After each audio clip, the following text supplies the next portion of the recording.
have to be stuck on an island full of vampires. I'm glad it's with y'all. Feelings mutual, I guess. Aw, thanks, Jacob. We've also got Remy, our engineer genius, and her little robot buddy. She means you, Reborn. Who's a good robot? Who's the best robot? And our resident expert on all things creepy. I prefer the term cryptozoologist, but to each their own. Last but not least, yours truly. I have these weird powers. We've been digging for answers but haven't found much beyond blood and death. Luckily, the vampires and their sycophants aren't discreet about where they like to nest. I'd bet the answers we need are inside those tourist traps turned fortresses. Spotted some bloodsuckers in their fan club near the festival grounds. Let's start there. Ghosting out.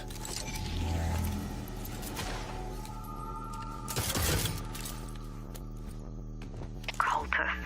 Could go straight at him, or just slip past. Let's just get this done. On my mark.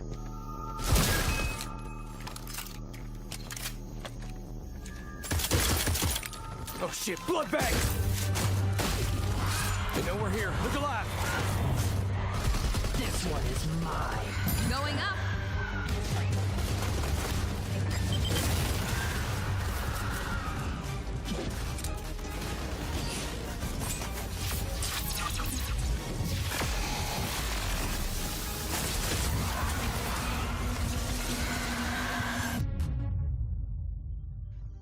My cryptid hunter's intuition tells me there's a nest nearby. You're what? Jeff, that's not a thing. Found something. Oh, now I simply must go in there. What is that? Where does it go? Some kind of collective consciousness. That's impossible. There's the movie theater. I used to come here all the time. Why'd they have to mess this up for me? Ah, shit. Look alive! It'll collapse any second. Run!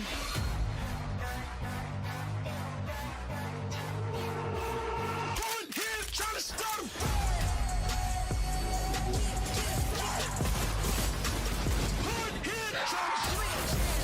What you think? I don't want everything, but they bitches think. Feeling in the neighborhood. I know all of the little grannies wanna sip they tea. And you come all barging in. All ugly like a brown fur cardigan. We can skip that monologue and an argument. I'm like,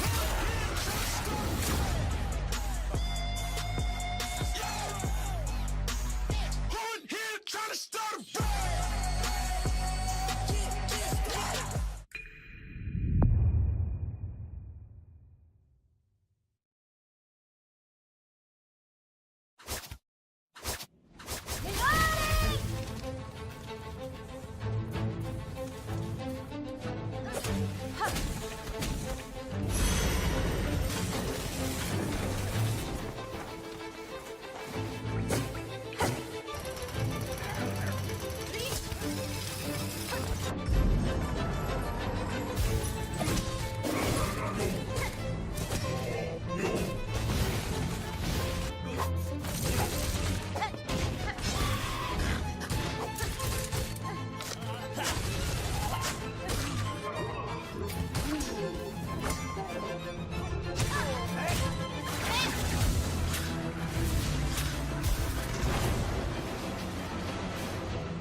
Selling humans as drugs. You're the only one that can stop them. You realize we're gonna have to take out the entire alien drug cartel.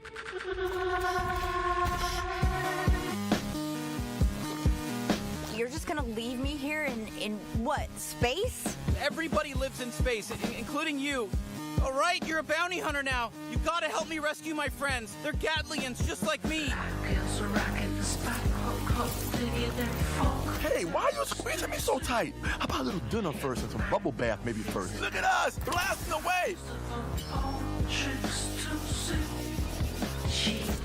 Oh yeah, that's one of my children. They die fast. Don't worry, it's easy to make more.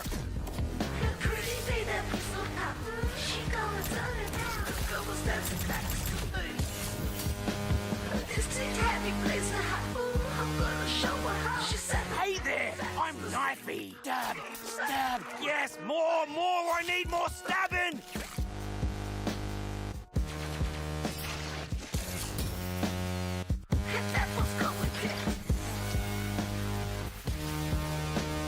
Everyone, fight each other!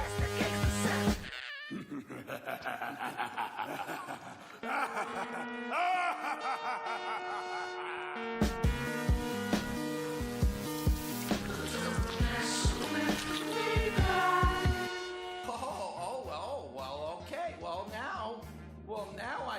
Now I can.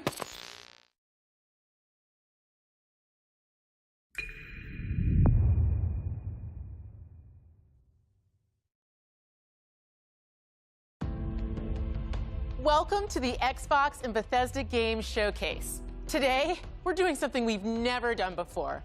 For the first time ever, our entire show is focused on games you can play over the next 12 months. You're going to see more gameplay than we've ever had in a show. Industry-defining racing experiences, gripping narratives, compelling strategy titles, and my favorite, the most anticipated open-world RPG of the last 20 years.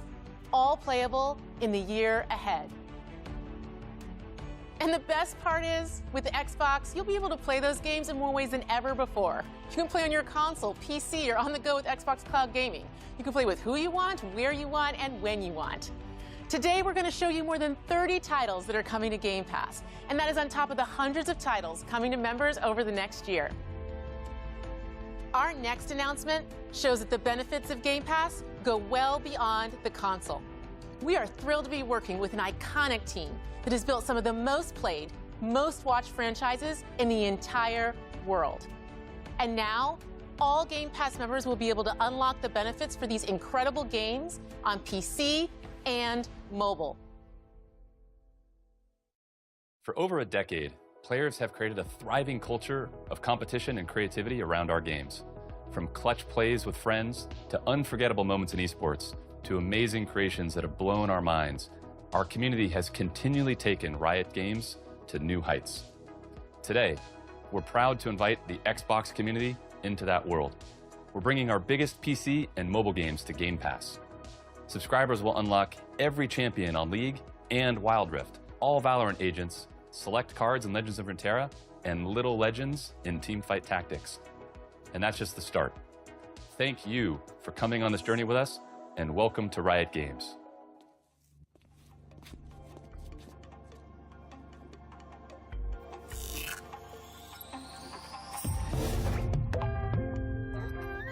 Home sweet home.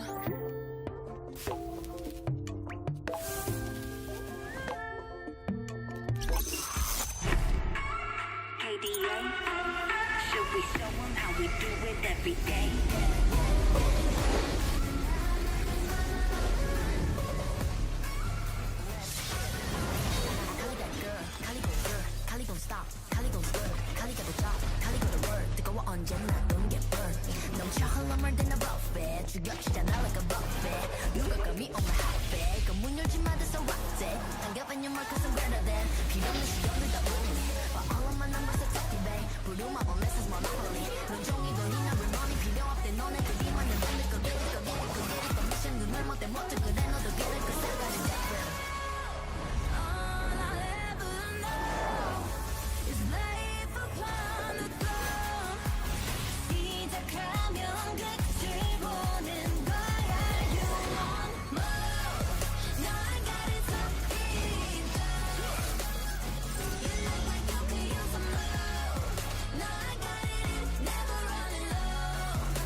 sorry, Amicia. For Hugo. He's not dead yet.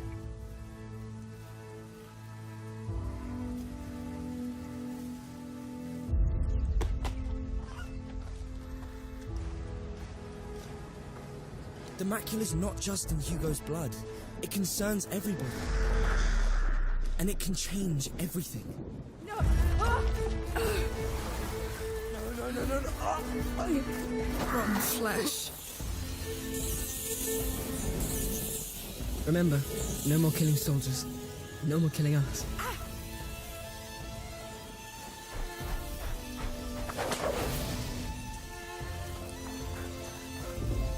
Look out! There's a killer around here. One of our men has been murdered.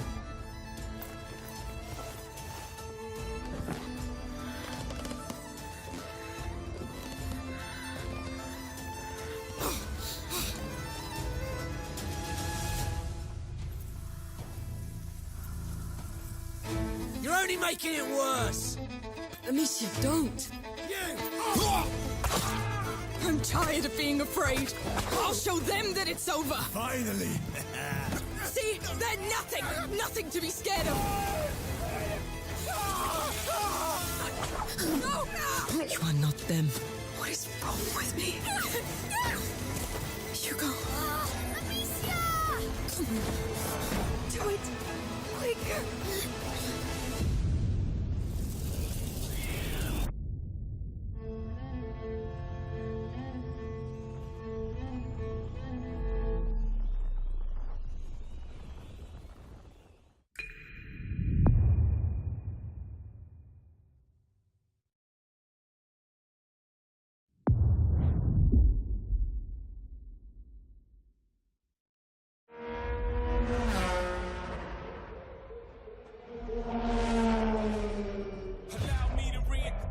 myself, my name is O, H to the OV. I used to move snowflakes by the OC. I guess even back then you could call me CEO of the ROC. Fresh out the frying pan into the fire. I be the music man's #1 supplier. Flying in a piece of paper bearing my name. Got the hottest chick in the game wearing my chain. That's right, not DOC, but similar to the letters. No one can do it better. You can blame Sean, but I ain't invented the game. I just rolled the dice trying to get some change.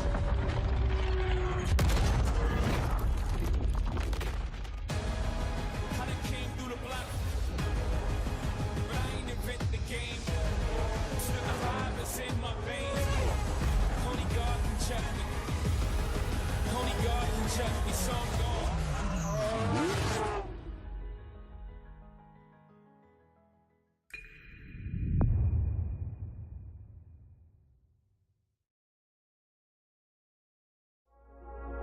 Forza Motorsport is back. I'm Dan Greenwald, GM of Motorsport, and I'm joined by Chris Sasaki, Creative Director at Turn 10. Forza is known for its photoreal beauty and state-of-the-art immersion. Built from the ground up to showcase the Xbox Series X and S consoles, including techniques like real-time ray tracing on track. This is the most technically advanced racing game ever made. Today, we're excited to show you the all-new Forza Motorsport. Welcome to Maple Valley. This track has been a fan favorite since the original Motorsport launched back in 2005. For the first time in Forza Motorsport, fully dynamic time of day brings Maple Valley to life in stunning detail. What you are seeing is an in-engine gameplay demo presented using a single camera with no cuts. Let's jump in with the M8.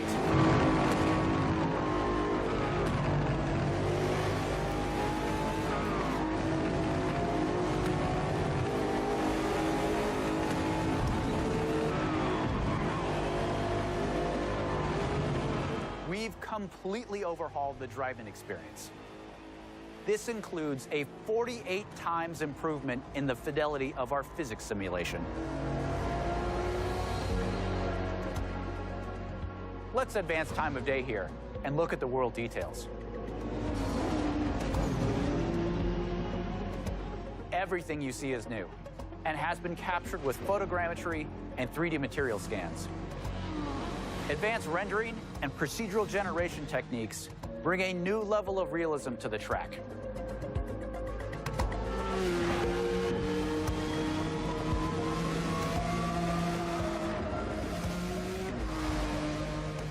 Here you can see the beautiful fall colors of Maple Valley. The grass, rocks, 3D vegetation, skies and clouds, they all demonstrate a generational leap in beauty and detail. Let's advance time again. You are looking at our all-new dynamic time of day. This is a fundamental system to the new Forza Motorsport, and like weather, is available on every track. These new simulation details add further depth, drama, and dynamics to the racing experience. In addition to our dynamic time of day, Forward Plus lighting and physically based lights come together to deepen the realism and immersion in the world. Changes in the time of day also change ambient temperatures, which affect track surface temps. Grip is also affected by these track temp changes, rubbering in, and of course, weather. Let's head to the pits. We've added features that players have been asking for. Tire and fuel management, multiple tire compounds, and new depth in car building create the ultimate racing playset. Advanced materials and shaders, paired with ray tracing, bring out incredible detail in the gold heat wrap, anodized aluminum, and carbon fiber. Engine bays, with their complex self-reflection, is a place where ray tracing really shines.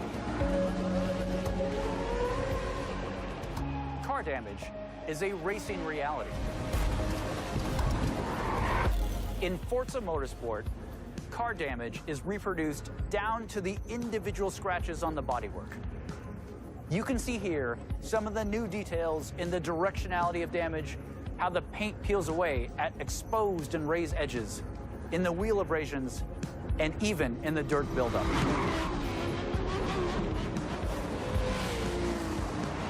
Using the power of the Xbox Series X and S consoles, ray tracing makes everything feel more connected.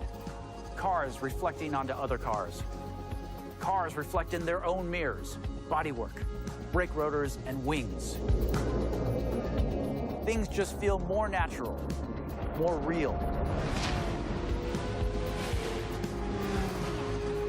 We believe that the accuracy of our overhauled physics, the beauty of our cars and tracks, our new dynamic time of day, advanced car damage, and real-time ray tracing on track lead to a generational leap in immersion. This is the all-new Forza Motorsport.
Which one's your favorite?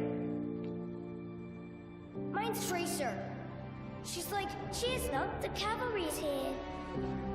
You're one of those heroes, aren't you? Before me, I see the future. Human. Machine. You know there's more out there, don't you? Even the best journeys end. But a new one is right around the corner.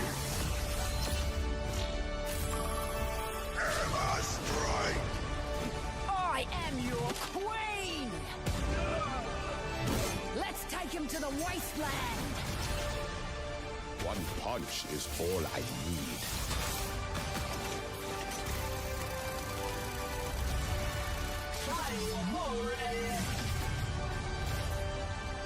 Nice work, team.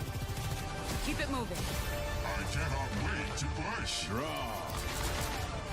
Yippee-ki-yay! Boom, baby! Check me out. Do something!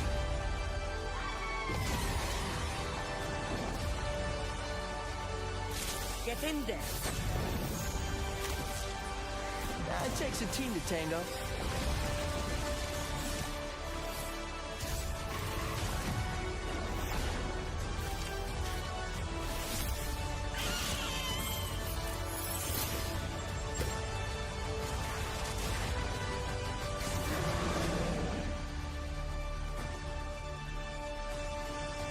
Surprise! You'll like this one. 1, 2, 3, 4!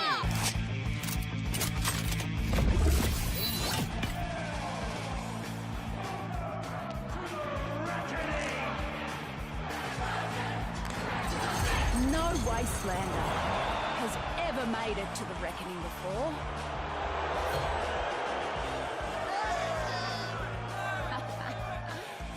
But here I am. A free-for-all with 0 rules.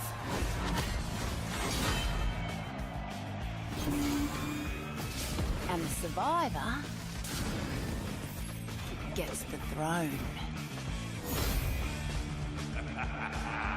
Welcome back, Chunker. King Howell has never lost, not in 13 years of rule. On the battlefield. Not until today. The reckoning begins in 5, 4, 3, 2, 1. Did you really think this would be a fair fight?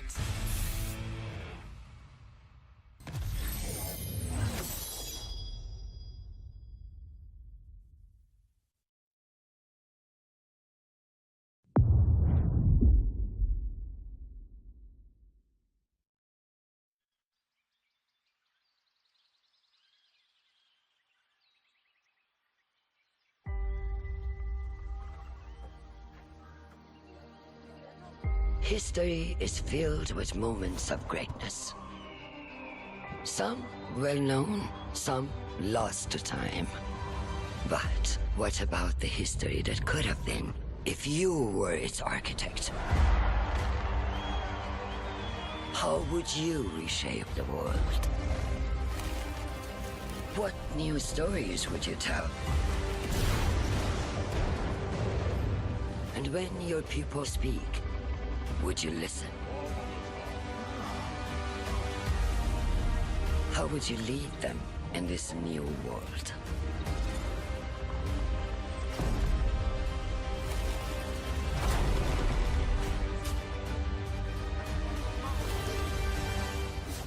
History is filled with moments of greatness, but these will be yours.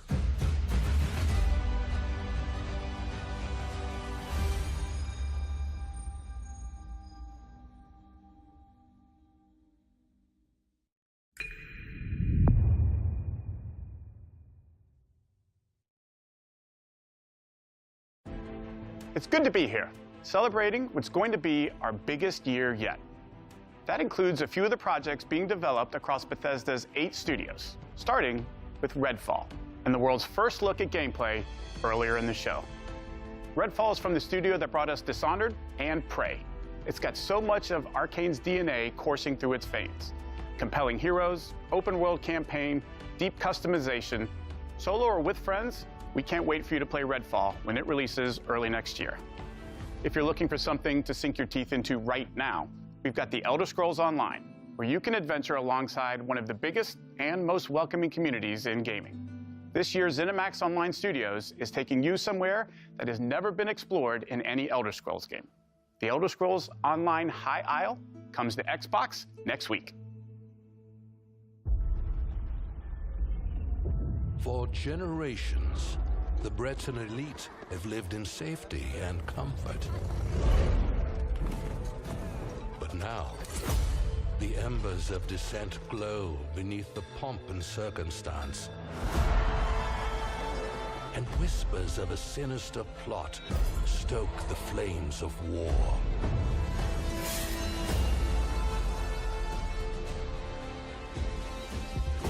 At the heart of the conflagration sits the Ascendant Lord.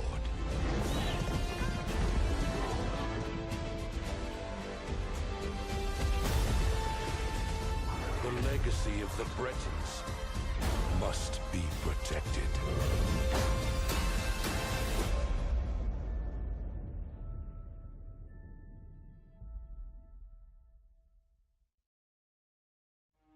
Fallout turns 25 this year. As we celebrate the legacy of this storied franchise, Bethesda Game Studios takes Fallout 76 players out of Appalachia for the first time and returns to a beloved location. Expeditions The Pit is coming this September. Come in. Come in. I'm calling you. If you're hearing this, we need your help. Anyone, anywhere. If you're receiving this, and you're brave enough, come join us at the pit. Your arrival's the first good news we've had in a while. It might not look like much. This place is our home, and together we can take it back from these rad-worshipping fanatics. When you're alone and life is making you lonely, let's go downtown. So maybe I'll see you there. We can forget all our troubles, forget all our cares, so go downtown.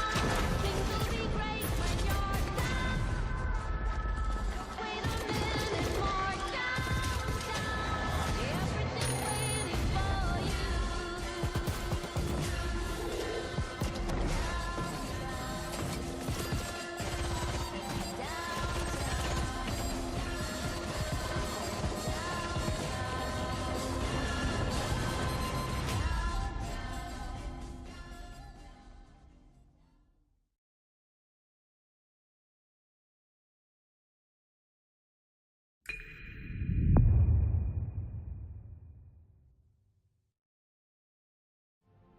Bethesda Game Studios has been busy, and not just with Fallout 76.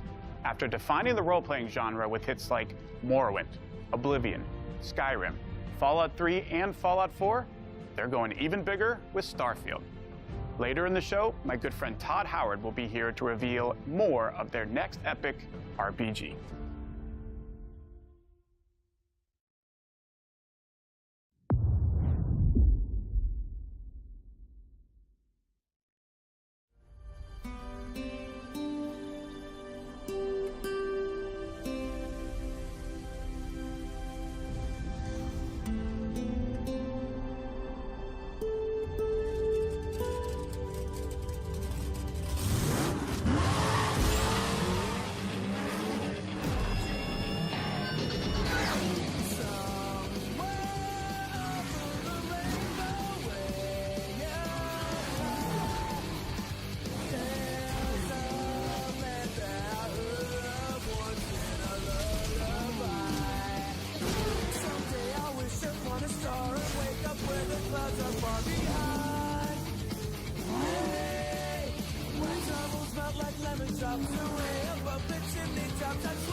My dad tells stories of a terrible war that happened across the sky.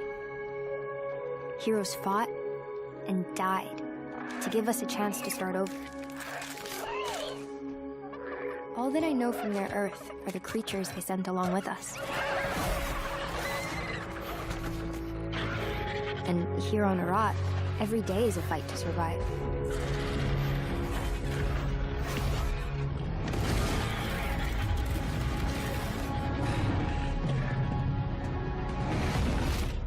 But if anyone can tame this new world, we can.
When the gods first emerged from the great below, we saw them as saviors. Instead, they unleashed a pestilence on our world. No one yet knows if you can kill a god. I, for one, intend to find out.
Legends hold great power.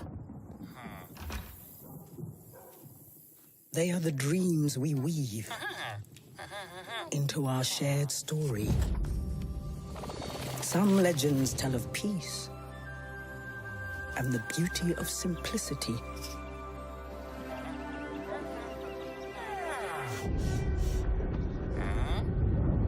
Some tell of danger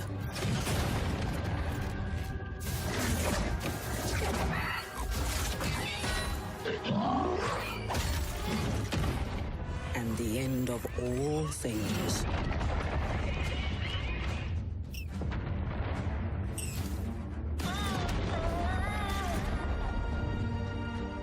But the legends we hold dearest are legends of hope, of creativity, and of bravery.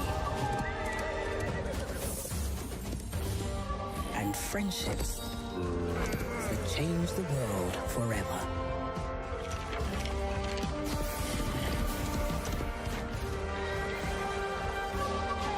This is the legend of a united overworld. United by you.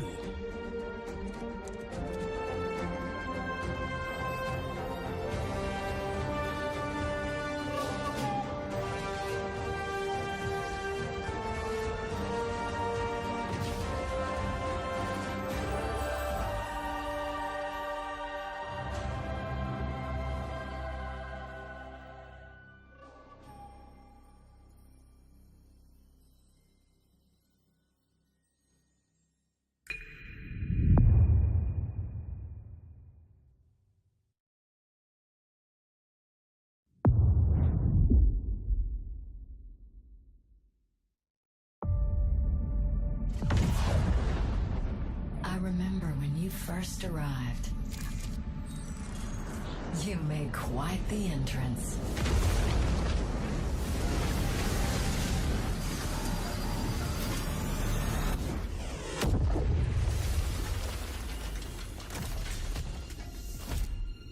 You wanted to make a new life for yourself.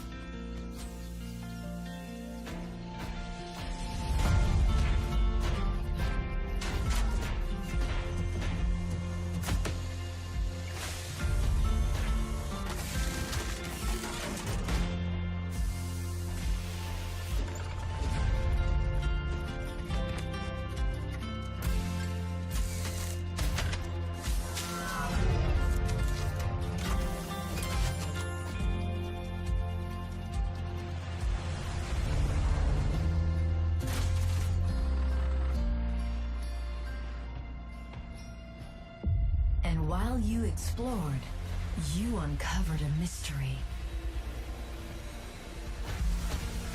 I'm sure we can get to the bottom of this. Together.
here?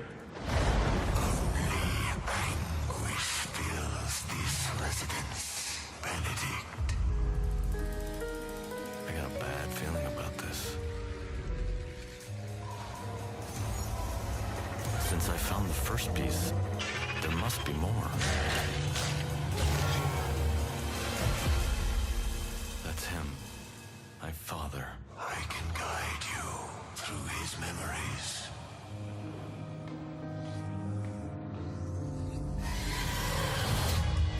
We're close. Don't let your fright hold you back now.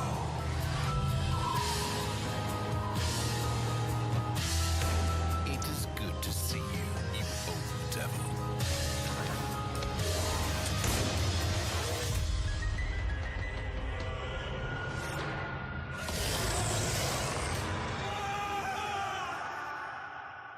Pull yourself together, Benedict.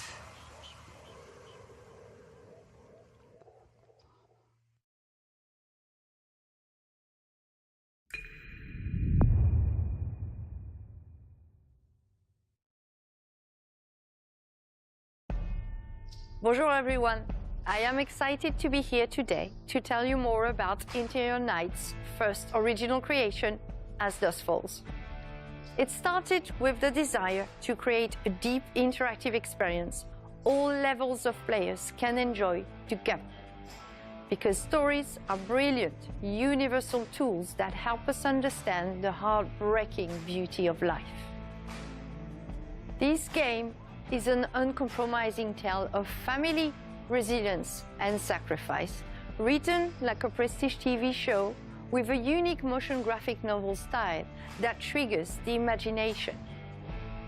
This is an interactive story powered by video games that gives you agency over the lives of far from perfect human beings.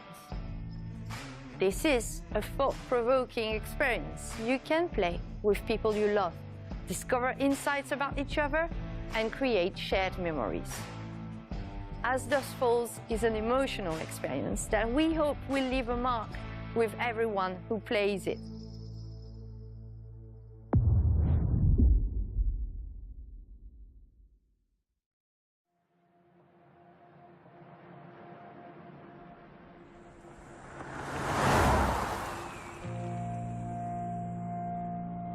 For most people, Turok is just a pit stop. Wasn't taking the scenic route your idea?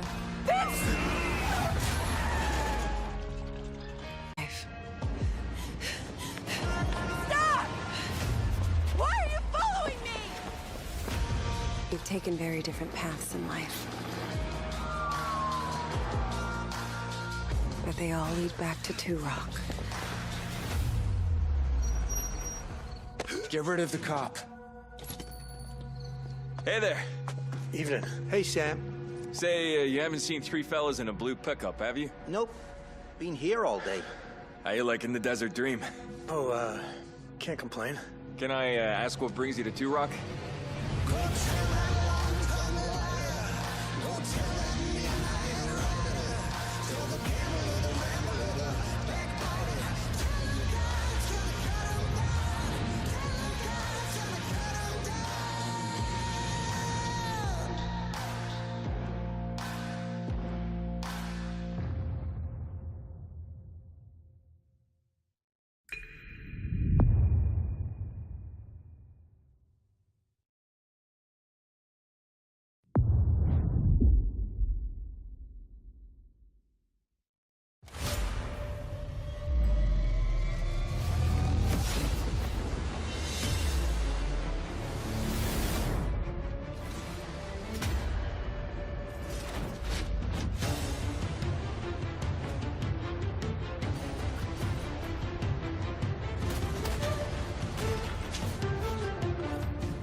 Kids, are you ready for a new wild and wacky fruit flavor? Introducing Apricot. Stop by, make sure you get your Billy Hog hot dog. Special breaking report. More local teenagers have gone missing. This could be linked to the disturbing trend of missing teenagers from our otherwise quiet town. If anyone has seen the teenagers or has any other information, please contact the police department. Hello, micro friends. Great news! Virgil knows you might be a little homesick, but that can be repaired. First, you will need to survive the yard against terrifying insects and treacherous wastelands.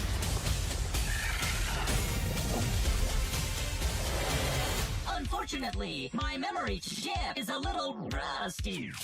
But with a little maintenance, we can unravel why you are here.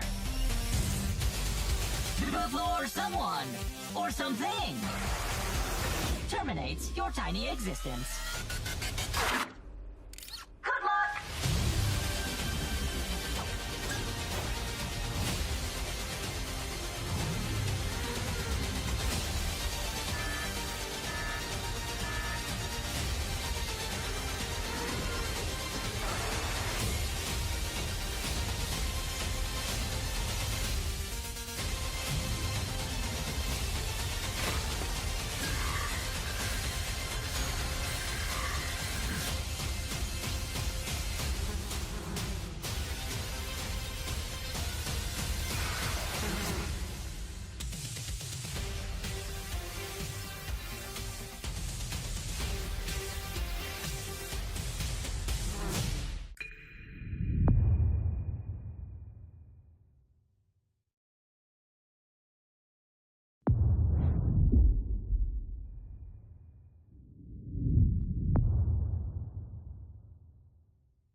Helios.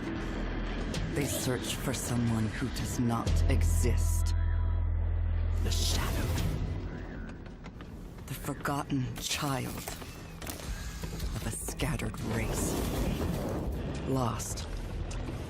Until now. Now they have awakened the Erebon. Now they have awakened me.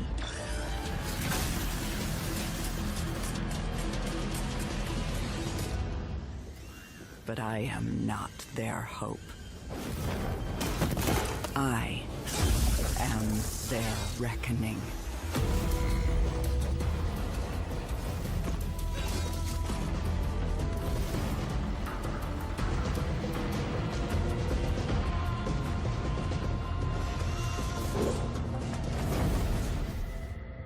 They will not drag me into their light. Because their light is a lie.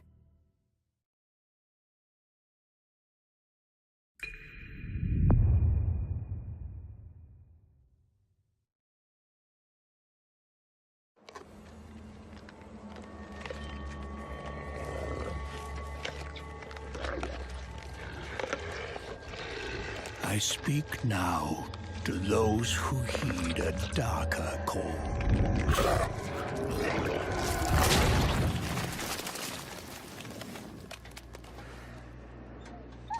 those bold enough to cross the line of sin for deeper knowledge, who follow an unquenchable yearning, born of blood and bone. To unlock the forbidden secrets and foulest black rituals, calling forth life from death.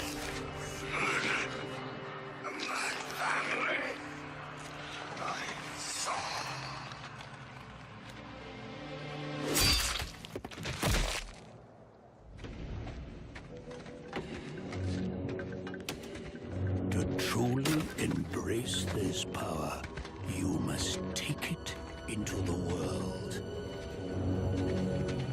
You will be shunned, scorned,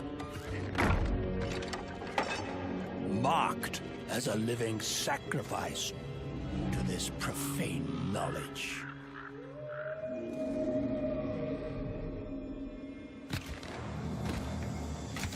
You will be a priest of Rathma, a necromancer.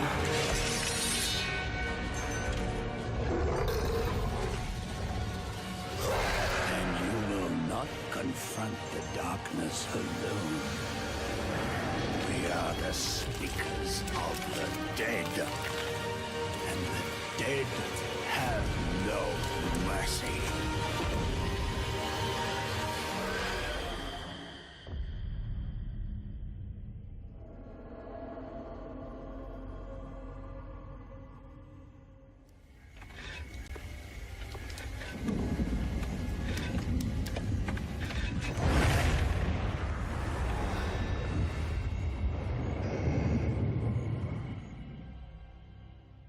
I'm very excited to announce our 5th and final class, the Necromancer, a commander of the undead who joins the other iconic classes around the campfire in Diablo IV. These include the mighty barbarian, the elemental sorceress, the crafty rogue, and the powerful druid. And you'll want them because the demon Lilith, the daughter of hatred, has returned and spreading corruption and evil as she fights to reclaim our dark Gothic world as her own. And it's up to you to stop her. Now, Diablo IV is the culmination of the 25-year history of the franchise, building on top of the best of what's come before with some, unique twists all its own. So let's dig a little deeper by watching, for the first time I might add, some Xbox Series X gameplay, while hearing from a few of the many people behind the game.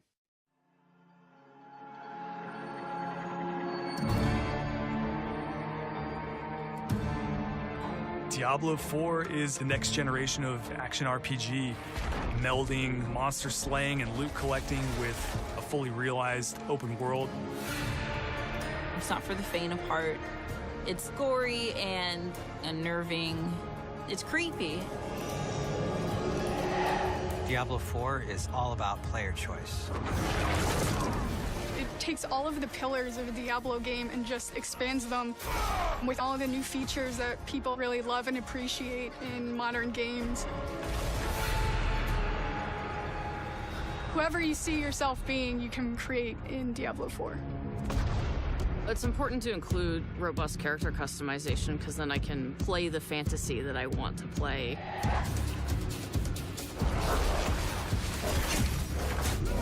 It allows you to switch around your playstyle as well. Everything feels very powerful and fun.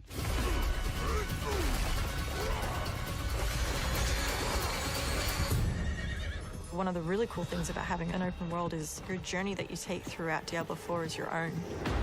There's no linear path that you have to follow. We've got almost 150 dungeons in the game. There's all kinds of surprises as you're exploring. Strongholds are an enemy territory that you need to reclaim. You might have a space that begins as a hostile area, but after you've cleared it out, the evil in this place has been cleansed. It now becomes a friendly town. Sometimes it's a new town, sometimes it's a new dungeon. There's a whole bunch of rewards that you get and you have a real impact on the world as a result. No, you can't leave us here. They might come back any moment. Local events are really cool little story segments that happen within the open world. You'll just be running through the world, and then a local event will pop up, and you can choose to participate in it, or get a group together and just wail on these like giant world bosses. These are events that take a lot of people, and you really have to work together. Being able to see all the players on your screen, collaborating, trying to take this big monster down, it's epic. It's so easy to create a community. It makes Diablo more of a social experience. We've got fully enabled crossplay. If you have an Xbox and your buddy has a PC, you're going to be able to group up. Or you could play couch co-op. 2 people on a couch can sit there and have a great experience. We've created specific zones where players can engage in PvP. If you go there, you can start swinging away at people. But you're also opening yourself up to being swung at. If you're like really, really good, the game actually marks you as like a champion on the map. You basically become a loot pinata, and everyone wants to chase you down. The last story mission is really the beginning of a whole different part of the journey. Now you're set up for the end game, and that end game is rich with things to do that allow you to get more and more powerful. Whether it's new items or new dungeons or new Paragon boards, every single time you come back to play Diablo IV, there's going to be new stuff for you to experience. And it's something that we're going to support for years to come. I'm really excited for folks to get their hands on Diablo IV. Just to see millions of people really enjoying the different options. Through the campaign, local events, couch co-op, endgame, PvP, it almost doesn't end. And we are so close.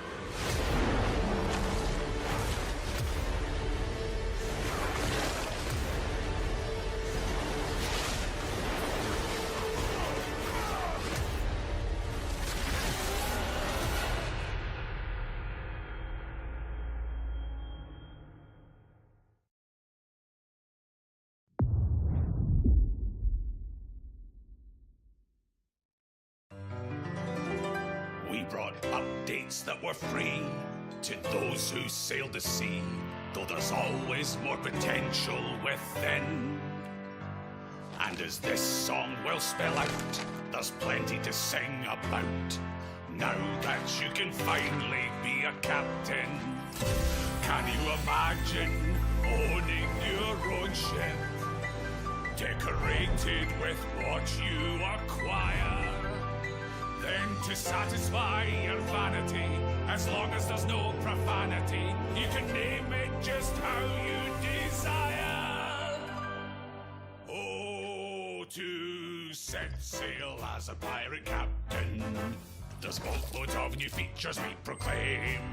Oh, to set sail as a pirate captain, that's why we really think that you should play this game. And it's available with Xbox Game Pass, of course. Oh, to set sail as a pirate captain, adventure will come knocking on your door.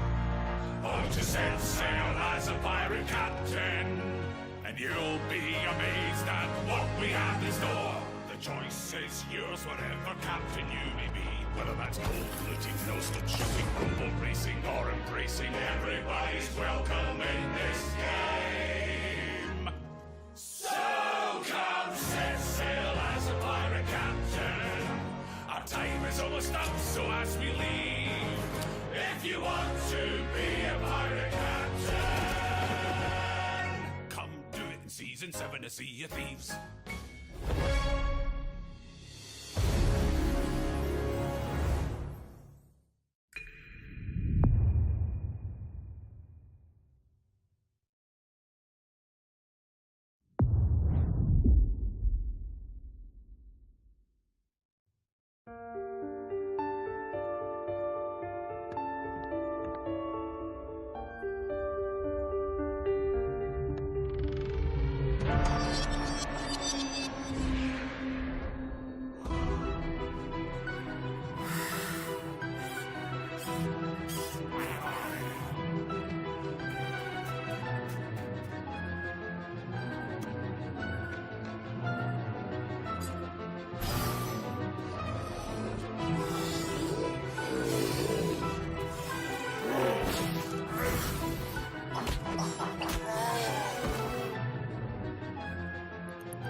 found you.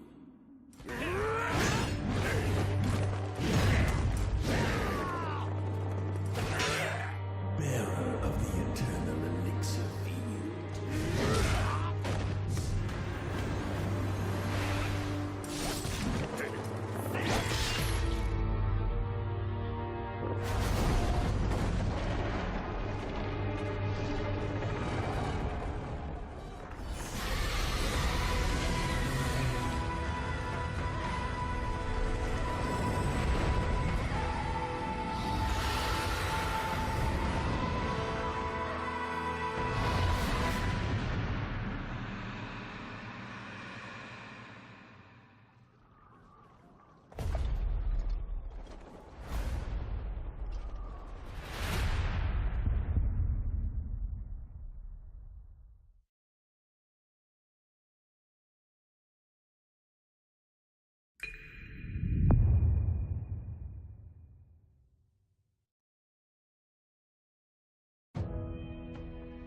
Japan is the home to some of the most talented and well-known game creators anywhere in the world. We're thrilled to be working with Koei Tecmo to bring Wolong Fallen Dynasty to Game Pass day one. I'm also excited to be working with Team Ninja, who has a long history of building incredible action games for Xbox, and it's great to be working with them once again. We know how important it is to our fans to continue to bring more Japanese franchises to Xbox. I'm excited to announce the return of one of the most highly requested and beloved franchises to Xbox from our partners at Atlus.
Now, I'm excited to announce a special partnership between Xbox Game Studios and one of the greatest creative minds and innovators in our industry, someone that I have admired for many years. Today, I'm pleased to share we will be working together to create a brand new experience like we've never seen before. Thank you, Phil. こんにちは、小島秀夫です。ずっと作りたかったゲームがあります。それは誰も体験したことも見たこともない全く新しいものです。それが作れる日が来るのをずっと待っておりました。マイクロソフトの最先端クラウドテクノロジーと市場の変化によってその未知なる構想への挑戦がようやく可能となりました。少し時間はかかるかもしれませんが、これから、Xbox ゲームスタジオと提携し、皆さんに喜んでいただけるニュースをお届けしていきたいと思います。ご期待ください。Thank you, Kojima-san. We're thrilled to have Kojima Productions working with our teams at Xbox Game Studios. Today, For the first time ever, we have focused on showing you games that you can play over the next 12 months. Today's show celebrates a diverse lineup of global game creators of all sizes who bring with them unlimited potential.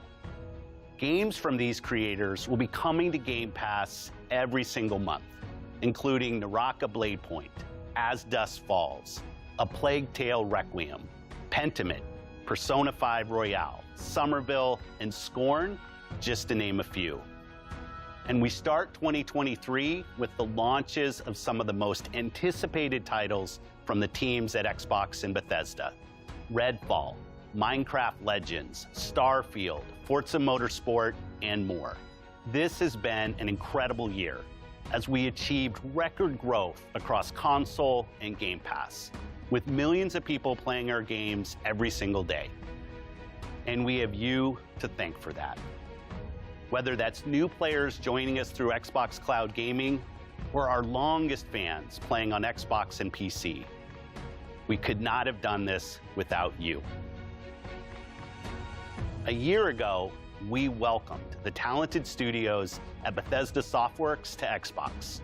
Their teams have been hard at work, bringing their franchises to Game Pass, shipping updates to their games, and building new experiences for you to enjoy.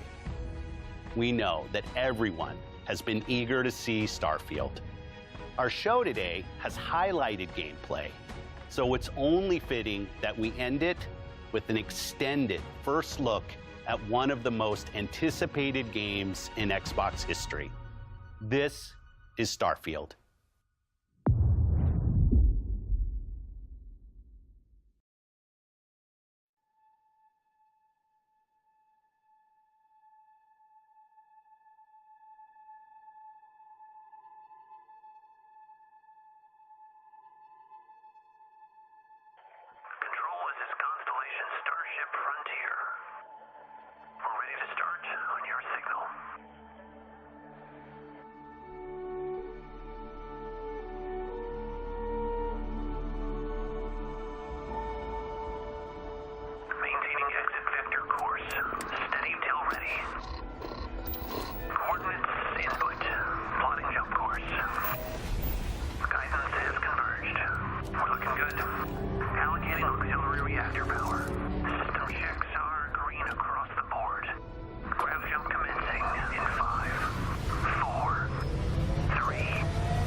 It's hard to express how excited all of us at Bethesda are to be here with you today.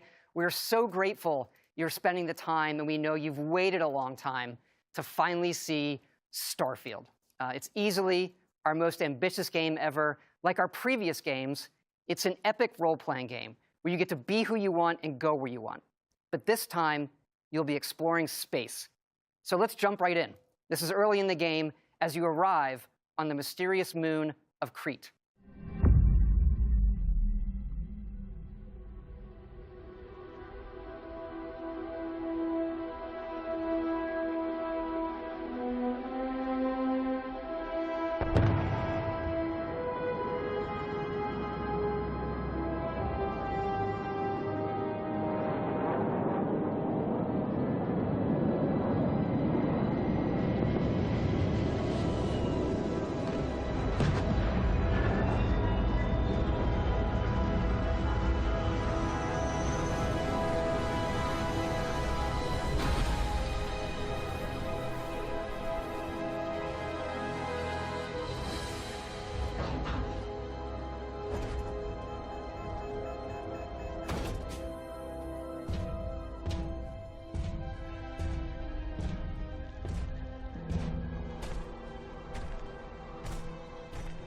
According to the scanners, the abandoned research facility is in this direction.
pirates of the Crimson Fleet are using the facility.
After some initial encounters, you're invited to join Constellation, who, in the future the game is set in, are the last group of space explorers. To meet them, you'll head to the capital city of New Atlantis.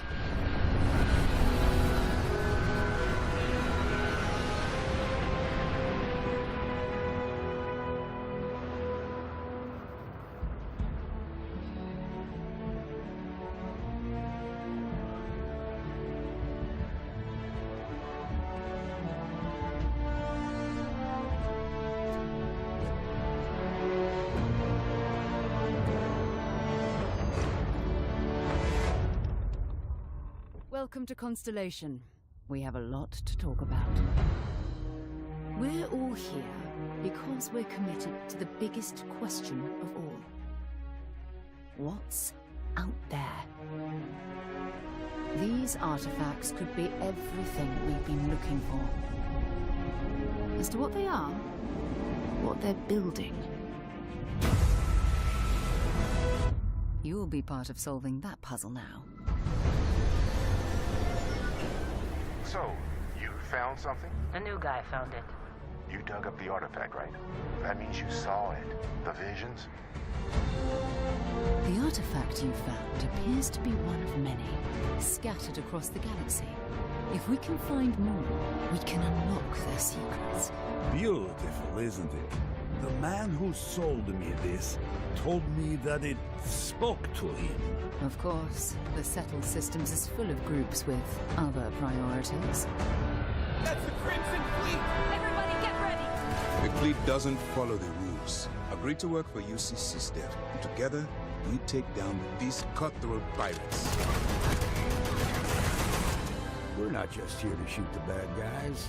We're peacekeepers. We protect the people of the Freestar Collective. When you sign up with the Crimson Fleet, no one quits. The only way out is death. The path ahead may be dangerous, but we are not stopping. Most Dusties don't even make it this far. Because whatever lies at the end of this road will change humanity forever.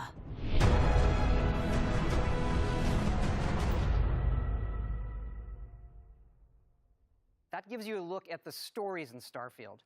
But ultimately, it's not our story. It's the story you create by who you are and the choices you make. And that starts with character creation.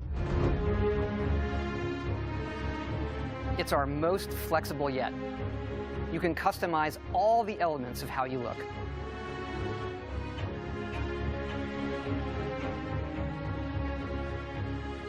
You'll pick a background that gives you 3 starting skills. Says here you spent some time as a diplomat. Having a way with words might prove useful. There are optional traits, and these come with unique advantages and disadvantages. But it's not just in how you can look, but in how your character plays and develops. The skill system combines the best from our previous games, and you can unlock new skills as you level up, and then you rank those skills up by using them and completing challenges. And there's deep crafting systems, from running research projects with resources you find, to crafting weapon mods needed to survive.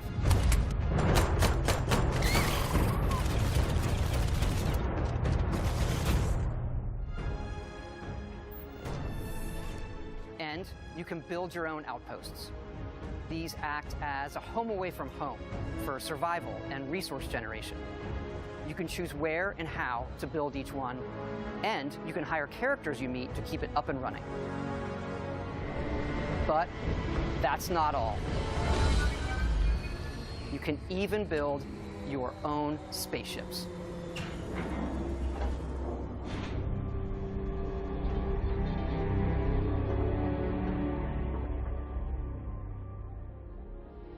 You can choose crew members,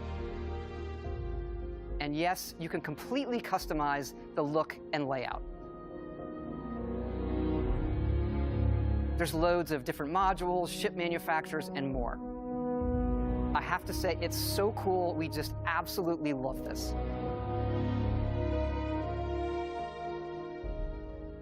It's not just how the ship looks, it's how it performs, from engines to shields to weapon systems, because yes, you can fly it. Thrusters boosted.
We can't wait for all of you to experience the game. Thanks again for being with us today, and thanks for all the support you've given us over the decades, especially on this game. It's been an incredible journey for us making it, but we know that's really only the beginning, for it's when all of you play it that the real journey begins. And you may be wondering, just how big is this game? So we thought we'd take one last moment and show you. Let's take a look at one of our planets, Jemison. You can land into Atlantis, but you can also land and explore anywhere on the planet. And it's not just this planet, it's all the planets in the system. From barren but resource-heavy ice balls to Goldilocks planets with life. And not just this system, but over 100 systems. Over 1,000 planets, all open for you to explore. We can't wait to see what you find.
Welcome to the Abyss.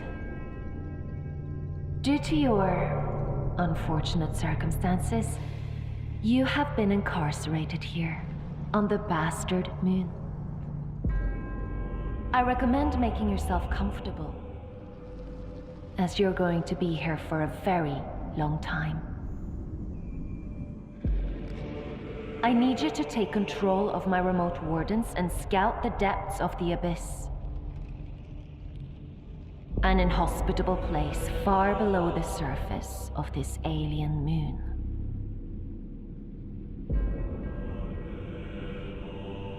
I should warn you, the Abyss has a tendency to attract undesirable things. My best advice? Try not to die.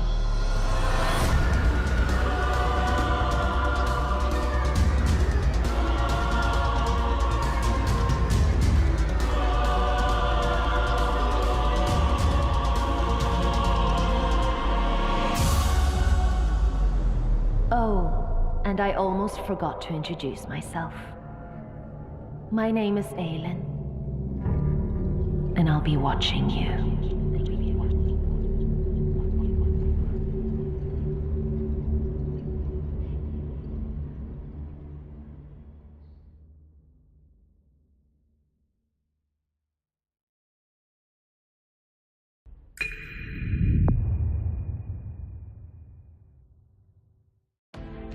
Bethesda opened the showcase with a dramatic gameplay demo for Redfall and closed it with Todd Howard showing us how deep the rabbit hole goes on Starfield. And we also got a sneak peek at upcoming expansions for Elder Scrolls Online and Fallout 76. Here to break it all down for us is the man, the myth, the legend himself, Pete Hines from Bethesda. Pete, how are you? I'm great. Good to see you. Good to see you as well. So about a month ago, you all announced some delays for both Redfall and Starfield. So I wanted to give you a chance to tell us a little bit about the decision-making process for that. Absolutely. Look, with all the time that goes into a game, it would be foolish to rush it out the door before it's ready. I think we have continued to sort of examine how we think about games and making sure that they are going to meet our players' expectations. Obviously, the last 2 years have really challenged us from a development standpoint. How we work now largely remotely, while a lot of our folks are not back in the office. And, that has an impact.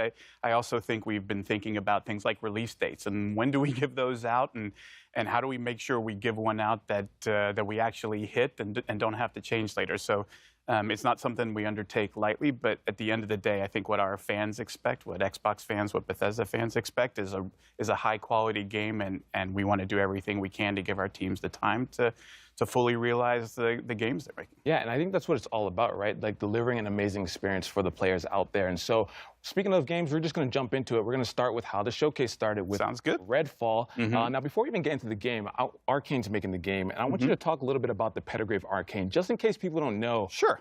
These folks over there, they're doing their thing. Arcane Studios is known for really amazing, immersive sims. They do any number of things. If you play games of theirs, Dishonored 2, Prey, there's a lot of common threads you'll find in them. They create really amazing, believable worlds. I think that's a big part of their game is is when you're in Dunwall or you're up on a space station in Prey, that it feels believable. There's a reason why things are the way they are. They're also a big believers in systems-based as opposed to scripted. So they really embrace player freedom and sort of giving players the tools to decide, you figure out how you want to complete this mission or get through this area. We're not going to tell you how. We're just going to give you tools and then give you the freedom to go and do. But, you know, there's great characters and interesting story. They bring a lot of different elements and then really let the player create the experience they want. And that's what it's all about. Gamers have taken many games and made it their own. And I think the fact that Arcane is making the game with that in mind is super important. Now, how similar or dissimilar would you say this game, Redfall, is from the other Arcane I mean, games? look, on the surface, it's a first-person shooter that you can play solo or with, you know, up to 4 players. And so immediately you might say, well, it's not a single-player game, so it must be wildly different. And don't get me wrong, there's absolutely ways in which it is different. But I think when folks play the game, and even when they see more of the game, I think they'll start to see all of those things about an Arcane game that they love and appreciate. You know, why it's won multiple Action Game of the Year awards for Dishonored 2, is their ability to bring all of those things together, really high level of polish, and let folks experience it. And so I think all of those things we talked about. If you want to play a game by yourself and get a great Arcane story, you can absolutely do that in Redfall. But you can also do things that you haven't been able to do in an Arcane game, like experience it with friends and find out sort of how the whole can become greater than the sum of the parts, like playing it off of each character's abilities. You saw some of that in the demo that we showed. You know, I think the more that people appreciate that, you almost are going to want to try and play Redfall a couple of different ways. You might want to play it by yourself a little bit, play it with others, and it's a game that allows you to do either or both of those things, however you see fit. I'm glad you talked about playing with friends, because I'm taking applications for friends to help me get through Redfall. Can I put my name on that list? I'm down to a little... It'd be an honor.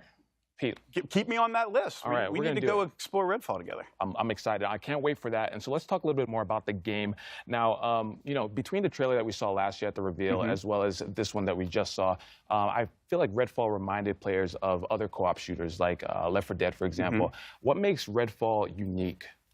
Again, it's one of those things, like if you watch just like combat footage, you might look at Left 4 Dead or Back 4 Blood or any of these things and go, oh, I see multiple characters facing a bunch of enemies, and like, so it's the same game. But I think that would be doing a disservice, that it's all of the things that take place in between the combat as well as the combat itself, sort of combining different skills and abilities in the way that you do, you know, Layla dropping down an elevator using her powers that Jacob can use to get up top on a roof and provide cover. You know, you have different characters who play roles really well, how you choose to use Brebone, the robot. All of those things come into, again, allowing the players not to say, here's a set of rules and you can only use, like, no, here's just some stuff that you can go off into this amazing sort of dynamic, ever-changing world and sort of experience and explore for yourself. And you come back the next day and it'll look and feel like a different experience, even though you're in the exact same part of the game. I mean, I think those are the kinds of things that Arcane does that really bring that sort of extra special element that makes their game so compelling. Yeah, compelling and fresh. So I'm excited for Redfall, and you said it here for everyone to see that we're going to be playing together. So I'm going to hold you to that. Absolutely. You got the proof. All right. Can't wait. Awesome. So let's talk about Elder Scrolls Online. Now, I want to talk about the team philosophy, because I hear that the team is actually banned from saying things like, now is the perfect time to play. My least favorite saying is there's never been a better time to play a game. Like, we all say that. Yes, games always get better. We know that. The thing that we love about where Elder Scrolls Online is going is their ability to continually refresh the experience for players, provide new experiences, like going to High Isle, a place they've never been in an Elder Scrolls game. It does a lot of things like story and intrigue. There's a lot of politics in High Isle, different factions and the conflict that's going on there. And again, a way that you can jump in and play by yourself and experience it by yourself, even though it's an MMO. But the real special sauce of Elder Scrolls Online is our amazing community. They're so welcoming. They're so helpful. You know, if you need a little bit of help, if you need a lot of help, they're there for you to help explain, to, you know, to make sure you have a fun experience. And honestly, like, that is such a huge part for an online game of creating an environment where anybody, no matter whether you just started playing or you've been playing for 8 years, can have a good experience, no matter how you decide to engage with it. I love that you mentioned that. Community is as you mentioned, is such a huge part of any online game. And so for players who may not have played Elder Scrolls, who are, like you said, looking to jump in, to know that they have that community backing them, that's going to help them, guide them in their journey, is super exciting. So, but I want to talk about Fallout. a little bit. Huge milestone recently, 25 years of Fallout. It can rent a car even now. At this point, right? We're talking about it. All right, so this has to mean something super special to the team. Absolutely, and look, we are as aware of anybody. Like this franchise did not start with Bethesda. It's one that we took on along the way, and our intent is not just to pay homage to like Bethesda Fallout. Like, no, we mean all Fallout, because what this series has done, what it meant to us as players when we went and played those games, played the original Fallout, Fallout 2. And then what the franchise has become, and sort of growing and finding an even, a new audience with Fallout 3, Fallout 4, Fallout New Vegas, Fallout 76 is something we really want to celebrate. And honestly, what's going on in Fallout 76 with the pit and your ability to continue to push the boundaries in an online game of story and meaningful player choice, and as you're going along, making decisions that kind of matter and have a real impact, I think is important in the evolution of Fallout 76. And just honestly, how far that game has come from its launch. Like, we're keenly aware of how that launch went, but we are also keenly aware of the incredible amount of effort and dedication from all of our teams across Bethesda to say, like, we believe in this thing, and we want to give the fans more of what they want and the kind of experiences that they want. And where Fallout 76 is now is truly remarkable when you go back and look at sort of where we were and how far we've come, and honestly, how much cool stuff is in store in the pit. It's going to be super fun. Excited to jump in, and again, that's one of those things that I'm sure you guys attribute to the community, giving that feedback. That 76 community, again, not just in the game, but what they do for each other, to support other folks in the community, what they have done to raise funds for worthwhile causes. Like, it's not just an amazing group of gamers, it's an amazing group of human beings, and honestly, one that we're honored to interact with and be a part of every day. I love that, Pete. Before you make me cry, we're going to move on to Starfield, all right? Okay. All right, so let's talk about it. Starfield ended the show. I got to say, watching the trailer, breathtaking. It's one of those things from the different locations, and just seeing the difference between that moon versus the populated city, just amazing. The dog fighting, just everything was so awesome. The team really outdid themselves. It's one of those things about a Bethesda Studios game that I always love, and it's been the case, honestly, since, I worked on Morrowind and Oblivion and all those games that, we talked about. And for every single one, you cannot pin people down to, oh, it's about this, because it's not. Like, ultimately what those games are massive sandboxes where they give players just ridiculous amounts of freedom to say, you go figure out what kind of game you want to play and what kind of experience you want to have, because that's what this game is about. It's not us prescribing and saying, you have to do these things. And no, it's about creating this huge sandbox with over 1,000 planets, so you can completely explore and say, yeah, but you don't have to. Like, it's entirely up to you to figure out what is fun for me. Do I want story? Do I want to join factions? Do I want to, build outposts and gather resources to build more cool stuff? The team really puts all of those tools in the player's hands and step back and says, now it's time for you to tell the story of Starfield, which is your story, which is going to be different than mine, which is going to be different than everybody else's. And I think that's really where the magic of a Bethesda Game Studios game happens. Speaking about the scope of everything, Todd said that this is what an epic RPG is. What does Bethesda define an epic RPG as? I think, again, it's sort of leaning into, look, there's a lot of folks who take a lot of different approaches on what does an open world mean. And Bethesda Game Studios always pushes themselves to the most freedom and least limitations, right? Where the items in the world are all real things. You walk into a store and there's a bunch of weapons or whatever. Like, that's not just art on a countertop. Like, you could pick those up. You could steal them and run out of it. You can create chaos. Like, we don't want to put too many limits on what the player is or isn't allowed to do.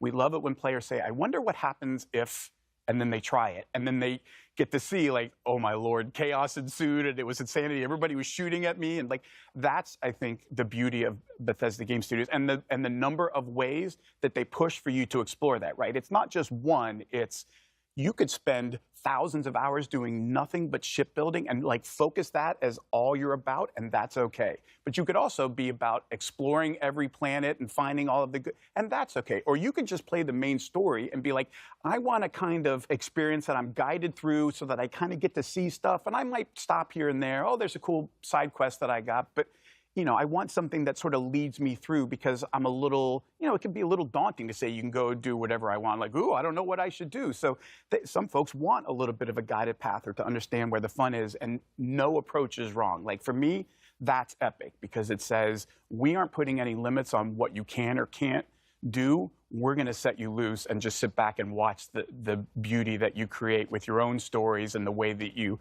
solve problems or choose to spend your time in this world we've created. I love that. And what you said about, those moments that maybe you experience that I don't, like those are some of the best moments if I think back to playing RPGs when I'm discussing with my friends. Oh, did you see that? No, I didn't see that. Where did you see it? And having them go out and find it. So I think that's going to be one of those things. We talk about that a lot, that sort of water cooler moment. Exactly. Of like you come in the next day and you talk to everybody about what you did, and you were like, wait, I did that quest, but I did this completely different thing. And you sort of start to appreciate all of the choices that you could have made. You didn't even realize were an option. Like, oh, I didn't even think about doing that. Like, oh yeah, I just ran in and stole his ship and shot all of his crew members and took off. Like, you can do that? Like, oh yeah, you can do anything. Like that, I think that is a special part of a Bethesda Game Studios game. And when we say epic RPG, we mean all of the stories, all of them. All right, you just gave me some ideas for stealing people's ships, so I appreciate that. That's going to be top on the list to do in Starfield. Now, we saw quite a bit of combat and action in the game. That seems to also be, in addition to exploring and everything, that seems to be another huge focus of the game. Absolutely. I mean, look, if you look at a game like Skyrim, which, like, everybody's played Skyrim at this point, it can, a combat is a big part of that.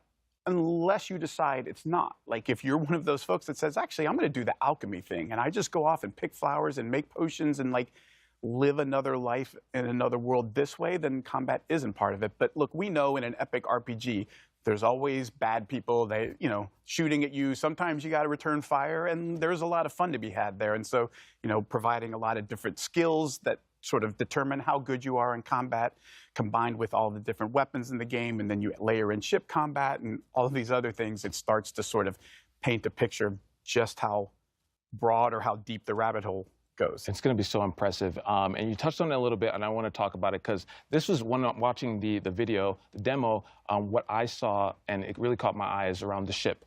It's not just getting in the ship and that's your ship. There's so much behind it. Can you talk about it a little bit? Yeah, like every ship is customizable to the nth degree, and not just like cosmetically.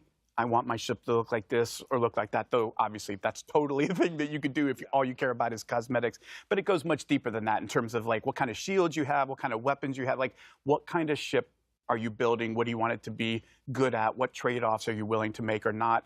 And then the other part of it is, of course, well, you can't just, like, it's a spaceship. Those aren't cheap. So you have to figure out, like, how am I going to do this? Where do I get the resources to build this stuff? What kind of, skills do I need to level up to improve different parts of my ship beyond, what I could do without those skills? So there's a lot of, again, choices in terms of you get to decide that, how much you want to put into that or not. Do you just want to give somebody money for the parts that you want? Do you want to build it? All of those things are sort of part of the fun of deciding how much do you want to interact with this and how do you want to interact with it. Absolutely. I mean, just as you mentioned, the scope, the level of player agency, something that I feel like is going to just make Starfield such a special experience. So between Redfall, ESO, Fallout 76, and Starfield, you all are just killing the game. Yeah, we got a few games coming out. It's going to be so great. Pete, thank you so much for stopping by. Thanks for having me. Of course, Pete.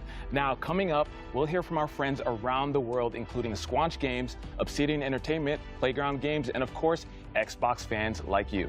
But first, let's hear from the creators of one of the world's most popular Battle Royale games.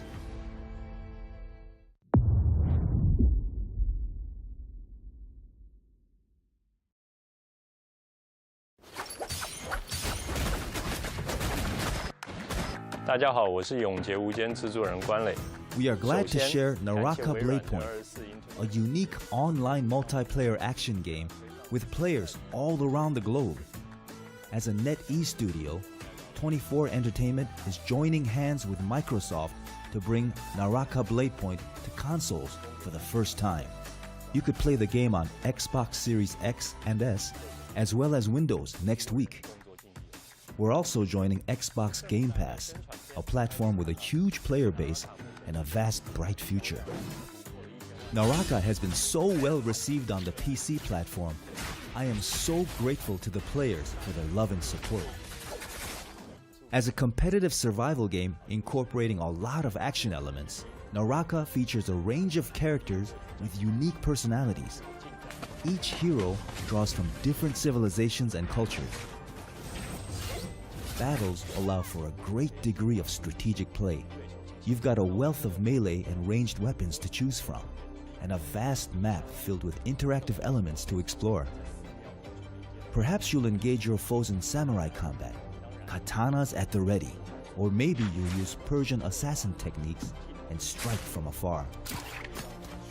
With your grappling hook, you can fly between temple walls and across bamboo forests with ease. Beyond solo endeavors, you can also party up with friends and use group tactics to flatten your foes. That's Naraka's underlying design philosophy, that you're unchained and have the freedom to choose how you play. Collect soul jades to change how you play, transform your katana strikes, and make your cannon a weapon of mass destruction. Each hero can be customized too. Whether you want to rush into battle as a berserker warrior or cast fireballs as a sorcerer, the choice is yours. We can't forget to mention our unique face customization system too. You'll never need to worry about running into a doppelganger on the battlefield, because you're able to edit your hero's features to your heart's content. You can even recreate your favorite faces. As we approach Naraka's first launch anniversary, we're introducing a brand new weapon, the Twin Blades, releasing together with the Xbox and Game Pass editions. Twin Blades strike with the speed of a raging tempest and sweeping blows. We've seen similar weapons in other games, but here in Naraka, it comes with a style all its own. Charging up strikes is usually a high-risk, high-reward move. With the Twin Blades, you can charge up while moving and keep your momentum as you unleash a flurry of combos on foes. Since its release, Naraka Bladepoint has launched its own faction clash game mode with Omni's Nightmare and the thrilling limited-time mode Shadow Surge. There have been many casual modes to play as well, but our community has eagerly asked for a campaign mode. We're always listening to our player base, and we're happy to announce that the wait is over. Players will see the first chapter of our campaign mode. Form teams of 3 to take on new enemy types and massive bosses. Disarming a boss won't be as easy as disarming another player though. PvP and campaign mode are two entirely different games. Further campaign chapters are also in the works, so we're eager to hear any feedback you have for us. We are also working on an Xbox One version and hope to see more players join Naraka later this year. Naraka is launching on Xbox Series X and S and Windows Store on June 23rd, and it's included with Game Pass at launch day. Now's your chance to dive into the world of Naraka Bladepoint. 快来体验我生无拘吧！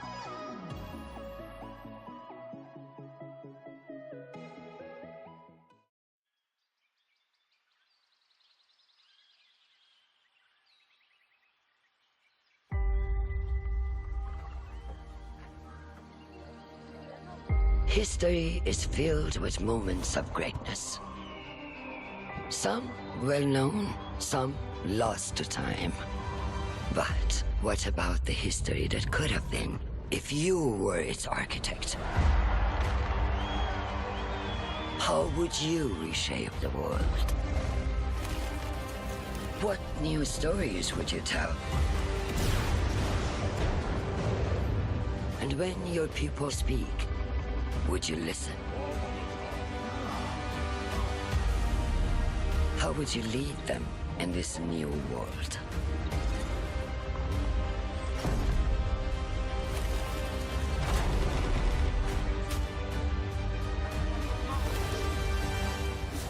History is filled with moments of greatness, but these will be yours.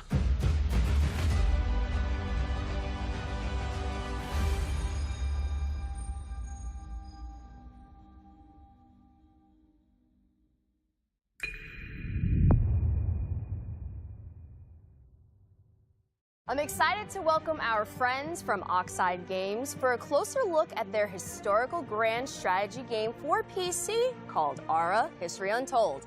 Dan, Michelle, thank you two for joining us today. Thank you for having us. And on behalf of the entire studio, we are really excited to be here and finally be able to talk about Ara. I mean, we all are excited too. You just had the world premiere 2 days ago for Ara. And I have to say, I'm a really, really big history fan. I love me some history, so I've been looking forward to talking to you two about this.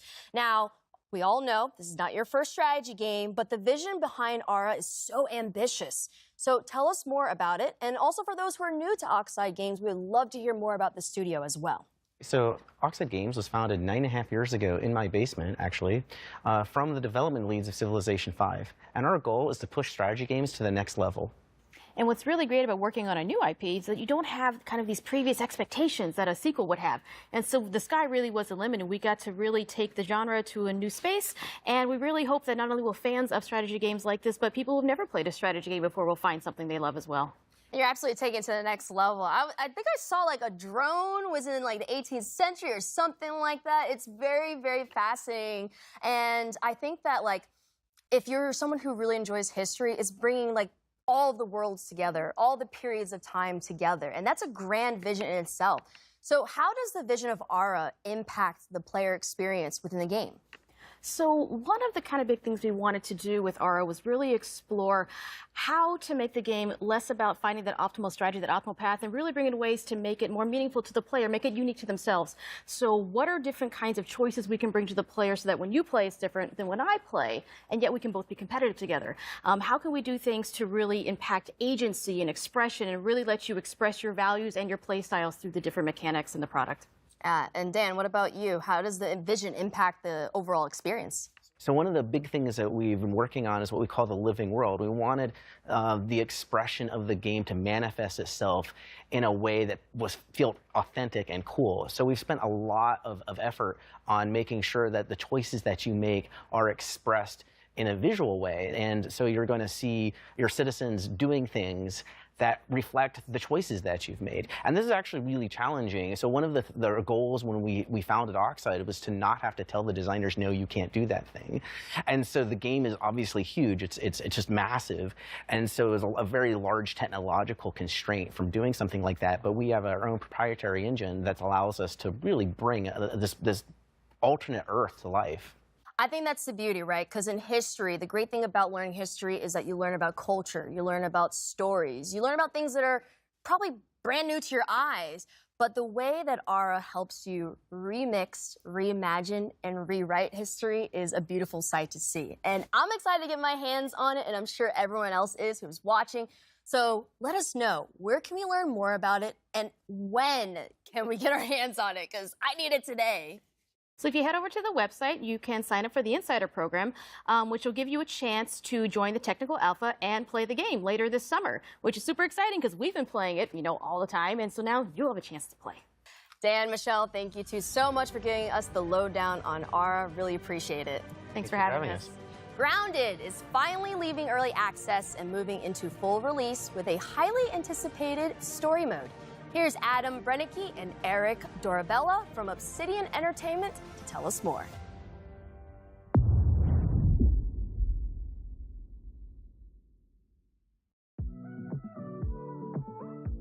What can players expect from the 1.0 launch of Grounded? The big one, of course, is going to be a complete game, and that means story, right? From beginning to end, you can play through, why are you here? Who put you here? Yeah, exactly. And how are you going to get home? And I think those are like the big questions that people are asking about Grounded. Originally, we really just wanted to make a survival game. And one of the jokes was, hey, what if we did backyard survival? Everyone was like, yeah, that's a very unusual idea, but I think there's something there. One of the things that we did early on was establish the art style of Grounded. Things started coming to life as we did the initial prototypes and seeing some of the cool things, like the first time we added the spider into the yard, seeing the reactions of people in the office, even jump scares, people screaming.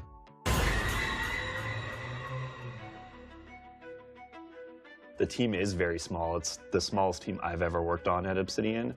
I wanted everyone to be able to participate on the design side of things. So I said everyone is a designer on the team. And I think that extends into our community and how we're building the game in game preview and early access. That's probably one of the big successes of the game, is how close we work with the community and take all their feedback and suggestions. I think it's super rad. For a game developer too, that is a huge, huge thing, just to get people's feedback constantly of what they're liking, what they're not liking, and all those adjustments just make a much, much better game at the end of the day. We're at that point now that the yard's getting finished, and now we can play through the story. There's a lot of surprises. There's a lot of things that I think players aren't going to expect. And I think I know what you're talking about. I cannot wait to see players' reactions. I know a lot of players are just waiting for the story to be finished to finally jump into the game. People who played the game previously are also like holding out for more content. I think it's just going to pull a lot of people back in and gain a lot of new players. So Adam, we have the Broodmother from last year. It was like our first big boss. And then we came out with a bunch of mini bosses like Termite King and the Assistant Manager. But in this trailer, we're showing players the Mantis. What can they expect from this? So we're super excited to finally show off the Mantis. And I know that's been a big ask from players that they want to see a praying mantis in the game. They've been asking for this for a long time. Do we have anything else that the players can get excited about? You know, the mantis is just a little tease of one of the new boss fights, but there's more to come, right? Like potentially many boss fights that we have planned for the full release of Grounded. There's a lot more secrets and other things to uncover. When we reached 5 million players, that was already super crazy. And then we hit the next milestone of 10 million players still being Xbox. Doubling it, right? Yeah, in Xbox Game Preview Early Access. That just goes to show that we have a fantastic game. Everyone's just so surprised at like how much Grounded has grown. I just hope that players and the community understand how important they are and impactful on this game with us. You know, we're so thankful for everyone's support along the way. It's been an amazing journey, and we're finally almost at the finish line, right? Yeah. And I think we wouldn't be here without our amazing community and all of the fan support. I agree. Best community ever. Yeah.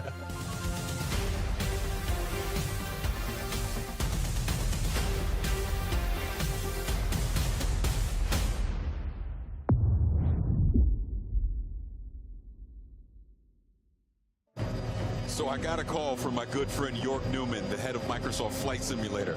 He told me it was imperative that I meet with him. So I'm in this helicopter, we're flying to this location, we're on our way, let's go.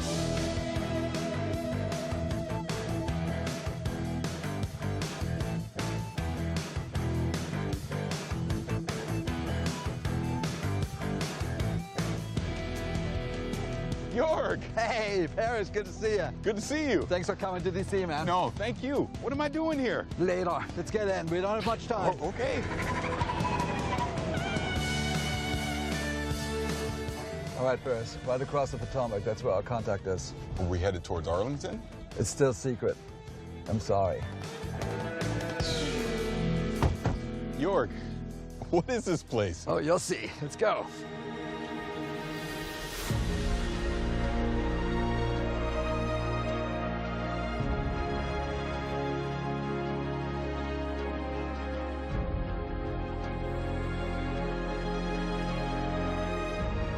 Wow, look at this place. Nick, how's it going? Hello. Paris, I would like to introduce Nick Partridge from the Smithsonian National Air and Space Museum. Thank you for having me. But this makes a lot of sense. I saw during the trailer there was a collaboration between the Smithsonian National Air and Space Museum and Flight Simulator. Here we are at the National Air and Space Museum. So let's talk about that collaboration. Tell me more about that. Well, Jorg and I have been talking for more than a year. He was looking for me, and it turns out I was looking for him to ask the same question, which was, don't you think that our organizations have a lot in common, dedicated to bringing flight to everyone? And I was looking for the Spirit of St. Louis, which is in the Smithsonian ever since 1928. And the Smithsonian was gracious enough. They gave us a millimeter perfect scan, which is what we'll feature in the 40th anniversary edition. But as Nick and I kept talking, it was very clear, you know, the world's foremost museum for air and space, the Smithsonian. Yeah. And Microsoft celebrating its 40th anniversary. It's a match made in heaven, and there's lots of things we can do. Yeah, authenticity, accuracy, access, it's all there. We're hoping that if everyone has as much fun in the community with the content that we initially collaborated on, a couple of our most historic aircraft, and some of the other aircraft in this center are already in the simulator, maybe we can jump in with both feet and do more in the years to come. Maybe even, who knows, we'll go crazy. We'll put the space shuttle in there. Oh, that sounds amazing.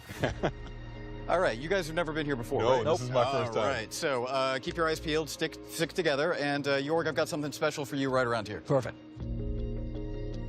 Check this out. This is my favorite plane, the Junkers Ju-52 3-motor. Amazing. And that is an awesome plane. And as I look at all these planes around here, it makes me ask the question, are you going to put all of them in flight sim? Maybe not all of them, but we hope a lot of them. In the 40th anniversary that comes out this fall, we already have 3. We have the Wright Flyer, the Spirit of St. Louis, and the DC-3. And we hope to get a few more. As Nick and I were talking, there's a lot of things we could do. Yeah, we started with the most iconic ones, and who knows? There's no lack of opportunity. You know, I keep saying amazing because this place is amazing. And just like Flight Sim, it just keeps going. So what else is happening? It does seem like we're going supersonic, like the Concorde here. We've been doing a major update ever since we launched, every month since August 2020. And just today, we're actually launching World Update 10. And guess what? Tell me. It's the United States. And it's huge. We have 12 cities, a new height field, brand new aerials, new missions, new airports, new everything. And as always, it's free. And check out this beauty. This is the Beechcraft Model 18. They call it the Twin Beach. It's a famous plane, and that's also launching today. And it's a great coincidence. It's actually a huge coincidence. Jorg's been working on that Beechcraft since before we met, but it's a great example of how much we already had in common. So Jorg, what can we expect the rest of the year from Flight Sim? We have a ton of great things coming up. So today is World Update 10. We have 2 more World Updates, one in August and one in October.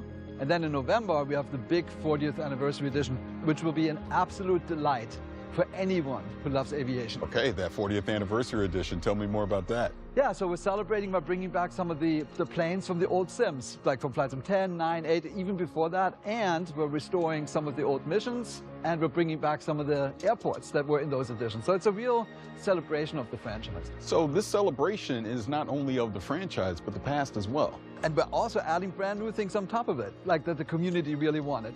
For example, helicopters. Sobo wrote a brand new fluid dynamic system to make all that work. And then we're adding gliders, which is a completely different way to experience the planet. It's just you and the wind. Right. And then the last one is we're bringing, it's the biggest deal for simmers, a brand new real-to-life airliner, the A310 from Airbus, by a brand new partner called Builds, a great development team. In fact, of the 10 planes we're bringing, most of them are created in collaboration with third parties. So it's a really cool way for us to integrate with the creator community. Now, how do I get this? If you're on Game Pass, if you already own Flight Sim, the 40th anniversary edition is a free upgrade. This has just been an incredible experience, seeing all these planes and going through the history and everything that's coming to Flight Simulator. I mean, thank you so much. Thanks for coming to DC. Paris, thank you, Nick, for the great collaboration with the Smithsonian and for kicking off the 40th anniversary edition of Flight Sim. It's been wonderful. Thank you so much. Yeah, thank you.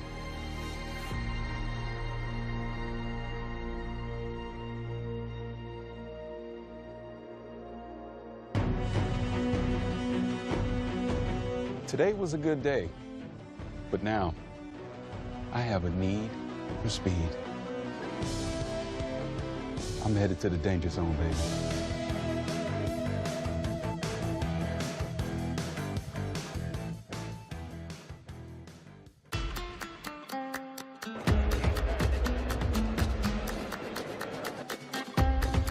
Estamos aquí para disfrutar del mejor día de mi vida, el día de la Xbox, que estoy muy emocionado.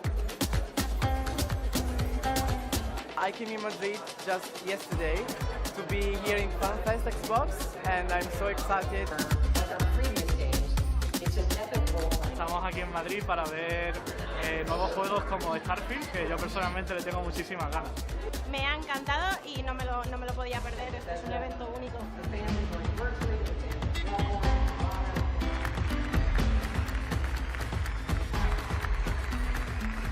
Why gaming? Just a passion. Son experiencias únicas. Me ofrecen algo que no encuentro en otro lado.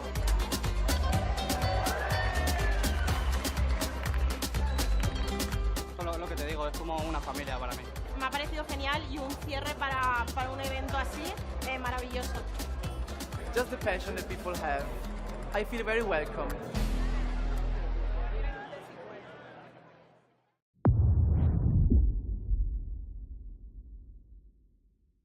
Hey, we're just a snippet of Squanch Games, and we're here to talk about High on Life, our new action-adventure, comedy, Metroidvania, first-person shooter that is nothing at all, a little bit like Microsoft Excel. All right, you're a bounty hunter now. You gotta help me rescue my friends. They're Gatlians, just like me.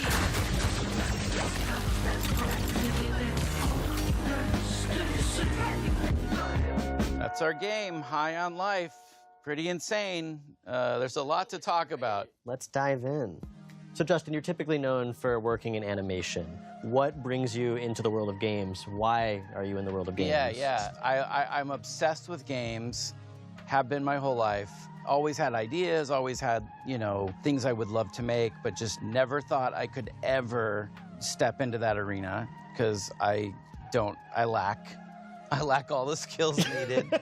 You don't know how games work. Other than like creative direction, creative ideas, like other than that, I lack all the skills to execute. But that's why, that's part of why you want to start Squanch, right? Is like to be able to have an idea like that and let it grow to something amazing. And to be able to be creatively free. I wanted to make games that I wanted to play. And that was sort of the spark that just lit the fire of Squanch Games. And then we shipped Trover and we shipped Accounting Plus, and now we're on this absolutely dream game. This is like our real legit swing at like a proper, like we're indie, but like this is like our AAA, or is it triple I for indie? Yeah. We're triple I. Yeah. This is a triple I game. So the story of our game mostly follows like Earth being invaded by this evil criminal cartel of aliens who come in and kidnap humans and start selling them on the black market like they're drugs. And you're the one human who has to team up with a talking gun and stop them. And when you select a cartel leader that you're gonna go after, like, it opens the portal door to that world that they're in. Eric, can you tell us a little bit about the worlds of the game, the art style of the game, the visuals? Yeah. So we spent a lot of time kind of constructing and creating these awesome alien worlds. Myself and Mikey Spano, who is our art director, him and I worked like a ton on the sort of art direction of the game. He really kind of landed in this space, which was kind of Blade Runner meets the Muppets. So we're trying to capture that feeling with all of our characters, especially our aliens.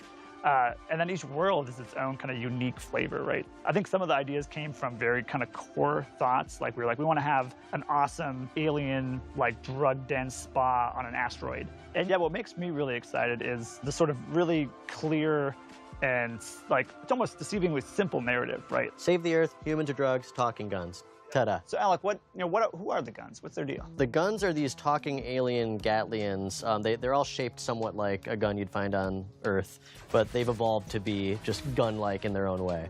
And so this race of Gatlians each has their own unique personality, their unique set of abilities, and you're going to be rescuing them from this evil alien cartel, and together, you got to stop the bad guys. And get more Gatlians. Yeah, collect more Gatlians. Yeah, a lot of players are gonna have very different experiences depending on what gun they favor. Yeah, you kind of pick your favorite companion to have out a lot and hear their dialogue, be part of different dialogue scenes and stuff. Yeah. Look at us, blasting away! And sometimes you can unlock the guns in a different order than another player has. So when you go back through a level, you'll see things that you would have been able to access if you'd done it in the other order. That's and you can come back. That's a huge one. All right, so we've talked about this crazy good game that sounds amazing. Why should people be excited to play it? As a studio, we are attempting to bring A-level adult comedy into video games. Something I love about Squanch is we would put a lot of effort into things that a lot of other studios wouldn't even bother with, like a single small joke that 5 players might find. Well, okay, now I can. I love that stuff. I love like edge casing and like what makes you remember a game. Yeah, like if a player's trying to break the game in a certain way and then you have an answer for that for them, that is like such a memorable and amazing moment. It's almost like watching TV, but the viewer is able to reach into the TV and poke a thing, and the character has to respond to that. And there's so much fun to be had for the most part. You can skip it all. We worked really hard on it if you want to skip it. Yeah, if you want to just like miss out on like, you know, yeah, some if you're of like the a big coolest... dummy and you don't want to play the game at all, that's fine. We're not going to judge you. We're just going to be upset.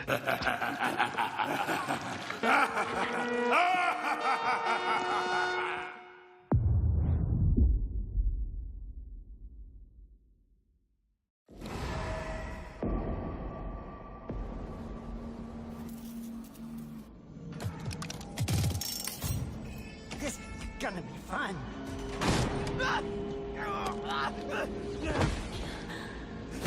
You know I can't let you leave.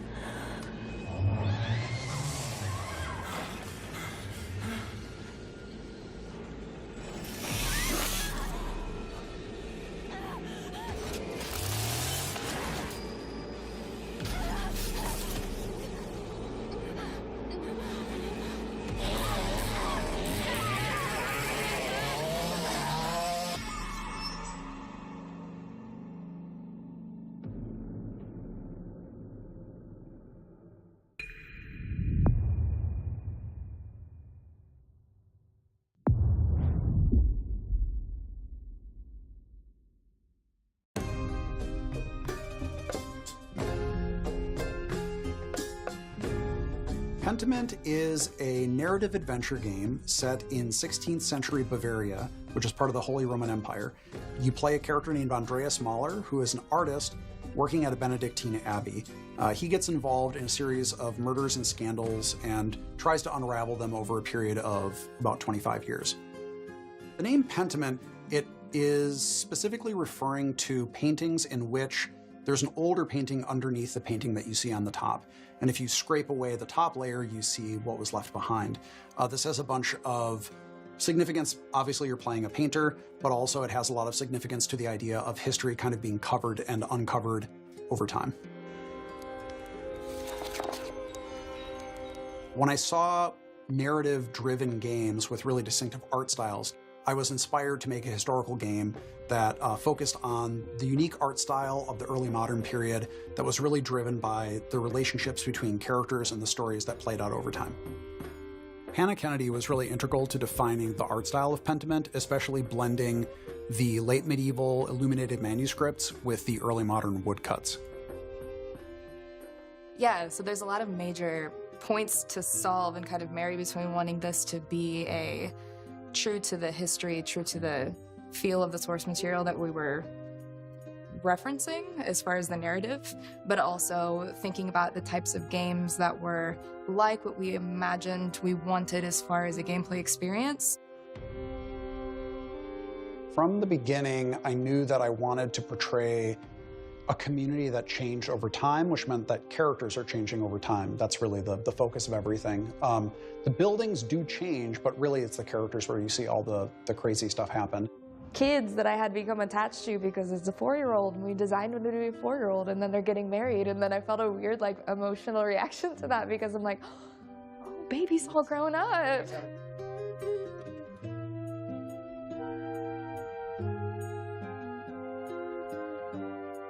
I think the 16th century has always been really interesting to me because it was a time of such social upheaval in Europe. I think when we look at social change in the past, it seems like it's a thing that always happens outside of our time. But right now, I think we're maybe more aware than ever that social change is happening constantly, and people are always struggling with it. It's always a difficult process. And so I hope that by looking at people from the past, we can see that even though the setting might be different and the specific issues might be different, ultimately we always struggle with social change.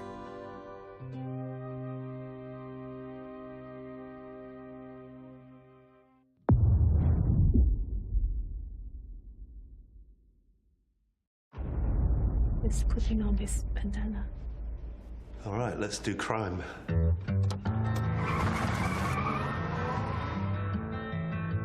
This is such a bad idea. All you had to do was keep your mouth shut. I'm gonna override this. Is your life mission to cause harm? Yeah. This is my favorite shot of the whole game, this one. With As Dusk Falls, what we're trying to do is to make a brilliant interactive experience for anyone who loves brilliant storytelling. So people who enjoy films, people who enjoy TV series. It's also a social experience and about sharing these stories with the people you love. I think we should stick to the plan. Yeah, stick to the plan. I took my inspiration from TV shows, prestige shows like, Breaking Bad, Fargo. I really love Dog Day Afternoon. It's such a wonderful setup. You try that again, and every last one of them leaves in a body bag. When you write for interactive stories, it's all about the stakes. You want big choices, the tentpole ones that everyone will remember from the chapter they played, but also you weave in the smaller stakes, the drama bit, like the relationships. Are you gonna stay married? When you lost your job, this wall went up, and I missed you, okay? The game deals with very mature themes that you don't normally find in a video game. It really gives you agency over characters that are relatable, that are familiar to you. It's like an interactive story, but with the power of video game behind it. I only gotta yell and my brothers will come. Now hold your horses, young man. I think you should at least listen to what I have to say.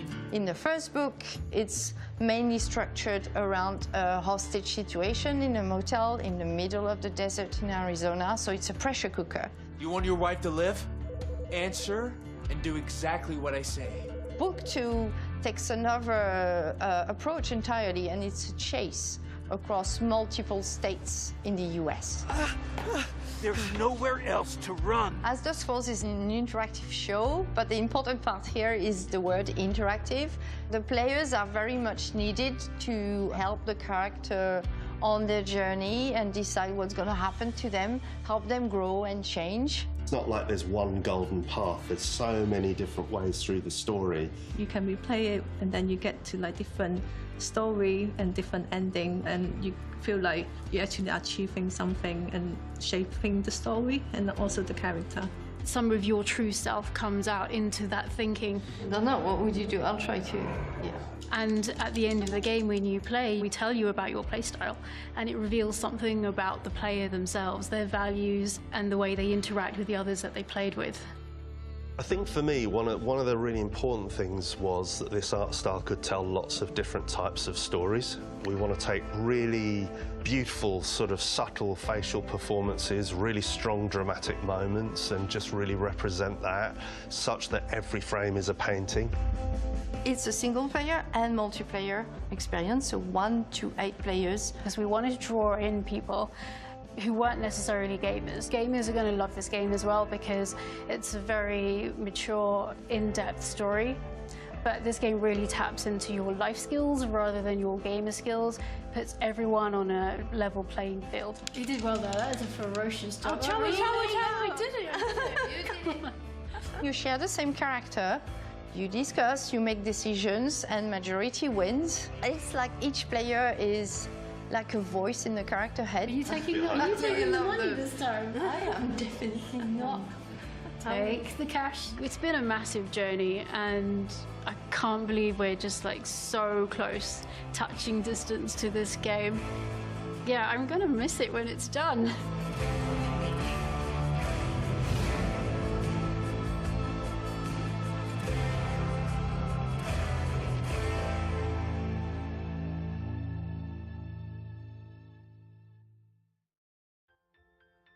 Let's check out what mysteries, adventures, and, of course, slimes are waiting for us in the new, vibrant world of Slime Rancher 2.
All right, time to get going.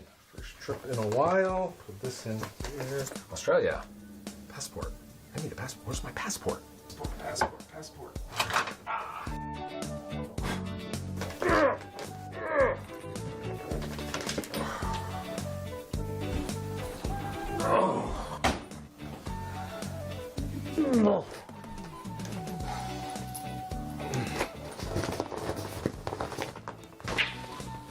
All right. Where's my Uber? All right, let's go.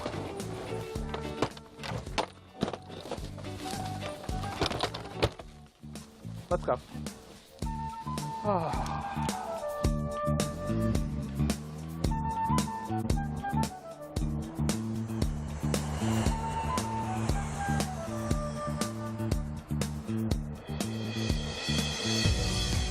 Welcome back to Melbourne. It is so great to be here in person. Get ready for the showcase.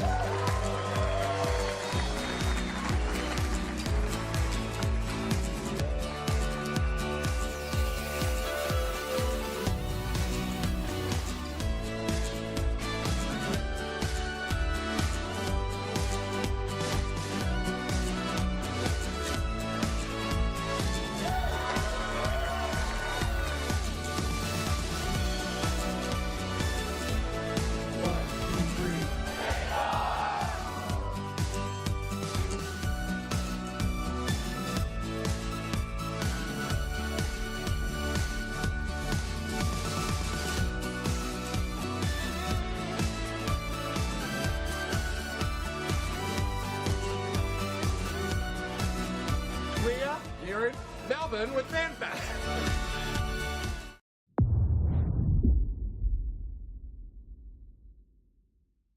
We are so excited to tell you all about Forza Horizon 5 Hot Wheels, the first expansion for Forza Horizon 5. So Mike, let's start with why the team decided to bring Hot Wheels to Forza Horizon 5's Mexico. Our fans have been telling us for years about how much they loved Forza Horizon 3's Hot Wheels expansion. So we've been waiting for the right time to bring everyone another Hot Wheels adventure. Forza Horizon 5 presented the perfect opportunity to bring Hot Wheels to life like never before with the power of the Xbox Series X and S. It really does sound like the perfect time for Forza Horizon and Hot Wheels, so I'm wondering if you can tell us a little bit more about what to expect being in the clouds of Mexico this time. Yes, you travel to the clouds above Mexico to visit the Hot Wheels Park, which is comprised of over 200 kilometers of the fastest, most extreme tracks yet. Once there, you'll join the Hot Wheels Academy and set out to take on Forza Horizon's most extreme racing yet and prove yourself a Hot Wheels legend. Let's go. As well as the iconic orange Hot Wheels track, you'll take on new driving experiences across gravity-defying magnet tracks, as well as ice, water flume, and rumble tracks. So we spoke loads about biomes in the build-up to Forza Horizon 5's launch. Are we expecting something similar in Forza Horizon 5 Hot Wheels as well? Yes, so we're truly going to see the power of the Xbox Series X and S when we look at Forza Horizon 5 Hot Wheels' all-new biomes. The amount of detail and diversity that we can pack into the 4 new biomes is breathtaking. We have the rugged Giants Canyon, where you'll hear the growl of your engine bouncing back off the intricately detailed rock formations. The Ice Cauldron, where frozen tundra drips into the glistening molten lava. In Forest Falls, you'll see a tree canopy towering over epic waterfalls. And finally, the visually stunning and exhilarating Horizon Nexus, where the Horizon Festival is suspended among a web of Hot Wheels tracks. And there's more, because new players can jump into Forza Horizon 5 Hot Wheels as early as possible during the main game's initial experience. And how are people going to be able to use Event Lab in Forza Horizon 5 Hot Wheels? So in Event Lab, you'll have the freedom to design, build and share using the new Hot Wheels Creation Kit. That's over 80 new track and stunt pieces that instantly snap together thanks to our new building tools. You can then share your creations with the entire community for players to discover and play. We are anticipating our community building an ever-evolving catalogue of new player-created Hot Wheels events that everyone will enjoy. They all sound absolutely incredible, Mike, but I'm going to ask you the most important question in the room. Can you tell me a bit more about the cars? Yes. So we have 10 new amazing cars coming to the pack, including 4 new Hot Wheels cars, which have been scaled up to real-life proportions. We have the Diora 2, the Bad to the Blade, the Baja Bone Shaker, and the Chevrolet Hot Wheels Copo Camaro.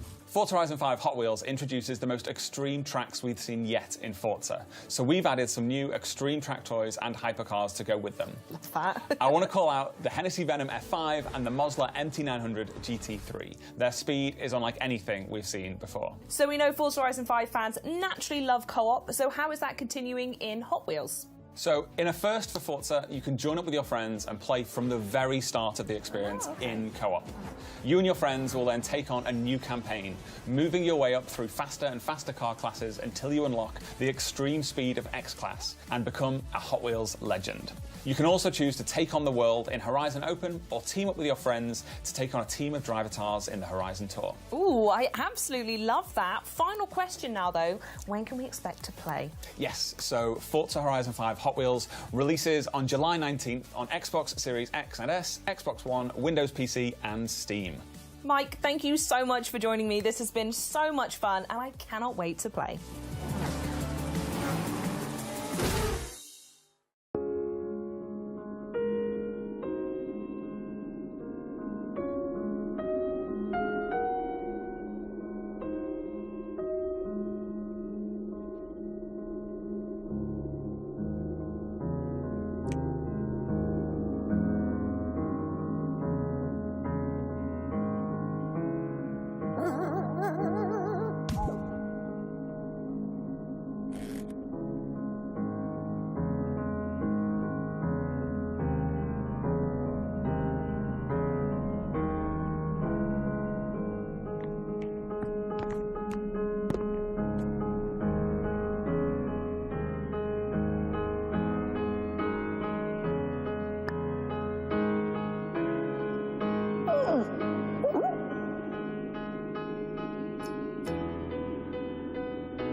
Now, onto our next block, pun intended of course.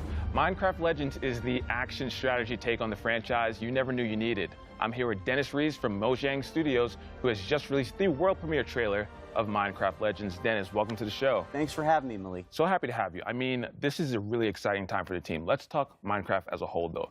That game, I have nothing to back this up, but I feel like everyone on the planet's played Minecraft at this point. But that wasn't enough for you all. You all went and made Minecraft Dungeons, and now we're moving on to the recently revealed Minecraft Legends. So one, tell me a little bit about what it means for the team to actually be able to reveal the game, and then two, just let us know what Minecraft Legends is. Well, we are so excited to finally be able to talk about this game with the world. We've been working on this game for some time now. Minecraft Legends is an action strategy game is set in the Minecraft universe. And in order to build this, we really wanted to partner with a great company that understands strategy games. And so that's when we reached out with Blackbird Interactive. And in doing so, we were able to create an experience that is welcoming for people who may have not played Minecraft, but also people who have. And I mean, you've seen the trailer. It's about going and traveling through these beautiful biomes, exploring this world that is familiar yet still mysterious.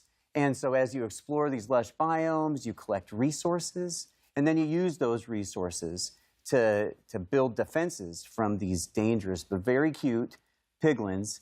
And in those offensives, you're able to fight them back and send them back to where they come from. And you know what? You're going to probably want to build some alliances with some unexpected friends because they're going to help you actually defeat the piglins and send them back to where they come from. Oh, I'm looking forward to it. And I love what you said about trying to make a game that's both for fans of Minecraft that exist and new fans coming in.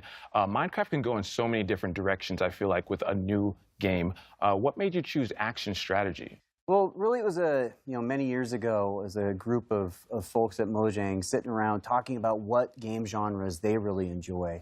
And action and strategy were the more popular ones that came up. And so we started to think about who we could partner with to build that experience. And that's where we came into Blackbird Interactive. And that was back in 2018. And, the project was codenamed Badger. And an interesting little fact for many of those people that might follow Minecraft, if you go back to Minecon 2018 and you look at the shirt that Jens Berenstain was wearing, you'll see a graphic on there. And it's in the shape of a badger head. And really, that was meant to be an Easter egg for years forward, which here we are now. I gotta say, I love a good Easter egg. Now, where would you say that Minecraft Legends fits in the overall Minecraft universe? Well, the Minecraft universe is just always growing and expanding. And if it's not from our partner communities, then it's from Mojang specifically. Like you mentioned, Minecraft Dungeons. That's a great example where Mojang went out and we built this dungeon crawler experience in the Minecraft universe, and players love it. It's wonderful. And with Minecraft Legends, we're trying to do something similar, really.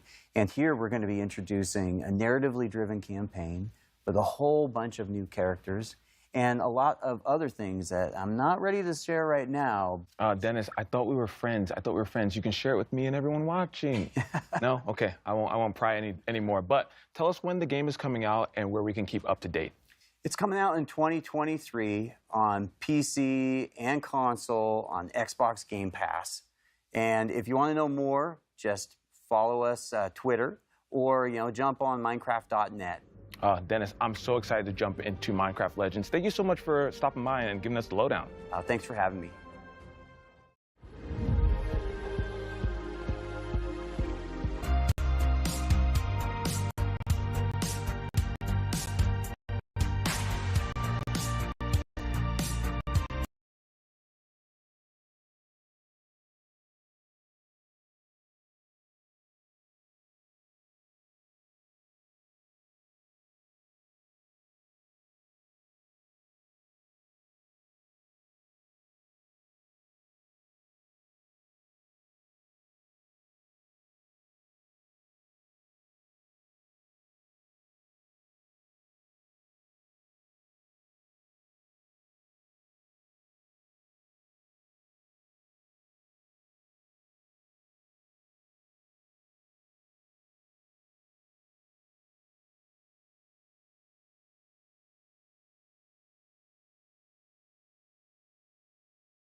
Hello, ich bin Phil Spencer. We at Team Xbox are excited to be back at Gamescom to celebrate gaming with our fans from all over the world. Whether attending the show or watching from home, fans in Germany, Europe, and around the world can expect a little more insight into some of our previously announced games coming to Xbox in the next 12 months. We're excited to continue building a community together and bringing the joy of gaming to everyone on the planet. From all of us at Xbox, Dankeschön, and welcome to Gamescom 2022.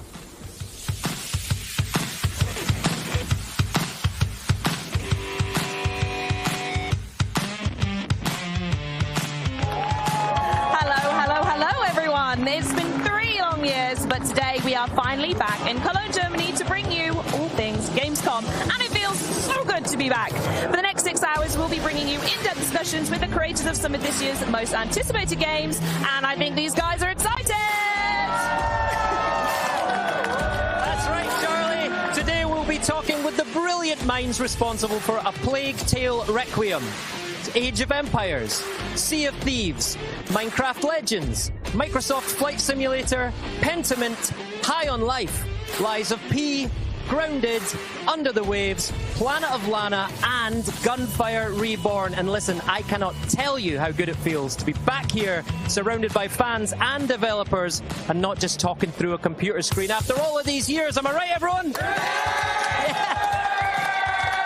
That's right.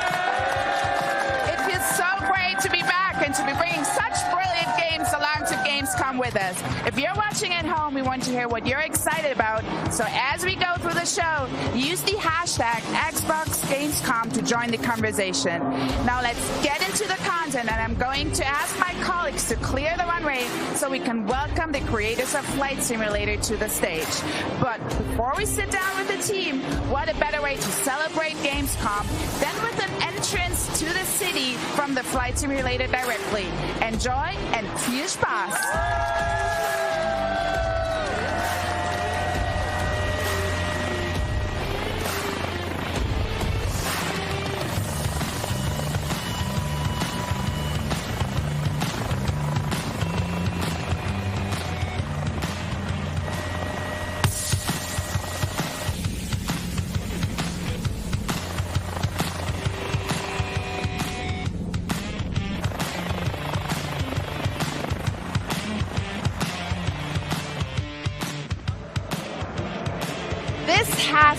One of my favorite clips, and based on the video you just saw, our next guest landed here at Cologne Messe in Germany to talk all things airborne. I'm super thrilled to introduce you the head of Microsoft Flight Simulator, Jörg Neubrand, and also the CEO of Asobo Studio, Sebastian Floch. Thank you so much for joining us. Thank you so much, Maxi. It's great to be back here at Gamescom, right? In beautiful Cologne, in person.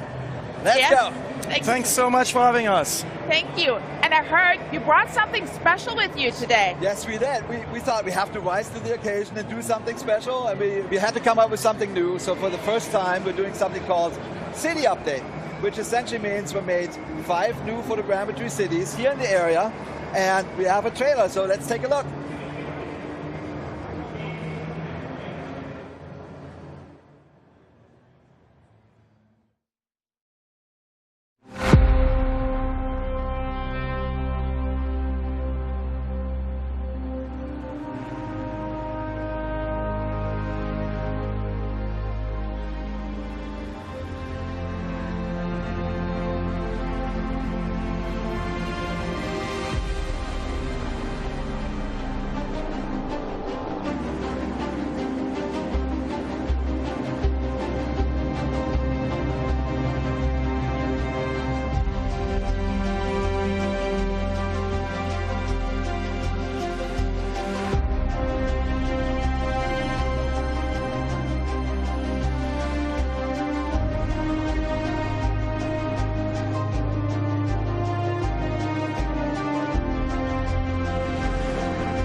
This looked incredible. Yeah. I think I even saw 5 soccer stadiums. I definitely saw BVB Cologne. I wonder if we have any Cologne fans. You're a Cologne fan? I'm maybe a little guilty. I'm a big Bundesliga fan, and my favorite club is 1. FC Köln. so happy to put it into a video.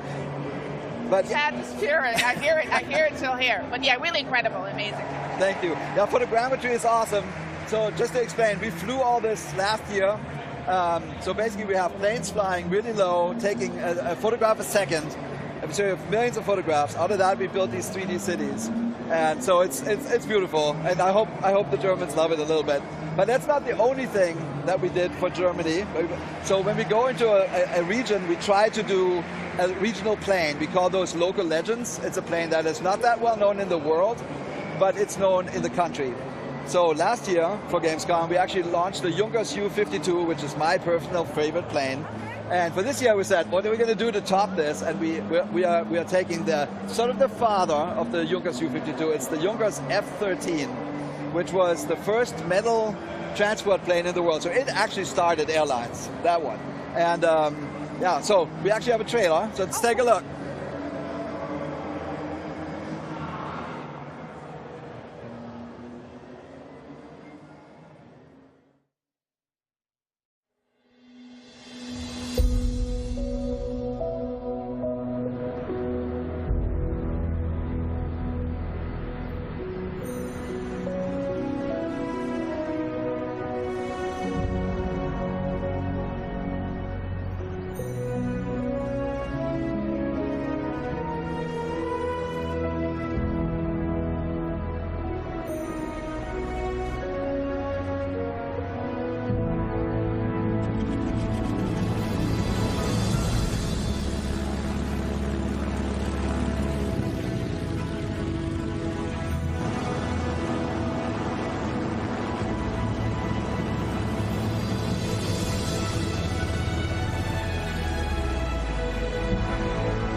That trailer, the music, it really, you just bringing a beautiful piece of history to life. So thank you so much for that. And I'm wondering, when you are choosing a plane like the Junkers F-13, like, what is the process like to make it as authentic as possible? I'm assuming you can't just like travel back in time and talk to the German engineer Hugo Juncker himself. Time travel, Seb. It's a new feature. We need to put that in the flight sim. No, seriously. So it's a ton of research. The first thing we do is, are there any surviving aircraft? So this plane is from 1922, and we looked, and there are pieces. So we first contact all the museums where the pieces are. And so in this case, the German museum, Deutsche Museum in Munich, has an original cockpit. They had it in storage. We told them what our plan were. They're like, we'll bring it out of storage. So we scanned that in down to the millimeter. And then they also had a replica, so we've scanned the exterior. And then there's a company, the Junkers company celebrated the 100-year anniversary of this plane just recently, and they built 3 replicas. So we talked to that team as well, and they let us scan all the new instruments, and they had people who fly that. So they gave us feedback on the flight model and everything to make sure that it's perfect. So it takes a ton of people, but it's great fun. So does that mean when you, for example, decide on a new plane to bring back, you have a dedicated internal team that will look after it, or do you bring some outside people in as well? We bring outside people in. So this particular plane is actually made by a German engineer, a software engineer. His name is Oliver Moser. And he works with the German Museum and a whole bunch of other people to really get it right. And the curators of those museums, they live those planes. That's what they do in their life, right? So they know everything about everything. We can ask them any questions. So that's the process with old aircraft. And with new aircraft, Seb is actually oftentimes traveling Just last summer, we visited a school to fly on the gimbal Cabri G2. When we do an aircraft, we make it extremely realistic. We go capture audio data, flight data, visual data, and we test the aircraft with engineers from the manufacturers or even test pilots. And I mean, that sounds incredible, but what's even more incredible is Flight Sim is literally turning 40 this year. Like, I'm 38. I can't even believe there's a game that is older than me. No, but it's really amazing. It's a milestone. And you announced at the Xbox Bethesda showcase that there will be a 40th anniversary edition.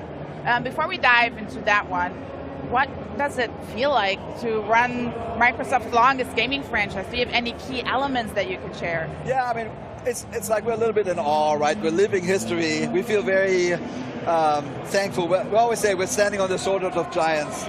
Bruce Ardwick made the first flight sim. He invented the genre. We try to stay very true to that fundamental vision. And I would say that what stands out to me is the fans. We talk to them all the time. There's people that have been with flight sim for 40 years, so they're in their 80s. They know everything, and they're very vocal and active, and that's what makes it fun. When you're talking about the community, what have they been asking for the 40th anniversary edition? So they have a lot of requests. Two that stood out for us was helicopters and gliders. And Seb and his awesome team at Asobo did a bunch of work. So Seb, just talk about that a little bit. Yeah, so helicopters and gliders, they both are very specific and they require a lot more accurate simulation of the airflow around the aircraft.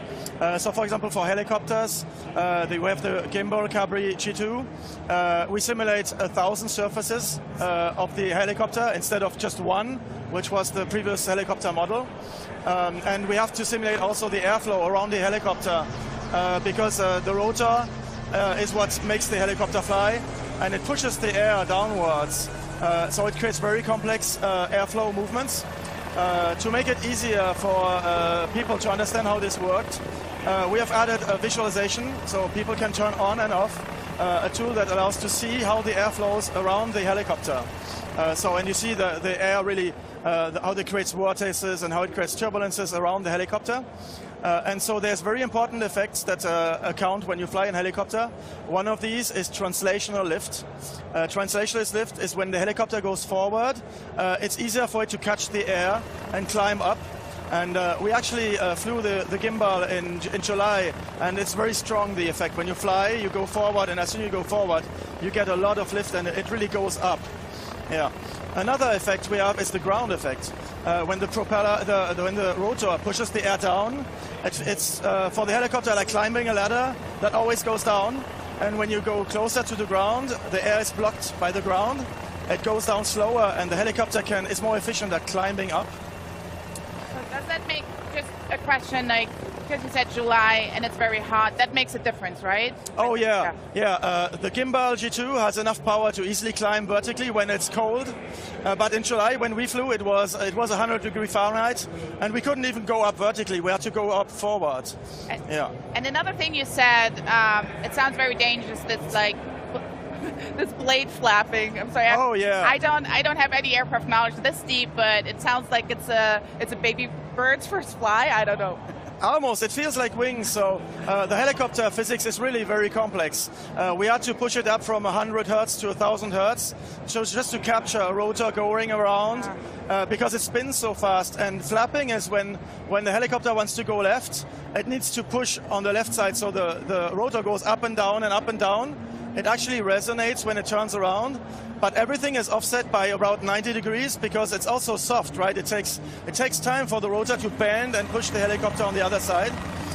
One important effect is the vortex effect with the ring vortex. When the helicopter spins, when the helicopter rotor spins, it creates a vortex. When you go down, it goes into its own airflow, its own vortex, and it's very hard for it to climb at that moment.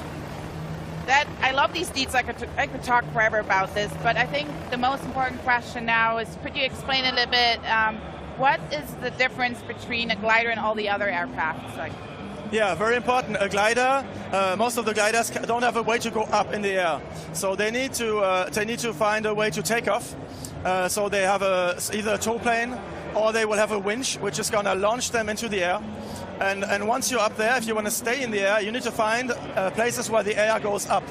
And so experienced pilots will know where to find updrafts. But we added a system for anyone to see them in the environment, so you can see the air flowing up, and it's easier to find where that happens. The pilots can then fly in the environment, go up. It allows you, the glider has a very long glide distance, but when there's updraft, it can stay in the air for hours, basically, as long as there's sunlight and as long as it heats up the air. And it makes it very fun. You can glide along mountains, on the hills, where everything is south exposed, goes up, and so it makes it a very complex and enjoyable experience with its visualization. You spent clearly a lot of time in this. Have you shown this to any pilots or other people outside? Yeah, for example, the helicopter simulation, we show that to instructors of the same helicopter model, and they flew with it, compared it to the real-life helicopter. They were super impressed by how realistic this is, how it reproduces exactly the flight of the helicopter in all the different conditions. And for the gliders, we're actually working with a studio called Flight Sim Studio. They're glider pilots, they know tons about this. So yeah, we look for experts just to make it right.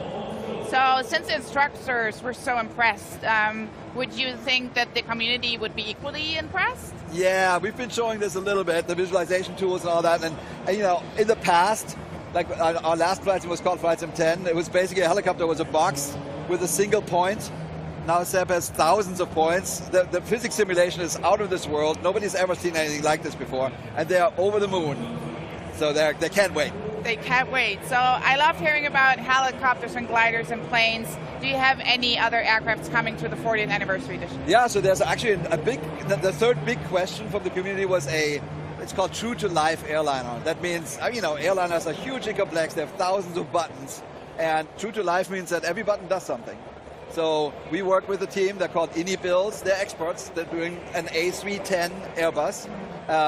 And I think the community can't wait. I mean, those things are typically just pay-wear, and we now put it into the base sim. I think it's like a gift. Like, the whole idea of the 40th anniversary edition is like, it's a box of chocolate. Here's some gifts. I like chocolate. I like chocolate. What I like more is actually trailers. Do we have one?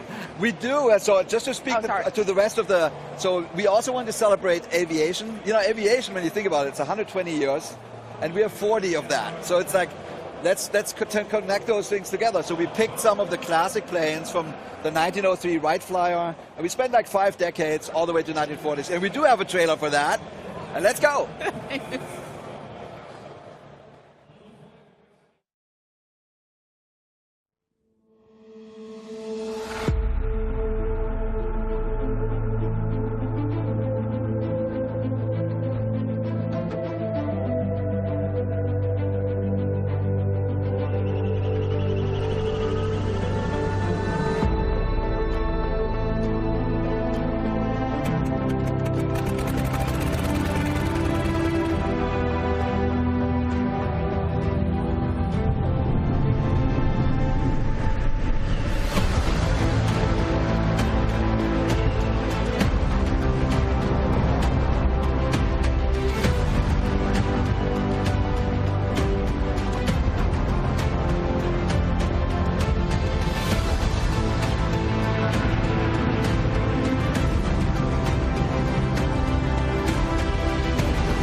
Well, it looks like we have a few more surprises in this trailer, and we have some planes in there that we didn't see before. That is exactly true. So there is a Curtiss JN4 Jenny that's from 1915. It's actually the plane. They made thousands of these. And it's the plane that everybody in, like literally America and also in Europe trained. So that's when airplanes really took off, around that time, and that plane is at the center of all that. Then the next plane we added was the Grumman Goose 21A. Beautiful plane. It's famous because it shuffled Hollywood famous people to Catalina Island and places like that with waterplanes. So it's lots of luminaries. So and a lot of them are left because, you know, honestly, wealthy people had those planes. And then at the very end, I don't know if you saw that huge plane, that's the Hughes H-4 Hercules. It's better known as the Spruce Goose. So that's Howard Hughes's, you know, he was a big, ambitious guy. So he said, I'm going to build the biggest plane ever made. And forever and ever, this was the biggest plane in the world. And it only flew once for 20 seconds. And we worked very closely with the museum. There's a museum in Oregon called Evergreen Museum. It's part of the Smithsonian organization. And they have the plane. So they let us in there, take photographs. They gave us tons and tons of feedback. And they're so happy because this is going to be the first time the Spruce Goose really flies. That's going to be cool. That is really, really amazing. I'm not sure if that's the one, but I want to touch a little bit on the legacy, and maybe this is some of the moments that captures this. 40 years of flight sim. What has fans coming back to the flight simulator like every day? To me, I mean, we talk about this as a team all the time. To me, it really is like the fundamental truth is that the flying is a human dream. And it's been a human dream for a long time. I honestly think people looked at the sky, looked at the birds and said, man, you know, I wonder what that looks like. And the dream, when Bruce Artwick started all this, the dream was go anywhere, look at anything, see it from that very unique perspective of flying. And we stayed true to that. The franchise stayed true to that. And I think that dream is very much alive and still shared. And now with this new version, like it used to be we didn't have enough data. We couldn't really, the planet didn't really look like the planet. When we started this, we had 4 petabytes of data, which is 4,000 terabytes, a lot. And the cloud. So we now suddenly could actually show every house, every building. We have 1.5 billion houses. We have 3 or 4 trillion trees. So we have literally every house and every tree on the planet. And everything looks right. So what people are doing now is what I call digital tourism. So there were always people interested in planes, and now people are also interested in the world. And let's just look at everything and visit it. And I think that's a new dimension that we've added that brings in new people to this hobby, and it's a beautiful thing. So, Sebastian, what's your experience in this? I mean, aviation is so rich. It's 120 years of constant innovation. There's so many different things to discover, so many planes, so many aircraft, so many helicopters. It's just very vast to explore. And then the playground is the planet, right? It's huge. You have so many cities, millions of cities. You have so many countries. You can go travel, prepare travels. There's just so vast. There's way more than 40 years of stuff to discover. I have one question for you both, because I want to know, which is your favorite city to fly over? That's a very good question. So I really like Sydney. All right. Because I've never been, and I want to go because I saw it in flights. And and I actually landed everywhere under the Bay Bridge and whatever the bridge is called. Awesome. I need to go. The real world. Yeah. What's yours, Sebastian? It's gotta be San Francisco. San Francisco. We've been there. Mine is Seoul. Like, I've never been there. Korea. Like, I want to fly over that. I spent a month in South America. I've never been to South America. I flew around for a month. I now have a sense what Suriname looks like. I had no earthly idea, right? So, but it actually sort of this itch to travel, especially during the pandemic. I couldn't go anywhere. That really helped me, and it really brings the planet closer to you. It's great. It does, and there's nothing like taking your Halo Pelican and hover over your own street in Munich. I can just recommend that. So the important question, of course, when will fans be able to hop into the cockpit to take off with the 40th anniversary edition? Yeah, I mean, so the 40th anniversary edition is releasing on November 11th, so that's 3 months from now. It's a full box of chocolate. So we talked about some planes. So it has 12 new planes. It has 14 heliports, 10 glider airports. It has 4 classic airports we didn't really ever talk about yet. Like Flight Sim always used to start in Chicago on Meigs Field. That airport closed. We didn't have it in our original sim. Now we have it. There's others coming. There's new missions. We're bringing missions back from the old sim. So I think it's a true celebration of the franchise. And just in case people don't know, the 40th anniversary edition is in fact free for people who are on Xbox, on Game Pass, and who already own Flight Sim. Well, I love celebrations. I love everything that is free. So I can't wait to hit the skies with this 40th anniversary edition of Flight Simulator. Thank you so much, Jörg. Thank you so much, Sebastian, for coming here. And as you always say at the end of your trailers, the sky is calling. Yeah, see you in the skies. Thank you so much. Thank you. Thank you. So before we hear from the folks behind Planet of Lana, let's visit a spooky reimagine of Boston in 1925. In this uniquely macabre mystery, you inhabit the bootstraps of a dashing detective investigating a chilling murder with a demon as your partner. It's the classic kind of good cop, demon cop routine. It has full of puzzles, an eye-catching art style, great action gameplay, and a plot that will have you at the end of your seat check out the new trailer for this wonderful, unique-looking adventure. It is The Last Case of Benedict Fox.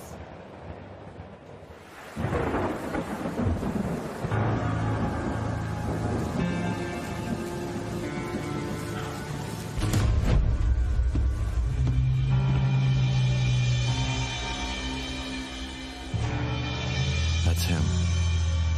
My father. What secrets did he take to his grave? Glad you came back, my beautiful canvas.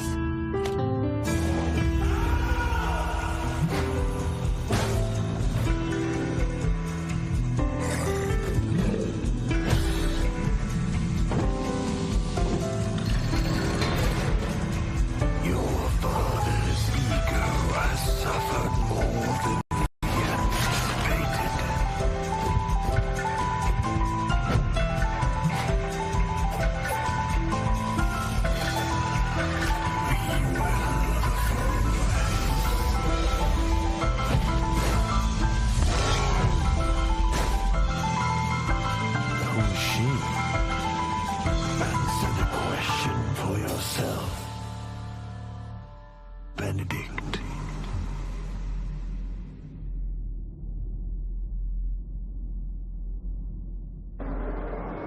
Coming up next is Plague Tale Requiem, but first, Charlie is standing by with our very own Aaron Greenberg, and I have a very special question for Aaron. Can you show us your nails? Just like gaming is for everyone, so is getting your nails done in the Xbox controller colors. Thank you, Maxie. That was so great. And now I've learned about shellac. It's a whole process, right? And I feel like I'm in you... a secret beauty club now or something. He really is. I do hope you take these techniques back with you to Seattle. Maybe Phil next, a Trends, maybe? I'm in. Who's next? Let's do this. Let's get the Xbox nails trending. Absolutely, we're going to do it. Right, to the here and now, how does it feel being back at Gamescom after 3 years and surrounded by this incredible community? This is like a dream come true. I mean, you know, for us at Xbox, like it always starts with the fans. It's about the fans. Always, yeah. These are the most memorable moments of all the years. We love the games, we love the products, but the memories we create with fans are ones that last forever. And to finally, after 3 years, to be back here is really special. It really is. Talking of memories, do you have any favorite ones? And you can't say talking to me 3 years ago either. See, that was great. Planted. So, no, I would say, listen, we have done FanFest. That's always been kind of the highlight of Gamescom. Fans here in Germany, fans from all over Europe come. We've done parties on boats on the Rhine. We've done FanFest on a boat. And so this year, you know, we have a big booth here at Gamescom. We did a really great after-hours event just for fans last night. And it was fun because we started giving out prizes and then throwing controllers into the crowd. I might have thrown a few things. Sorry, HR. But then it turned into like a sea shanty fest. Yeah, it was great. And fans were singing sea shanties, and it was like just the joy and love we get from our fans. It just warms our heart, and we miss this. Yeah, absolutely. And for those who can be here this year, what can they expect from us on the booth at Gamescom? Well, we have tons of playable. So, I mean, start maybe with Pentiment. So, you know, obviously Josh Sawyer and the team of Obsidian have been working on this incredibly rich narrative adventure, taking us back to 16th century Bavaria. So, of course, we had to launch it right here in Bavaria. Fans are loving it. That's coming out in November. We've got new Age of Empires 4 updates. Yeah, we 2 do. new Civs coming. Those are also free for Age 4 players. We've got some great partner titles here. Liza P. Yep. So if you were looking for like that Pinocchio meets Bloodborne meets Game Pass. Exactly. A This is the punishing game. childhood game for everyone. Yes, it is in the 18+ section. The so- secret bit over there. Yeah, you have to get into that. Last case of Benedict Fox. Yes, That yeah. was a big highlight from Showcase.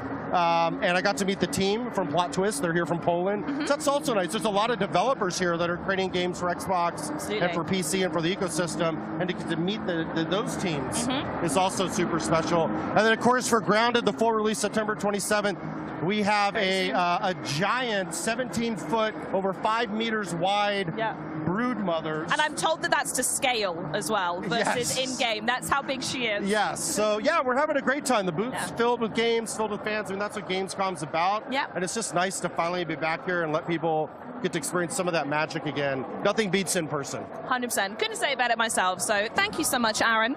Coming up next, we'll get an inside look at the much anticipated A Plague Tale Requiem.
You stay here and patrol. Report if you see one bloody rat. I knew it.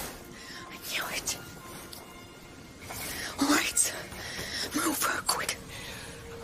Far across the sea, an island calls.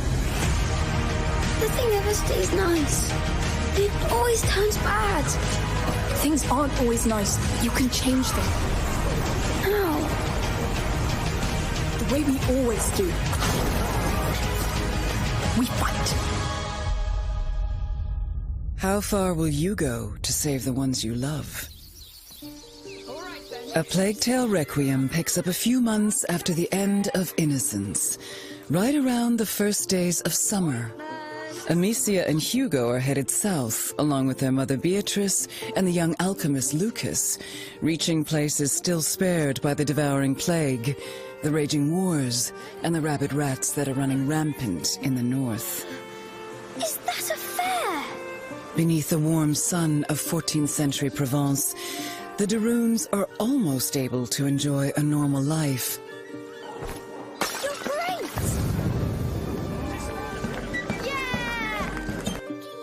But for a recurrent dream that Hugo has been having of a mysterious island that calls him. These look like teeth. It's a two-teeth island. How come nobody noticed their disappearance? Maybe nobody cares. Maybe. One day, the macular illness that's been dormant inside Hugo awakens, and the dreaded living nightmare begins again. In the wake, Amicia finds herself with no other choice but to trust her brother's dreams and head further south towards the elusive island before he's consumed by the terrible macular affliction. The bite, yes. They've locked the arena down. They let them die here. It's starting all over again. Her mind is made up. She will find a cure in what dreams and prophecy may hold. Get used to it. With almost no one they can trust, This is your life now. Amicia and Hugo must traverse land and water as restless forces stand against them. Amicia, you're all right. After the events of last winter, Amicia is hardened, experienced, and when backed against the wall, can be surprisingly resourceful. With several new tricks up her sleeve, she is now able to freely choose between striking from the shadows or unleashing hell with a variety of equipment and tools.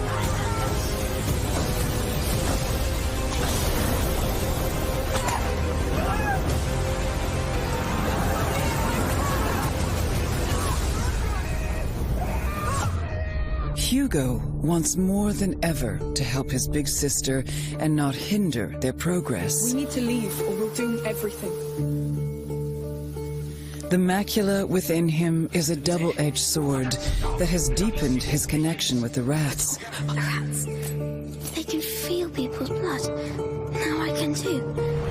This powerful ability can decimate entire squads of soldiers. It takes a severe toll on Hugo every time he uses it. What's wrong? What's wrong? Thankfully, their journey brings not only hardship, but also unexpected friends. These colorful characters help the Daroons carry their terrible burden. It's not my first time. While offering unique skills and resources to bring them closer to their elusive goal. As soon as he's gone, it never lost. Got it. For Amicia and Hugo, the road ahead will test the limits of what they can endure on all levels, and just how far they're willing to go. Reaching the island is only the first step to truly understanding the terrible affliction that's stricken their family. As the lines between reality, fantasy, and fate dissolve, keeping it together and finding the cure to save Hugo will be nothing short of a miracle. But Amicia has hope.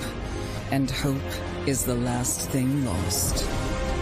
Others are burned in it. If you kill, be ready to be killed. No! No, no! A Plague Tale Requiem releases October 18th on Xbox Series.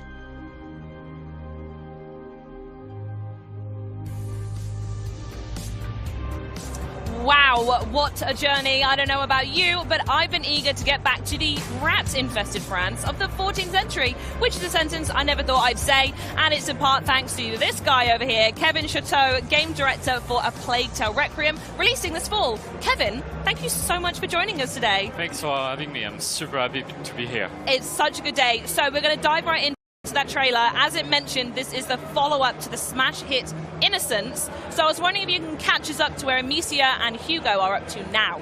So the game takes place in the 14th century southwest France. They came from the southwest, but they had to flee because of the event of the first one. And so we joined them 6 months after the event of the first one on the road.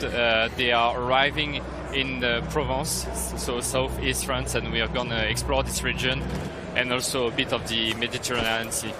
Lovely. So for those who haven't, or people who are waiting to jump right into Requiem, I should say, but maybe they've not played Innocence, would you say it's recommended reading? Is it important to go back? I'm certain you'll say it is, but what do you think for new fans? No, of course they should. Well, yeah, play absolutely. It, yeah. No, it's we have not rebooted, but rethink everything in the game. So it's a brand new game. We have done everything to onboard everyone joining a Plague Tale universe. So even if you haven't played the first one, you can jump in. It will be good for you. Absolutely. So I was actually wondering if you could talk a little bit about the sort of accessibility and the onboarding that you've done and what you had in mind during development. What are some of the key changes coming to Requiem, especially for those who loved the original as well?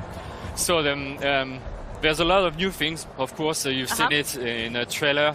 In terms of gameplay, it's much more wider, bigger, much more open than the first one was. Yeah, I picked up on that actually, yeah. Yeah, it was quite narrow, the first one, so we were able to open it even further and offer new tools to Amicia, like the deadly crossbow she has now, or the knife she can use. Quite the arsenal she's got with her now, yeah. Yeah, and it's quite different for her because now she's using war weapon. It was not something she was doing in the first one, so she's ready to deal with death much more than... Very ready. Deal with death and deal out death by the looks of the trailer. So you mentioned the word new a lot, and I think it's important to point out that this is a new console generation that we're working with at the moment. So what kind of shiny current gen features can we expect to see in Requiem?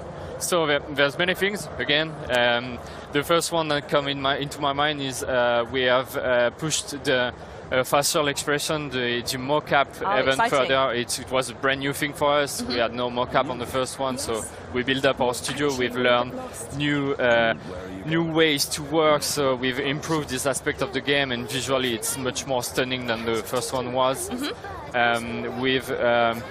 We wanted a larger game, as I was saying, but we needed then more light, because light is a key element of our gameplay. I love the way every new thing brings its own problems that you had to overcome, So we had a much more wider area, so it means more light. Light is very expensive in terms of performances for the game, so it was a big challenge.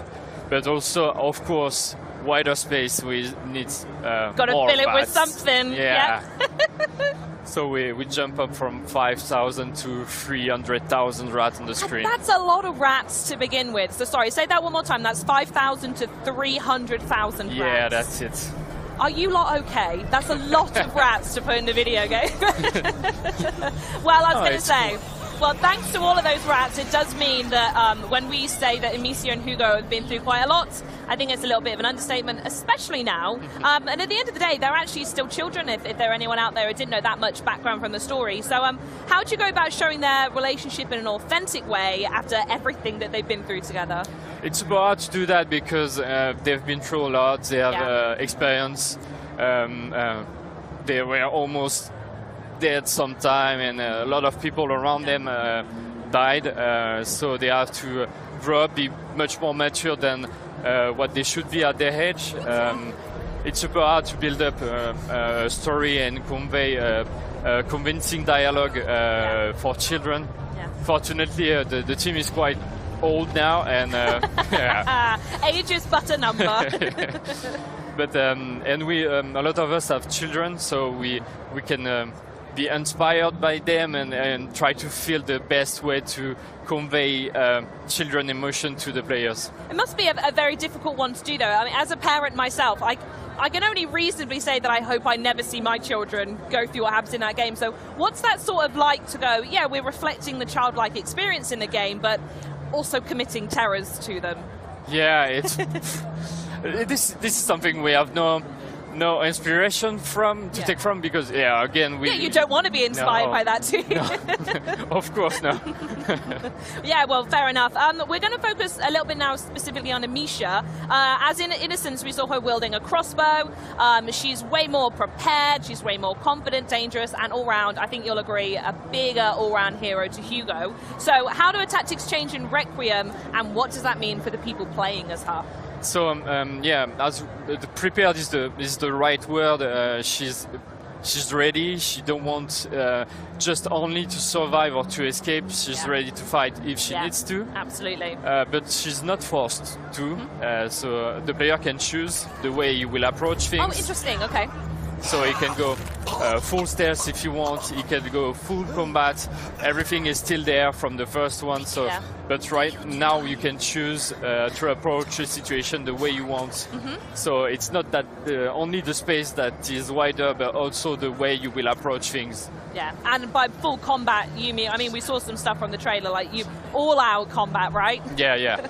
You can burn people, you can use the crossbow to kill them instantaneously, or you can use the knife to silently kill them. It's all there. It's absolutely all there, and I think that all comes together in making the experience so much more cinematic, which I want to talk about now, because the other thing that's so fantastic about the title is the voice acting, and I think that becomes essential when you want to convey emotion. So I'd love for you to share a little bit of insight about the development process, working with the voice actors, and getting to the voices and the emotion that we hear in that trailer. So it's funny because it's something that people don't really know, but when we are working on the game for several years, we don't work with voice actor instantaneously. So for like 2 or 3 years, we work with text-to-speech, so robot voices.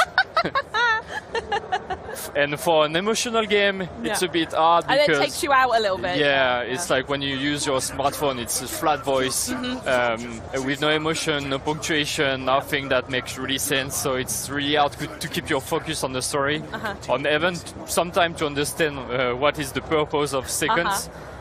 It's after 16 hours of playthrough, you're like, I think I don't get the story at all. Sure, interesting that it changes that much. I will say, first of all, I would love to see that version one day. It does sound wonderful.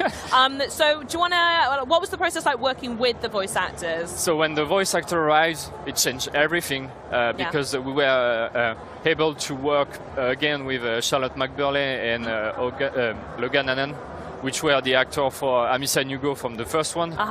And we were so in love with their acting. It was a game changer for us to have them back in the game.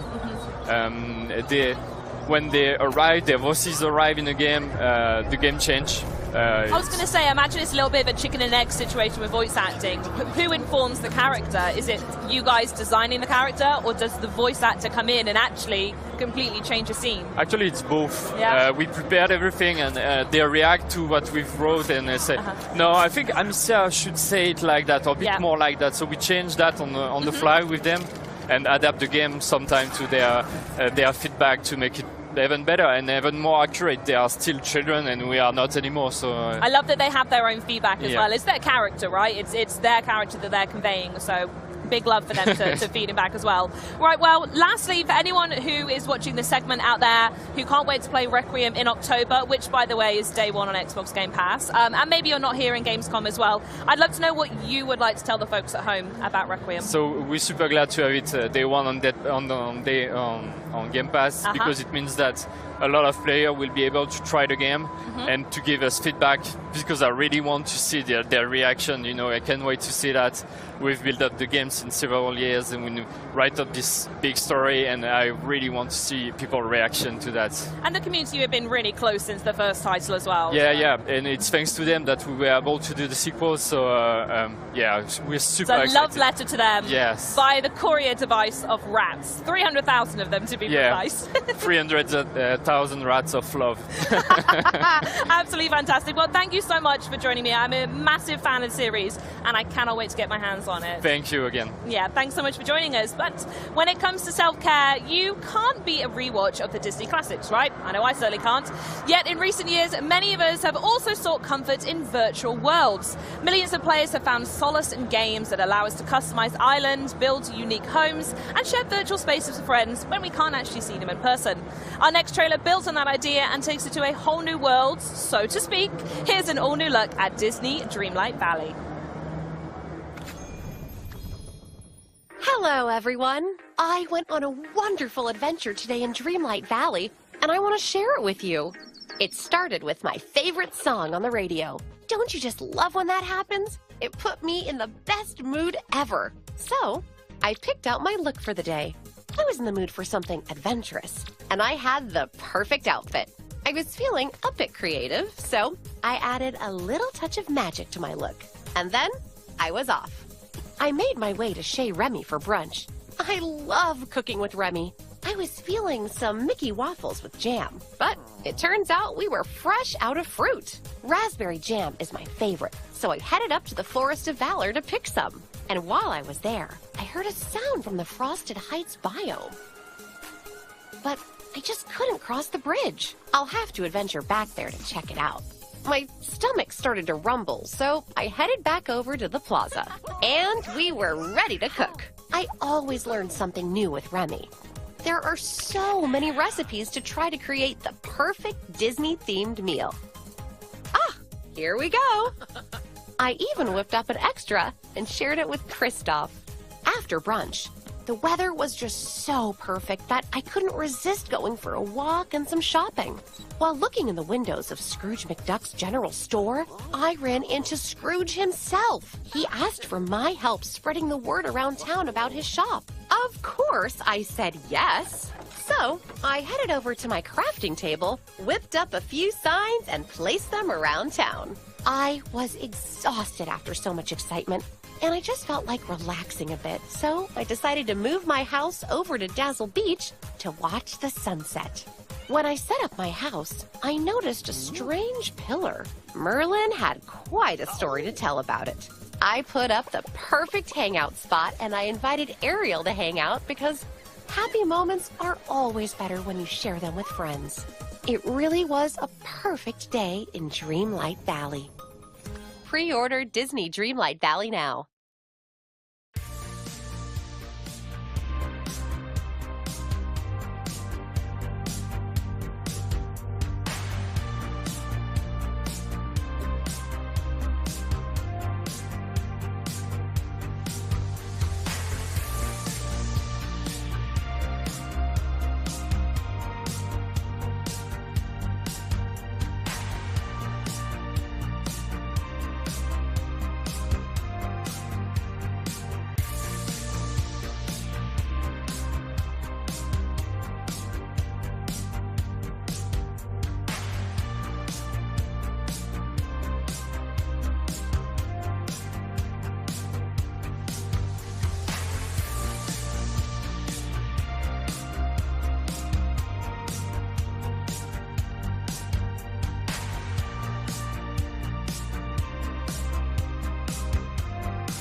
Ahoy there! Welcome. My name's Adam Park, and I'm head of brand and licensing at Rare. And I am joined today by 3 members of the Sea of Thieves crew. Sea of Thieves crew? Sea of Thieves, like, yeah. Kind of work. Sea of Thieves. So, I'll go along the row. So we've got Joe Neats, executive producer on Sea of Thieves. We've got Mike Chapman, who's our creative director. And then we've got Joe, who is our senior community manager. So how is everyone? Excited, tired, everything, all of the above. Like, that wonderful mix you get at events. Yeah, yeah. Feeling the buzz of the live show. Yeah. Chatting to fans, the energy. So, it's awesome. I mean, it is our first official show since 2019. Yeah. So how is it actually being... I mean, I'm sure everyone's asking the same question. How is it back at a show with people? Right. Overwhelming, but in the best way, right? Yeah. Like, it really is. Like, it's just...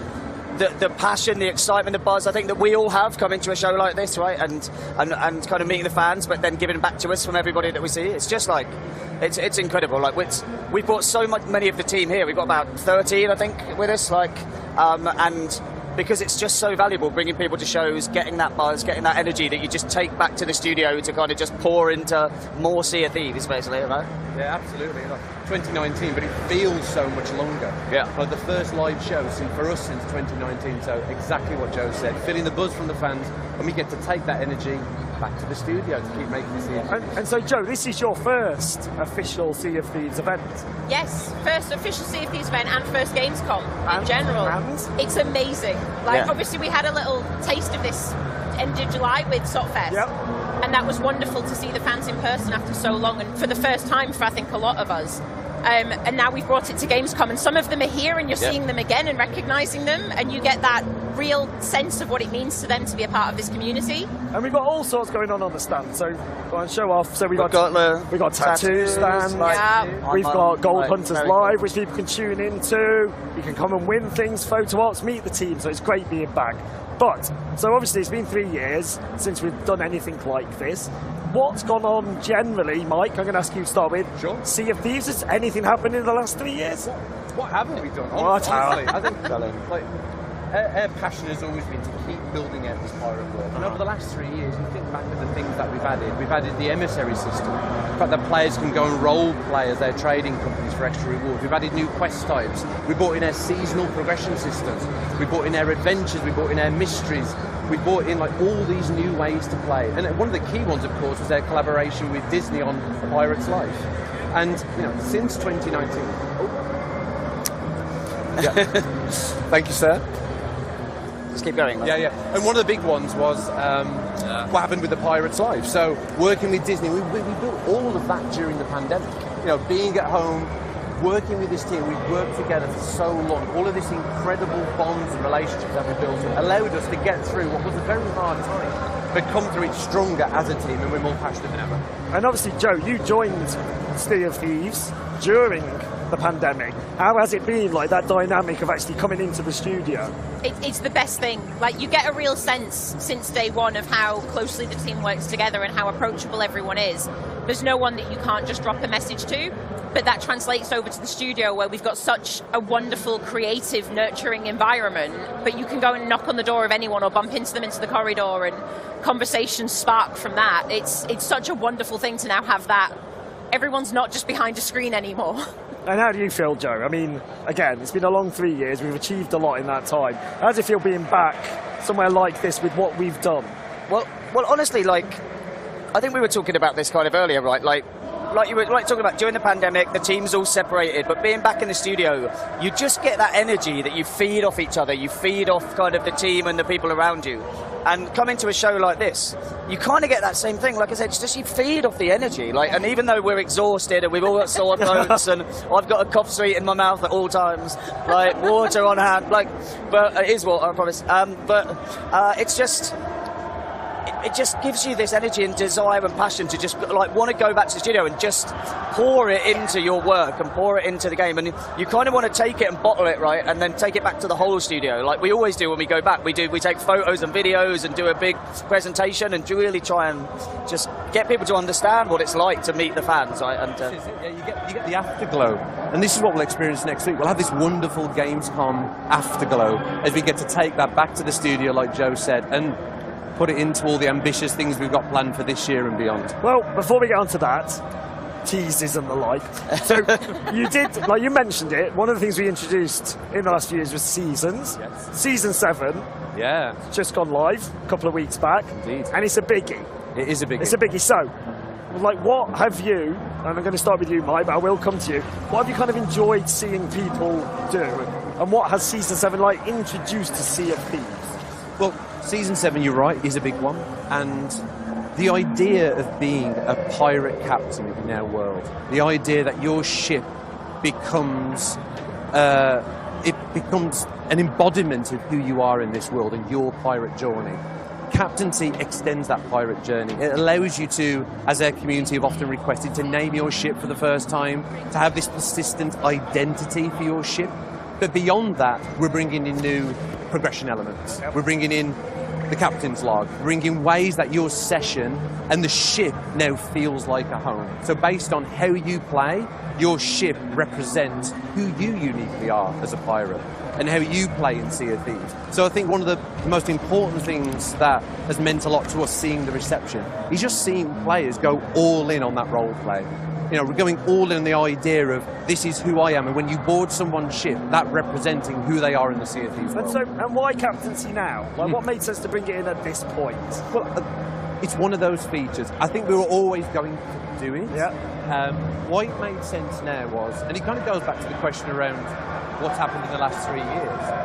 You think about how much richer that Sea of Thieves experience has become. There's so many ways to play in Sea of Thieves now. There's so many ways to be who you uniquely are as a pirate, where the sandbox has got richer. There's new activities, there's new quests, there's new enemy threats. There's just new ways to play.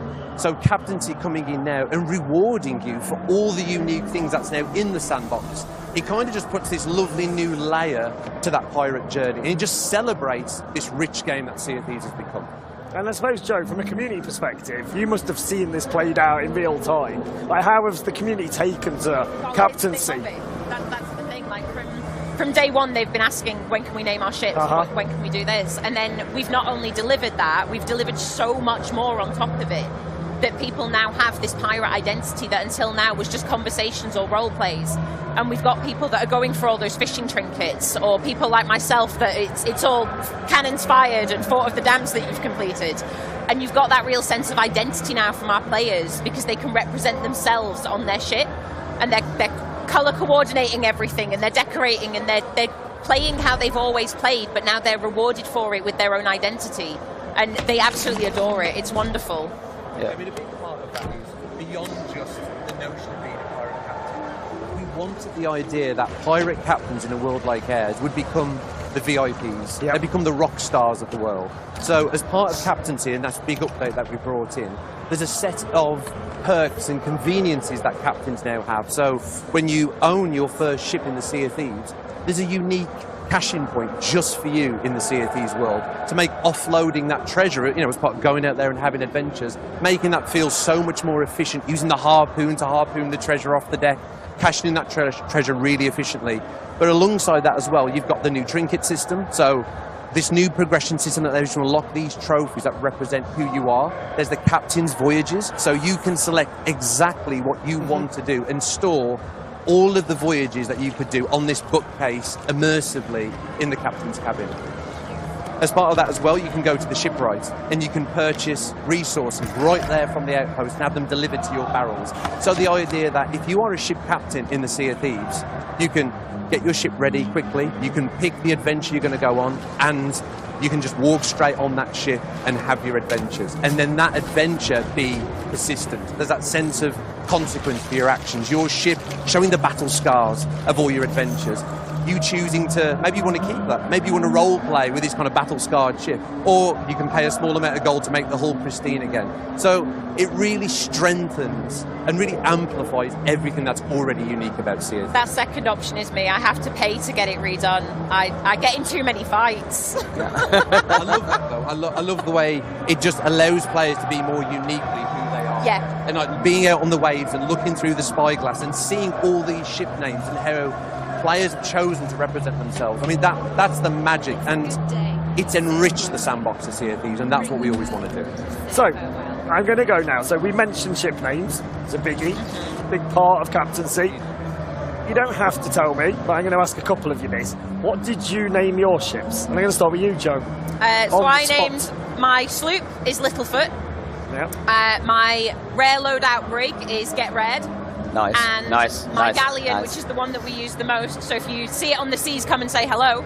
That's the purple loadout, and that is the Purple Rain with the quartermaster sails. Very good. Nice. And what about you, Mike? Great, so I've got a sloop and a brig. So for the sloop is called the Golden Blade. Yep. So fans of Sea of Thieves will know that the Silver Blade, the Burning Blade, it's a big part of their lore. So the Golden Blade's a little tease for our fans maybe, someone that's really into the lore, but my sloop is called the Golden Blade, and my brig is called Inferno. And that is actually a reference to One-Eyed Willie's ship, Inferno, in the 80s classic The Goonies. And why, Mike, is the Goonies so unique? Because it's something that comes up, like, right back. And Joe? It's because the 80s was the best decade. Like, beyond, like, that's just Hands like, down, not no even... contest. Broadcast over. Done. Yeah. No, but you took the whole team to see the Goonies during development. We did. We hired a cinema out, didn't we? We hired the Electric Cinema out in Birmingham, very lovely independent cinema. But yeah, had some pirate-themed cocktails that they put on, and yeah, we took the whole team to see it because it was all about that camaraderie, that adventuring together, right? In all seriousness, it's hard not to get emotional when Joe. It's such an incredible memory of the development of Sea of Thieves, and in such a deep and meaningful way. When we went to watch the Goonies together, it felt like we, as a team, were about to embark on our own pirate adventure, like the characters in that movie.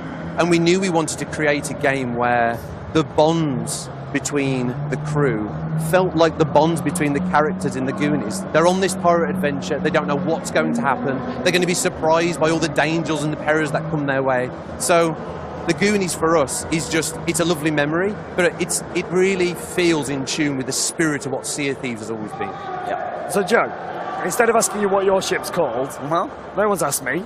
No one's asked you. Mine was Notorious BRG, which works verbally, doesn't work when written. Anyway, so what's some of the favourite ships you've seen, though?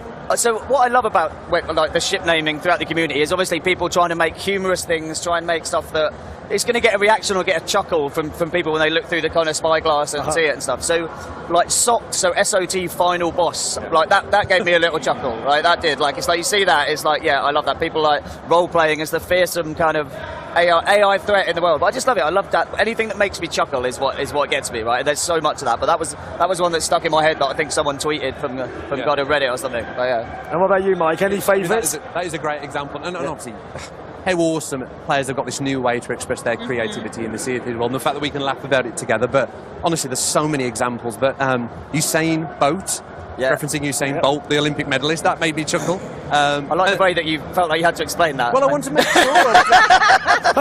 It's all right. The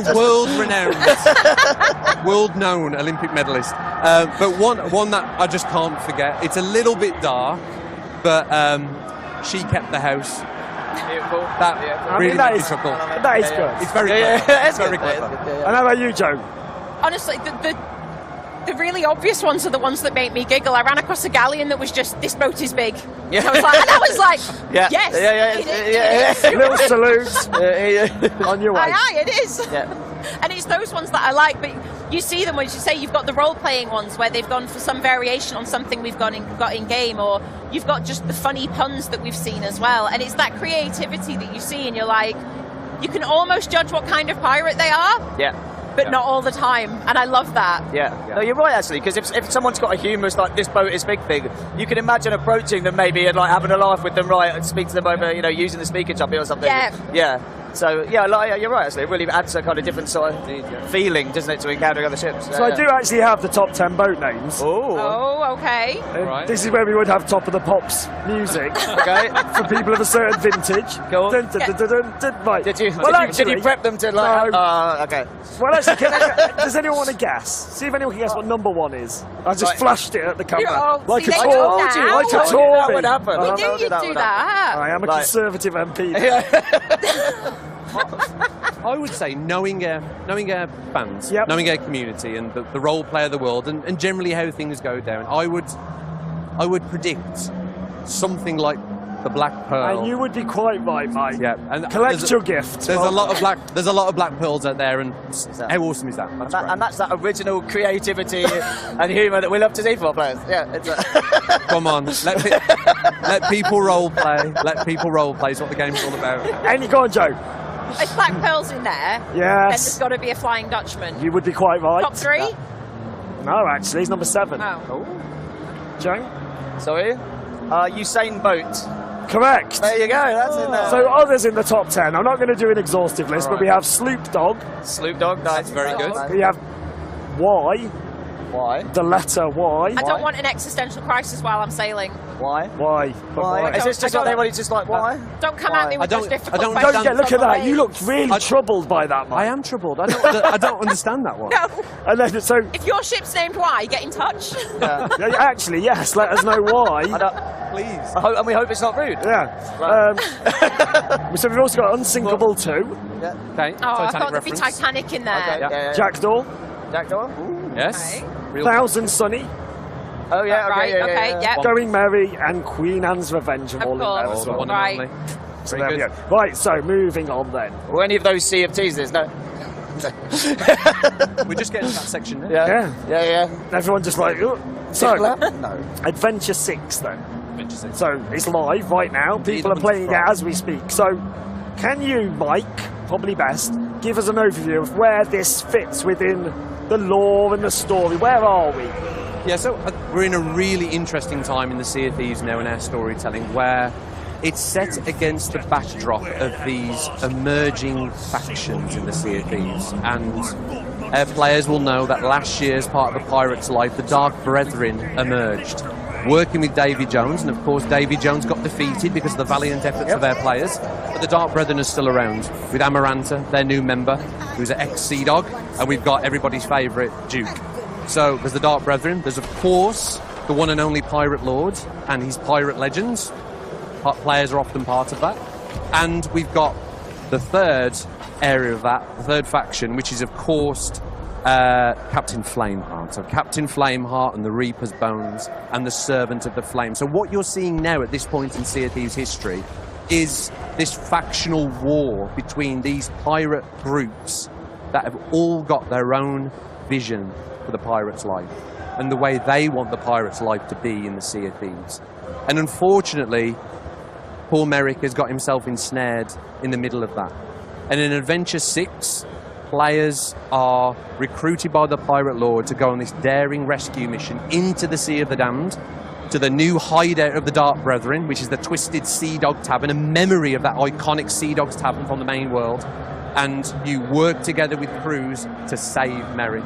But one of the big things that players who've played it will already realise is this actually brings a chapter of Merrick's story that began with the Hunger in Deep, continued with the Shrouded Deep, to the Forsaken Hunter, where Merrick was unfortunately killed and went to the Sea of the Damned, to now in Hunter's Cry. It brings this chapter of Merrick's story to a touching conclusion.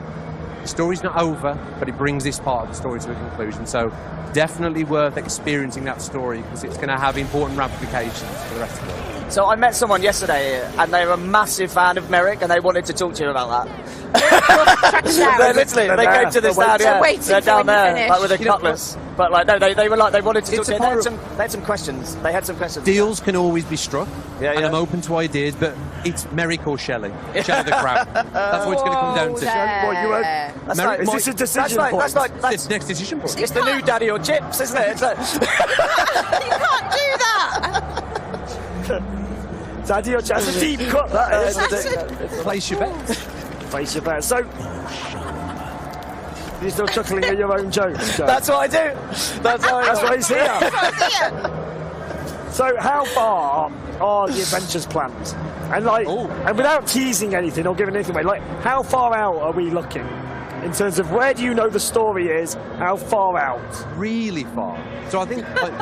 What's really? Really far. Well, I'd say, like, thematically, like, where we want to go and the direction we're heading into and how we want to represent the pirate's life in all these different ways in the Sea of Thieves. That is planned out a multiple years' worth at a high level. In terms of absolute specifics of what the story beats are and exactly which characters are involved and in what way, That's planned out. I mean, it's probably a year and a half's worth of storytelling and adventures that we've got planned out. And we need to do that because that's the way that you make things meaningful and make it feel authentic to the Sea of Thieves. When we know what's going to happen to a character in a year and a half's time, we can start seeding things early. Start bringing players organically into that storytelling. And we love to do that because it makes everything feel more meaningful. And how do you think the community engage with the lore? Is it, because obviously it's not a prerequisite to playing the game, but those who love lore. Oh, yes, they do. I was going to say you have to get those specifics right, because if one thread is out of place, if one character isn't in the right look, they're going to notice, and they're going to tag Mike on Twitter until he answers for his lore crimes. they know their stuff, that's the thing, because they've been so invested since day one, and we've now stepped it up with the amount of lore we're delivering. And I know across our social channels and on Discord, we've got separate channels, and we had to separate out the lore section, because we've got mysteries and adventures and then general lore, and they're all over it, and they're sharing theories and they're swapping stories, and they thoroughly embrace that side of the storytelling that we've got now. And I love that. I love that. I mean, that to me shows that a lot of our community are invested in the world and they care about our world. And you're right. Of course it's not a prerequisite to play Sea of Thieves. Sea of Thieves is this wonderful sandbox adventure game where you get to choose your own adventures. But we've always believed that the more meaning and purpose we can put into the world, the deeper we can make that world feel, the easier it is to immerse yourself in those adventures and that role play. So it's there, waiting, full of surprises for players that want it, but it's not a prerequisite for Sea of Thieves. And how do we bring in expanded universe into this? Again, with the planning, we need to know what's coming, but say the most recent novel. We planned that, was it 2 years ago? We had the first Tracy. Quite a long time ago, wasn't it? Yeah, so how do you kind of keep all of this? Is there a big board with lots of... We do have a lore Bible, which is quite high level. If it was too detailed, it would get hundreds and hundreds, thousands of pages probably. But it's a lot of meetings, it's a lot of discussion, it's a lot of building up that knowledge together as a team. I mean, you're right, everything in the EU is canon to our story. So what players have seen before with the Tales of the Sea of Thieves lore book, the 2 novels that we've now got out, the RPGs and the expansion, all of those stories are canon to our world. And there's a huge responsibility that comes with that. Experiencing any of those materials should be just another window into the Sea of Thieves world, and when you play the game, it should strengthen and vice versa, both of those elements. So we have to get it right. Every time. That's the pressure. That's the pressure. Yeah, that's the pressure. So we had our first decision point adventure, where the community effectively decided... Wrongly. Come now. Can we edit this out? Come now. It's Saturday today. So the community were able to decide the fate of the world. So we're going to start by asking, what side were you all on? So I was Ruin Golden Sands. Golden Sands. And you even have that. How about yourself? Don't remind me, Joe. I'd actually forgotten that you were on that side. No. Save Golden Sands. You're surrounded. All the way. I am. I'm ensnared in the sandwich of the Reapers. Okay. A Reaper sandwich. No, I think... As we've seen today, interacting with people here at Gamescom, Merrick is such a beloved character, and what Merrick stands for, and he's a salty pirate that's lived his life in the Sea of Thieves, and people love that character. And I think for me, it's a more interesting story, and it's unbelievable that the community chose to go that way. The fact that they bonded together to take this positive action to defend Golden Sands. So which side were you, Joe? I think we can guess. Ruin Golden Sands, absolutely. And obviously all on the side of Sea of Thieves. Sorry? I'm going to move away from that. I was going to make a Sunak trust. No, let's not do that. But we won't do that. Because that would be the most offensive thing you could ever do. To be... But, all right, moving on quickly, did we have the result you expected? Genuinely? No. It was, I couldn't predict. I kept watching the conversations happening, and we'd made all these fun things across our Discord servers so that people showed their allegiance rather than anything else. And the Reaper's hideout was just burning stuff. Yeah. Merrick's was coordinating loot, and I had no way of knowing which way it was going to go. And as much as I wanted to ruin it, I'm not going to lie, I spawned in my first play session afterwards on Golden Sands and was really happy. I was look at it. I think as a designer, you think so much about the psychology of players and how they'll react to certain things. And I genuinely believe personally that it would go the way, it would go to that negative choice, it would go to the Reapers. They choose chaos. Who wouldn't want to see what happened if the Reapers won? Because Golden Sands, it's about taking it back to that neutral state, which it will evolve now because the choice has been made. But I always thought people would side with the Reapers, so just blown away by the fact that didn't happen. I thought that was a lovely surprise, and it's going to be really interesting as players see throughout this year what's going to happen to Golden Sands now and how that's going to play out. Yeah. And honestly, and I love knowing kind of what the next decision point is and where we're leading to. Like that is going to be another huge moment for our community to have to again make a choice, right? And the impact that's coming with that, like without teasing too much. But it's like, you know, later this year there's going to be another big one. Like I think bigger in terms of kind of emotional impact. The emotional investment in the next one I think will be bigger. Well, so I'm going to ask again. You've kind of preempted the question, but. So we're having another decision point. That's happening. Yeah, okay. Hey, there we go. Yeah, I've got it on the screen. That's and it's a big one. But so that was my question. Like, if we were to like scale it based on the last one, is this bigger, similar? What can people expect? Bigger. It's absolutely bigger. It cuts right to the core of some of the key characters in the Sea of Thieves. And we wanted to do that. We wanted to drive a big world change with Golden Sands. Obviously, we set that up with the first adventure, Treasure Island. And picking Golden Sands because it was a beloved outpost, beautiful palm trees, it's paradise. We knew that would trigger an emotional response for our players, but we've done that now. We've seen how players interact with it. We've learned some lessons about how to set up these type of live storytelling events, and now we're going to go even further. We're going to be even more ambitious with this second choice this year, so look out for that. And also mechanically, again, without spoiling it, but you've learned a lot from how we designed the first one and the activities people were doing and how we're going to be kind of, like, I love what we've got planned there in terms of like the activities people are going to be doing and how that's going to play out and how it's just, I think, going to make the whole Sea of Thieves feel so different during that time period. It'll be a real moment in time, and Joe's right. We've deliberately in Adventures so far done very different things. One's more focused on the pure gameplay, one's more focused on the storytelling, all these different set pieces, because we're learning, and we're going to take those learnings into the future adventures that we've planned out. We're already doing that. And you've touched on it slightly there, but how is it planned? Like in terms of production, as executive producer, asking. In terms of production, as design director, like how do you kind of prepare for that decision point though? Like, you know, do we have both tracks ready to go, or is it more a case of, well, we assume this will happen, or we have a more neutral state? That genuinely is probably one of the most complex things we've ever done. Well, you got like 2 minutes. I'll keep it brief. But you've got to plan for both outcomes. We deliberately don't start building the bigger things because that would be an incredible waste of the team's time. That we could put to more valuable things. But we have to plan out a junction point. So earlier on, when I was talking about the fact that we've got adventures planned out for the next year and a half, there's almost a fork in the roads there, where there's almost option A and there's option B, based on some of these community choices that we're planning. So it makes a complex job even more complex, but like so worthwhile. So worthwhile to see that play out with the community. And Joe, just kind of, we're going to wrap up in a moment, but like from what you know of the next decision point, like do you think we're going to see that kind of groundswell from the community again? I think they're gonna go wild for the next one. I think it's really exciting, and with that other decision point, they've seen how they can alter the world that they're playing in, and that most of them spend a lot of their time in. And I think this next one really is going to step it up, and I think we will see that resurgence of the passion that we saw in the last decision point, and then some. So to wrap up then, we're here for a couple more days. What can people expect, like, from us at Gamescom?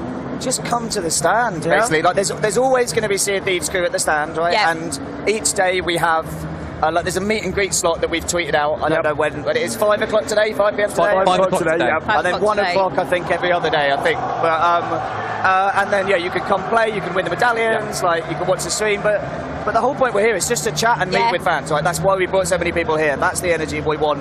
come and give Mike feedback and questions about Specifically everything. on Merrick. Yeah, specifically on Merrick. I love it. Honestly, that is the privilege of being at a live show like this. Nothing energizes you more than talking to fans, feeling their passion, hearing their questions and their feedback. We don't just want to hear the good stuff, we want to hear the bad stuff. We want to learn, we want to make this service of Sea of Thieves and this pirate world the best it can possibly be. If you love pirates, Sea of Thieves should be the game for you. So we love nothing more than talking to our fans. We love the game as much as our fans do. What a wonderful place to leave it. Yeah, isn't that lovely? You didn't even ask any questions about Skull and Bones. What's that then? What about, tell me about Skull and Bones show. Oh, we're out of time. But no, so thank you. But this has been great. So thank you ever so much. And as Joe says, if you are here, do come down and see us. Please do, honestly. But if not, we'll see you on the seas. Indeed, yes. Thank you. Bye. Has fallen. Humanity is hanging on by a thread. But you know what? It's not all bad news, because our planet is full of badass dinosaurs. And seriously, who doesn't love a dinosaur? Seriously. In this exciting new glimpse at Second Extinction's full release, players get to explore more of Earth than ever before. The full launch adds a new vast open map for players to roam, more dinosaurs to fight, a revamped progression system, and tons of exciting new features. I mean, I'm talking about co-op, first-person shooter, and mutated dinosaurs. I am so in. Here's a brand new trailer for Second Extinction.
Can you hear me? I hope this reaches you. This city is falling apart. Chaos, madness, death. And there might be no going back. But you can change that. It depends on the choice you make. Truth or lie.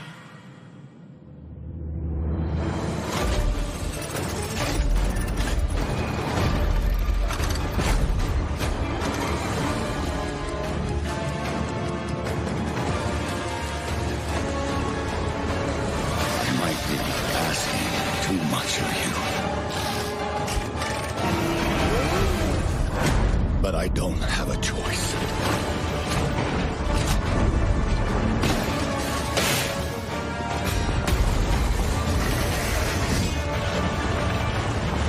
Only you can do this. Please, help me.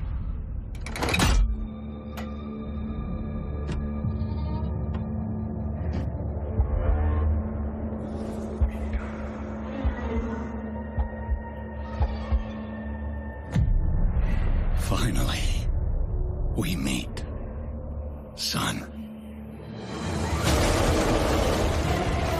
The stage is set. The light shines brightest in the darkest of times. All right, buddy, I'm here for you. Don't worry.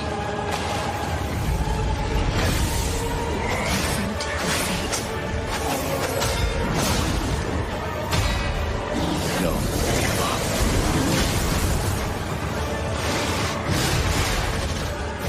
Keep on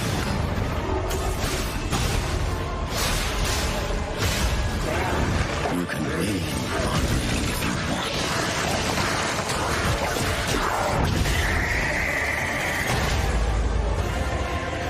Protect.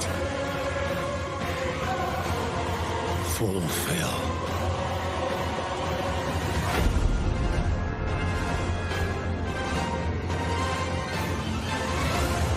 Your destiny.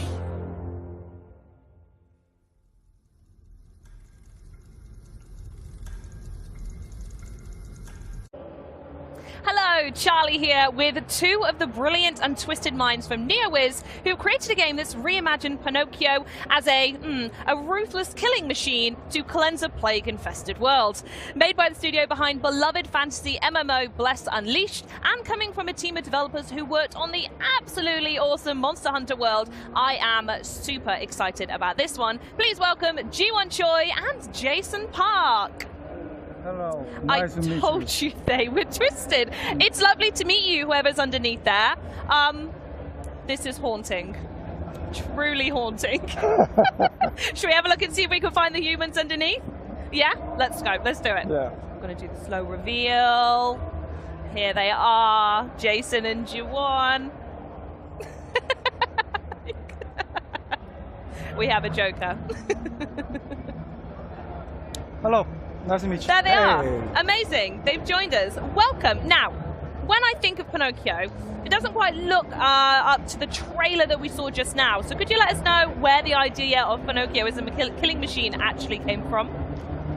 Our team is called off, and this is the first time we've developed a single-player console game. So we needed a way to get our name out there. In order to stick in the minds of the people, our strategy was to choose a subject that was very well known, but transform it into something completely original. We eventually chose the adventures of the Pinocchio, but that wasn't a quick decision. We first thought about what features we wanted our Souls-like game to have. The first, don't ever reference dark fantasy or medieval themes. The second, the story shouldn't be childish and we should be able to enjoy it as adults. And last, the game should be full of adventures and unforgettable characters. this is naturally led us to Pinocchio because it matched the conditions we set. Yeah. I had read Pinocchio when I was a child, but I was shocked when I read it again more carefully recently. The adventures of the Pinocchio is definitely not a story for children, but rather like an R-rated movie for adults. It was a real pleasure to take the fantastic source material and create our own original story. Totally free. I bet it is, and now we're at Gamescom showing it off to the world. Yeah. So when you brought up the initial idea of making a game based on the story of Pinocchio, honestly, I was not convinced at all. I was thinking that Pinocchio is a story for just for kids, not sure for online soul-like games. However, even though I read Pinocchio's story a long time ago, I remember it vaguely, so I went to the bookstore, bought the book, and read it again. And what I've learned is that Pinocchio is not just a fairy tale. It's more like a reflection of human nature, and filled with a lot of unique and attractive characters.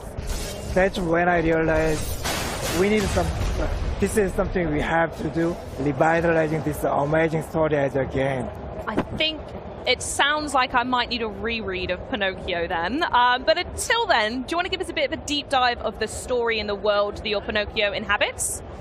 As you already know, Lies of P is based on the original story of Pinocchio, which is actually quite brutal.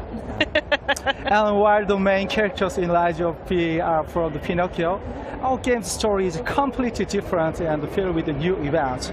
For example, Lies of P takes place in the imaginary city of Krat, where petrification disease is spreading and causing a lot of conflict. And while you will meet a lot of familiar characters from the Pinocchio, they want to be anything like you remember. We introduced the Black Rabbit Brotherhood before, but I'd also like to tell you about Antonia, who appears at the beginning of the trailer. In the original story, Antonia is actually Antonio, Geppetto's friend. That is all I can leave it today, though, and I will save the rest for the future. I was going to say, I definitely don't remember these masks from my childhood, it's got to be said. Yeah, so me too. My favorite is Black Rabbit Brotherhood. They're also in the original story. Poor Black Rabbit holding a coffin on their shoulders. They're in Lies of P. They're not just a rabbit. They are brutal warriors.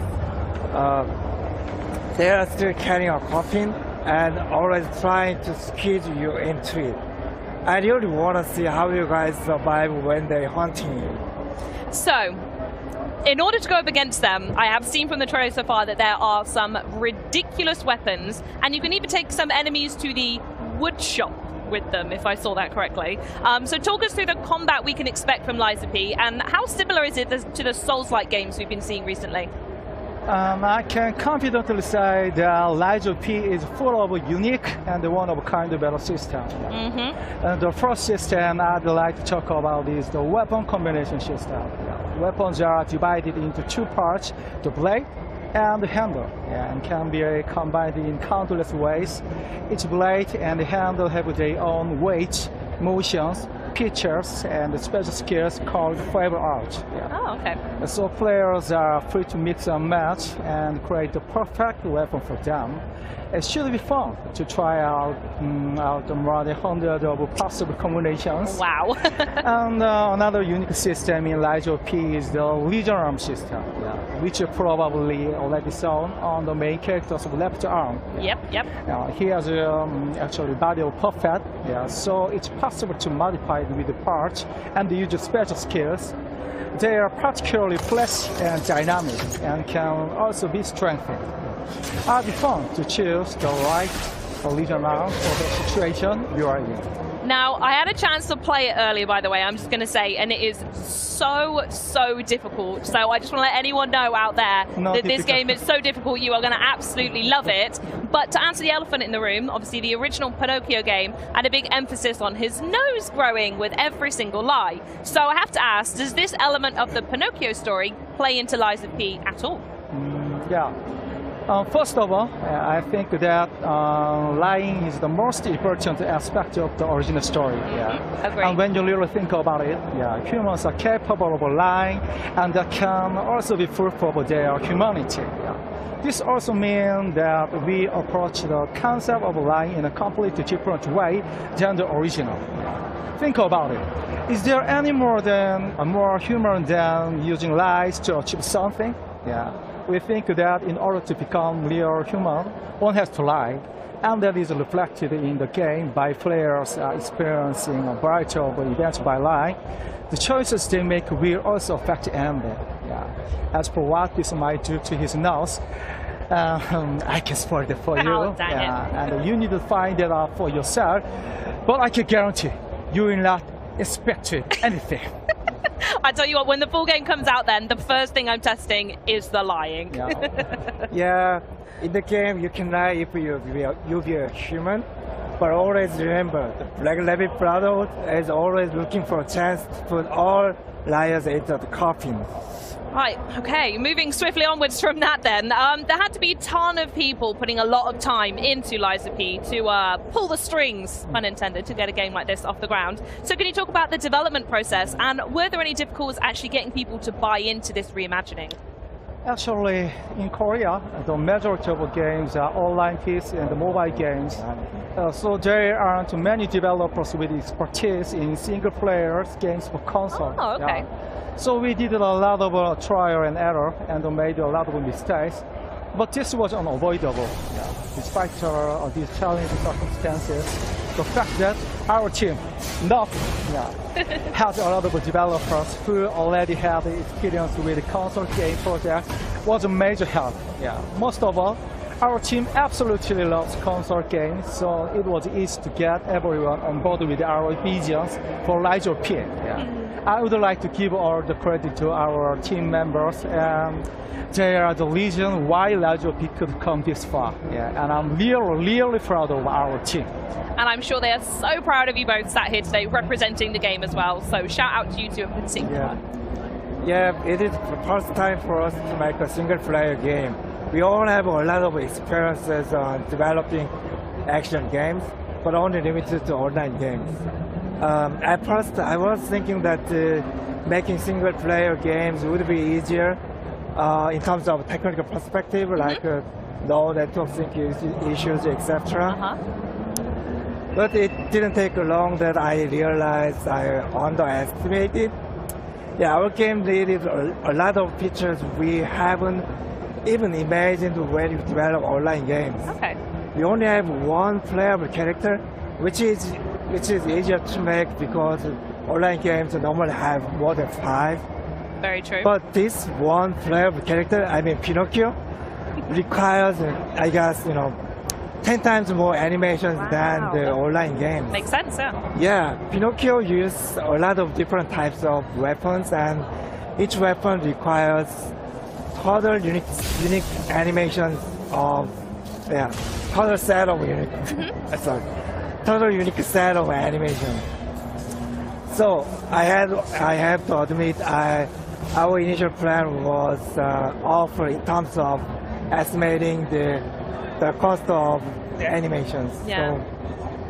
So if you look at our studio, and probably you can see our animated artists and combat designers yelling at each other and arguing all the time. We are still in this chaos, but anyway, we are enjoying it, and definitely we will be better at planning it next time. Well, I really appreciate that you brought the chaos to us here in Germany, but before we run out of time, I do want to give you the floor to share anything you want with everyone out there about Liza P's before its release.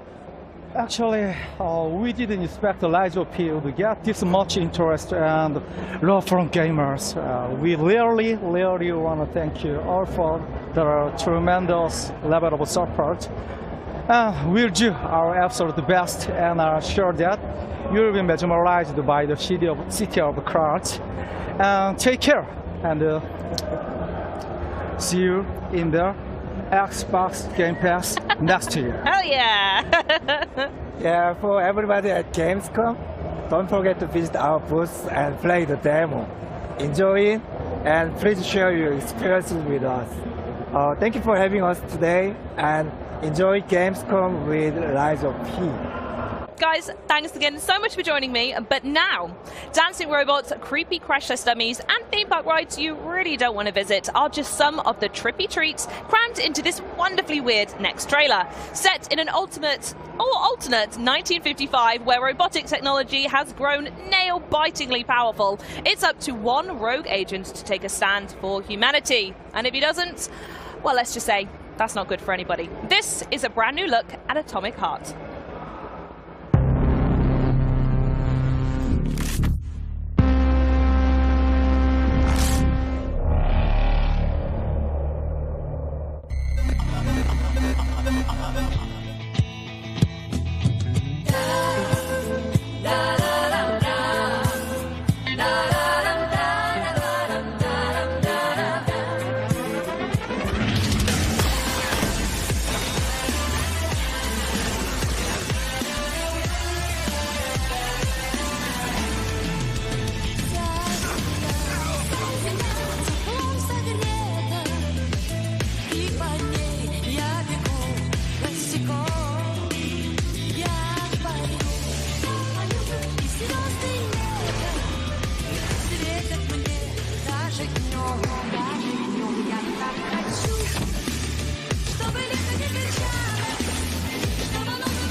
Hey, welcome back, everyone. I'm here with Stephen Takowski from 505 Games to talk about all the Gunfire Reborn wildness we just saw in that trailer before its console, cloud, and PC release on Game Pass on October 27th. Stephen, thank you for joining us. Thank you for having me. I really appreciate the opportunity. Listen, no problem at all. We appreciate it, and welcome to Gamescom.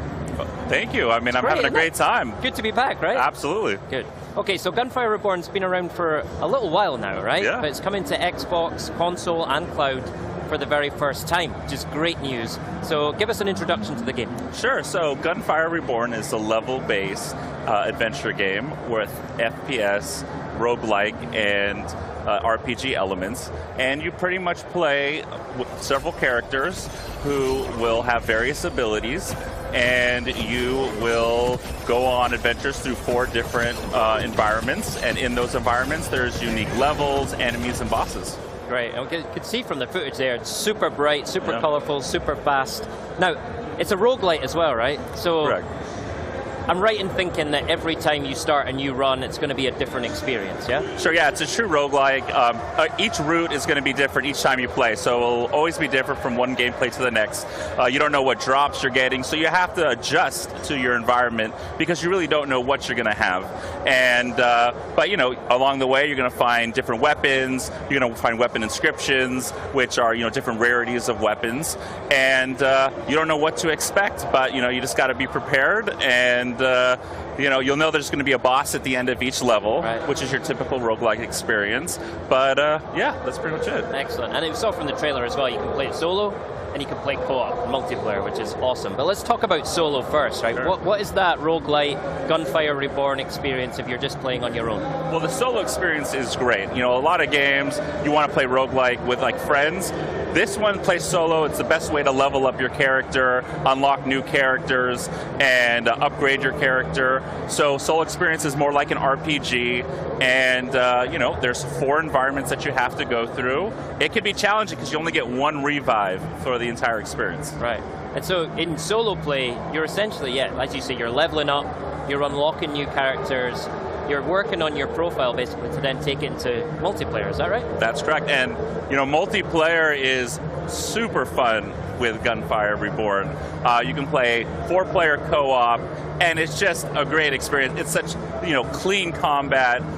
It's really exciting to see it on Xbox Game Pass because you play with your friends on Xbox, and it's just a really smooth combat, and you really learn to play with your friends. You have to have unique strategies with your friends, and everyone picks a hero based on how you want to go into it, but you don't know what you're going to get. You don't know what weapons you're going to have, and so you do have to adjust on the fly, even with a group of friends. Excellent. I love that. Let's talk about those heroes then. I think we got a sense of them from the trailer, right? We've got a really colorful cast of animal heroes. Yeah. Talk us through them and pick out your favorite for us as well. Sure. So we have a cat, we have a dog, we have a bird, we have a snow leopard, nice. We have a rabbit, and we have a turtle. They all have their unique abilities and perks. Some of them are optimal for elemental damage.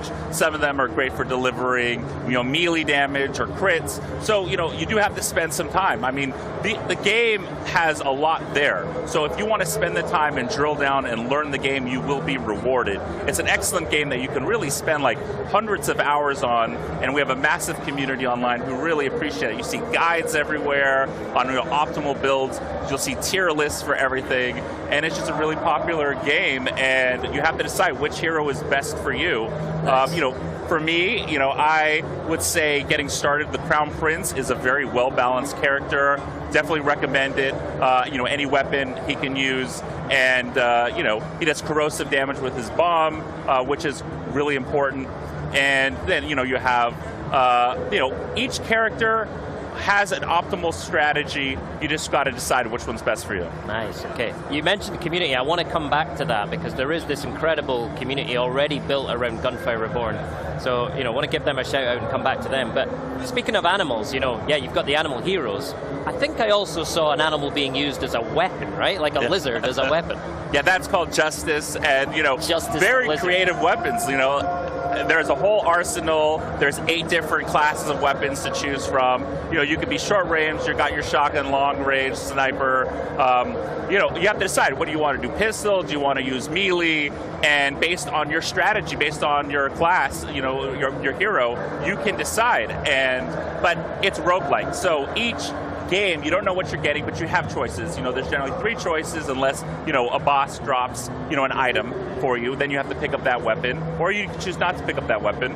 And you can also refund the weapons as well. So, you have a lot of options for your gameplay, and you look at the stats on each of these weapons, and you have to do your research, and you'll be rewarded for a game like this. I love it. All right, so we've talked a bit about the heroes, a bit about the weapons. I need to know about these villains as well. Who are we up against in Gunfire Reborn? Sure. So enemies in Gunfire, there's 3 classes. You have your standard enemies. You defeat them. You get soul essence. You get copper. You have your elite enemies that you find in vaults, which are these hidden cracks throughout the levels that you can get some pretty sweet rewards from, whether it's a weapon or a goblet or a scroll. And then you have the bosses at the end of the levels. And usually you'll get a legendary scroll, 2 weapons, goblet, soul essence, and copper. And, those bosses definitely can be challenging at first. But once you play the game and get used to it, you realize they all have a strategy to defeat. Some people we've seen, they jump into it, they can be a little bit challenging. But, after you really do a little bit of research, they become much easier, and it's just all fun. Yeah, that's one of the things I've experienced playing. In my early runs, I was really getting rinsed by the bosses. But, as you go through in true roguelite style, you level up, you get it, you work it out. But some of the bosses are huge, right? I mean, I caught sight a couple in the trailer there. Oh, yeah, they're huge. But, as you win and you gather soul essence and you level up your character, it just gets easier from there. Yeah, and especially when you're playing with your friends in co-op as well, and you can bring all that firepower to bear. Absolutely. Great. All right, yeah, we talked about the community. You mentioned them earlier. Huge community already in place for Gunfire Reborn. Community keeps coming back for more. How are you working with that community and that fan base to develop the game? And what can we expect in the future for Gunfire Reborn? Sure, so we're always listening to the community. People write guides and make videos, and the game is constantly getting balanced in order to deliver an amazing experience. Like I said, there's millions of players already in the community who are really enjoying it. And, we pay attention to them. We do have a lot of content that's coming. We'll be announcing soon. But, we take in community feedback in order to create an optimal experience, because we want them to keep playing. Love it, love it. So I guess the Gunfire Reborn community is going to be a great place for Xbox players to start when they start playing. But given that, this whole new Xbox community is coming to the game, both on console and cloud and PC through Game Pass, what do you, how would you sort of say to them, why should they jump into Gunfire Reborn? Sure, so it definitely has amazing replayability. It's very accessible. If you're a roguelike fan or you're brand new to roguelites, it's great experience. Very, very clean combat. It doesn't take too long to pick up. It takes a while to master, but you can just jump into it, have a great experience. If you have 3 friends standing by ready to play, it's the perfect co-op game to have a great time, and you'll spend endless hours with your friend, and you get to have animal creatures that you're taking control of, and it's just a cool experience. So yeah. Great. Stephen, thank you so much. I'm so excited to play it, and it feels like one of those games you can get together with your friends of all ages and just have a total blast. Well, thank you so much for having me, Graham. Appreciate Stephen, it. it's been a pleasure. Really appreciate it. Okay, so there's nothing quite like Gamescom, and it turns out you've all missed this incredibly special event just as much as I have. So here's a glimpse of what this brilliant show means to the Xbox family all over the world. What I love about Gamescom is the fact that this is bigger than an event. This is an opportunity for all of us from the whole world to meet each other, to play together, to have fun. This is a chance to meet the people who shares with you the passion for the gaming. Also, you can buy stuff that will remind you one day, yeah, this year I've been on Gamescom. So looking forward to be there again, and I'm so excited to have a chance to meet you all. See you! For me, Gamescom is not only the expo, but most of all, it's huge gaming celebration. Opportunity to meet the people, meet the gamers, meet the fans from around the world is really special, and I think that everyone who has opportunity should go to the Cologne at least once. For Gamescom, I'm most looking forward to meeting some new friends as well as being reunited with some old Xbox family that I haven't seen in so long in person. So I can't wait to see and hang out with everybody, all in the name of games. It's going to be fun. One memory of Gamescom that I will never forget is the 2018 FanFest boat party that they threw. It was a really cool place to meet other Xbox fans, but also it was the first time I ever met Graham, and I'll never forget it because he and I clearly have great fashion taste because we were wearing the exact same shoes to the party.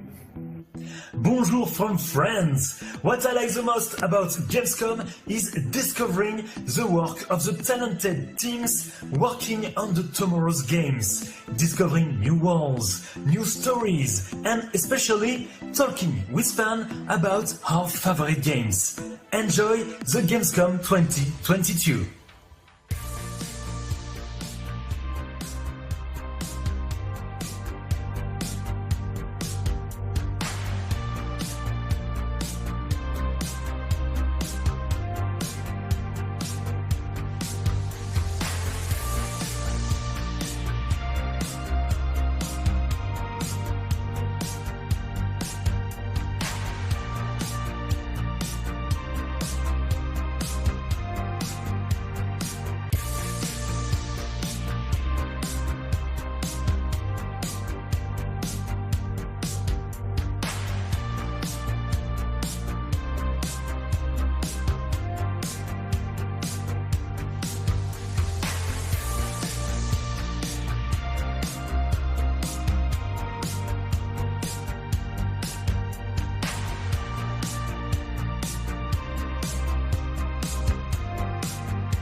am joined by Mikey and Maddie from Squanch Games, who are here to give us an exclusive look at High on Life. Thank you so much both for joining us. Yeah, thank you for having us. Great to be here.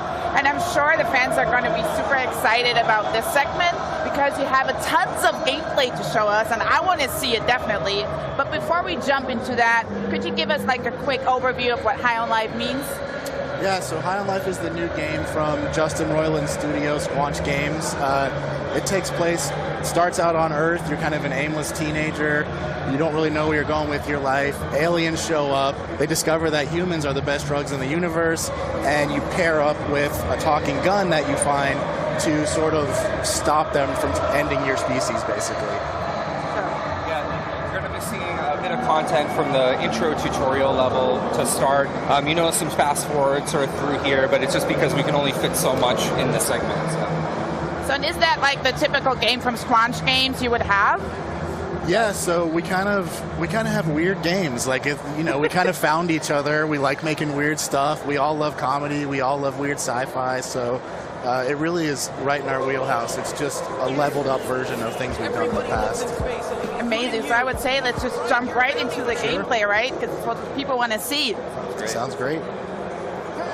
Nice house you got here. Real ritzy. Way better than my bench. Oh, wow, you really made yourself at home, huh? Oh, there you are. Who's this weirdo, and why is he setting up a huge alien computer in our living room? Okay. First of all, that alien computer is a very expensive and surprisingly operational Bounty 5000. So, you're welcome. A what 5000? I've got just the thing. A small-time local gangster by the name of Nine Torg. She took my favorite knife. She's got an operation out in the slums. Maybe you kill her and get my knife back. Then we'll talk. Maybe take you out to Glumpy's to celebrate. All right, so we just head out to the slums? No, moron. You gotta use the Bounty 5000 to initiate a bounty. That's what I went through all the trouble of setting it up for.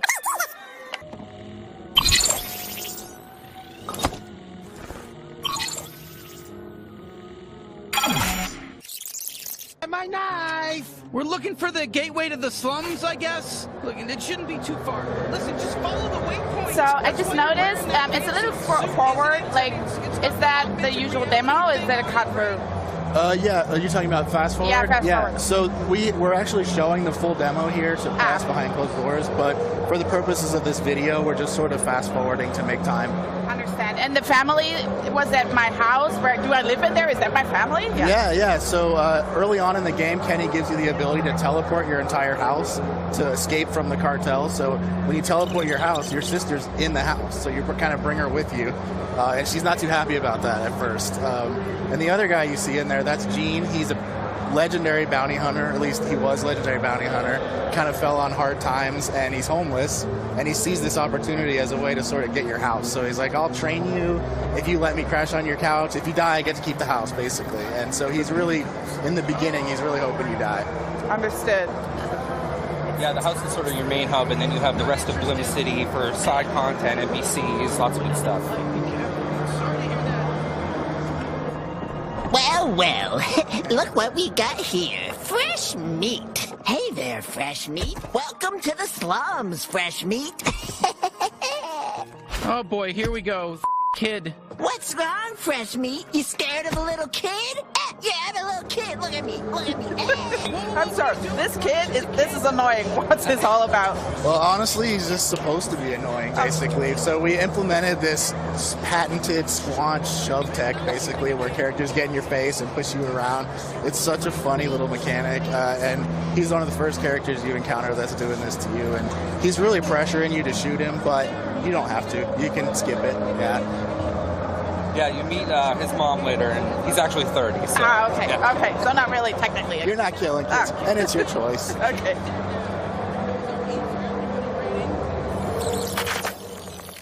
Hey, you can't pass through here. It's Nine Torg's turn. Jesus, enough with everyone getting in our way. We just want to kill Nine Torg. Yeah, right. You kill Nine Torg? Get lost, heel. So this is exciting. We're in our first combat. Who are we fighting in this Kenny's primary ability? Yeah, so this is the first time you're really getting to use Kenny, and these aren't the main enemies you're fighting. These are sort of a lower level set of goons, and they actually think they're the strongest enemies in the game, but they find out by the end of this mission that they're really not, and they're just the ones on the first level. It's really funny. It's a really funny sequence. And for Kenny, you're seeing basically his primary fire right now. This is early in the game, so you're learning how to use them. But throughout the game, he'll get alternate abilities. Each gun kind of has 3 modes. One of them is always going to affect traversal. And then on top of that, there's mods for each gun.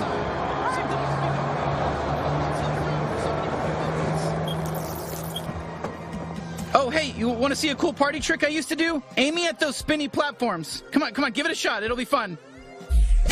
Yeah, I told you. Did you see how fun that was? I call it my glob shot. It comes out of my trick hole. Okay. I'm afraid to ask this question. What is a trick hole? Is that just an American thing? I'm sorry. I thought that was worldwide, the trick hole, but apparently not. So all the guns in the game have 3 separate abilities, so primary, secondary, as we mentioned, and then there's an ability fire. What you're seeing here, it can be used in combat, but it can also be used to open up new traversal areas. And each gun in the game will sort of open up new areas. You can go back to areas that you were before and kind of explore, find content, collectibles, and also get new NPC interactions. Yeah, we're really trying to push that light Metroidvania feel, so the levels are really dense. You! I'm sick of this! I want to tear through someone's guts! Oh, I think they're talking about Gene's knife. You! Got it, freak. We've had enough of your bullshit. Yeah, it's your fault Stemulax is dead. I was in love with him. Did you know that? I loved him, and now his head's cut off. Just the way it should be. Fuck him! Hey, guess what? I have another secret trick you can use. The power of negotiation. Let's try reasoning with these guys. Knock on the door. Tell me how you want to play this. You insufferable. When I'm loose. Who's there? Who are you? Hey! Hello there, friends. Oh, I think it's the buyer. Hey, are you the buyer? No, I'm just here to do my laundry. It's even clean. I'm a laundry head. Can't stop washing stuff over here. Hey, this room's off limits. Everything you need is in the front. Get out of here. Good luck with your laundry. I mean, I have a ton of laundry at home, especially after Gamescom, but I've noticed there's a lot of dialogue in this. Can you tell us a little bit about that? Yeah, so we actually started out kind of writing out a big dialogue tree. Our head writer, Alec Robbins, amazing writer, and kind of makes twine games in his spare time, so we had it down. And then once people got in the booth, we kind of encouraged a little bit of improv to keep things fresh and funny.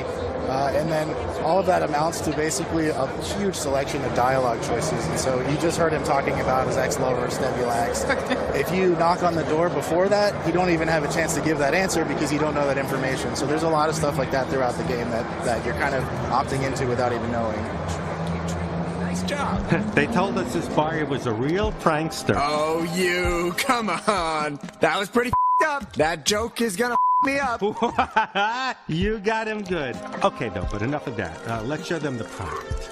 All right, here's the product. A genuine talking knife. I gotta be honest with you. He's a real piece of He's extremely violent. He basically only talks about wanting to kill people in very disturbing ways. You, I'm gonna carve out your ass cavity. Gonna make it 3 times as big. Your it's just gonna drop right out of there. See what I'm talking about? Oh, perfect. That's exactly what we're looking for. Yeah, great. Go ahead. Feel free to inspect it. Try him out. See how he feels in your hand. Yeah, free me. Let's go. Let's go psycho on these Actually, you want to just swing out the air a bit? Like, far away from us? Yeah, thanks. Come on, what do you... Oh, fuck yes, thank you. Pleased to meet you. I'm Knifey. Now use me. Let me up these fucking ends. Oh, just a reminder, don't do anything crazy when you're holding the knife. Just, like, look at it, see if you like it, put it back. Yeah, thank you. Oh, fuck yes, fire. Yes, more, I need more stabbing. Definitely 9 Torg, but let's put a pin in the whole Gene thing. How do we get out of here? With my tether ability. I'm more than just a knife, you racist. I can tether too. Look up and latch on. I can't believe I'm sorry, but these lines, guys. But I remember Knifey from the first trailer, and I think for fans, he has been fan favorite from the debut. Tell me everything about him. Yeah, so he's by far my favorite weapon in the game. He's voiced by Michael Cusack, who's awesome. He's so funny.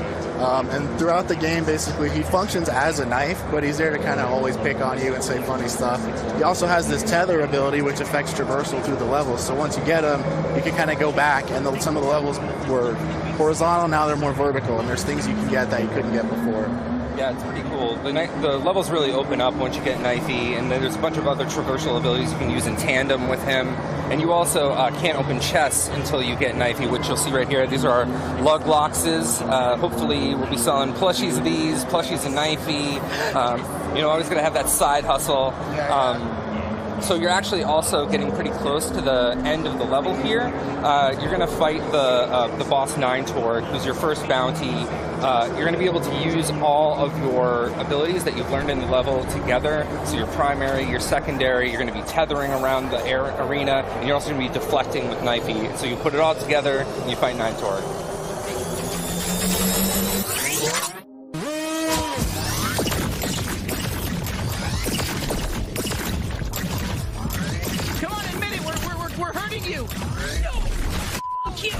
That was cool!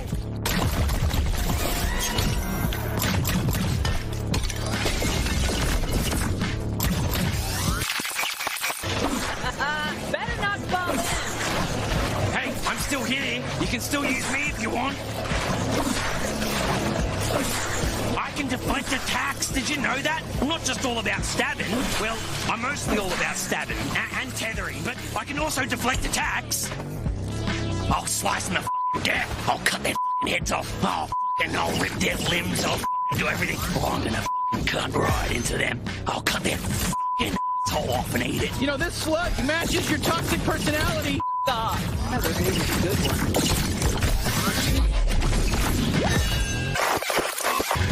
Hey, it's me, Bladepoint! Kill my clone! I'm rooting for you! Oh, incoming laser! Laser just for you! I'm taking you with me! Stay alive! I think she's basically done for. No, how does it end? I want to see more. Is that it? Is that it? Are you sharing that's anything? The whole game. That's Are you sharing anything else at Gamescom? Yeah. So actually, we're showing this full playthrough of what is essentially the first bounty you get. So we're showing that behind closed doors to press. There should be full videos online of the whole playthrough for people to check out, and we're just so excited to finally get it in people's hands and see their reactions. And it's been a real labor of love for us and the team. Amazing. Well, I can say this is a gloopy globby blast, right? But when can people get their hands on the game? So December 13th, it's going to come out. We're really excited for everybody to check it out. We're working really hard on it. Yeah, seriously, please check it out. Like, this is really, really a special game to us, and we really hope you guys like it. Well, Mike and Maddie, I have to say, first of all, thank you so much for us letting us bleeping your game. I really appreciate it. And yeah, thanks for having us at the show, and enjoy the rest of Gamescom. Thank you. Thank you so much for having us. And now we are going to take a look at a game set in the Warhammer 40k universe. So just a little change of pace here. I don't know about you, but nothing signals the end of summer like a good co-op shooter. And just as the darkness starts creeping in, we have the perfect slice of shooty socializing for you. Set in the city of Tertium, play as one of 4 types of recently released prisoners as a last resort to protect the city. It's time for the rejects to rise. This is Darktide.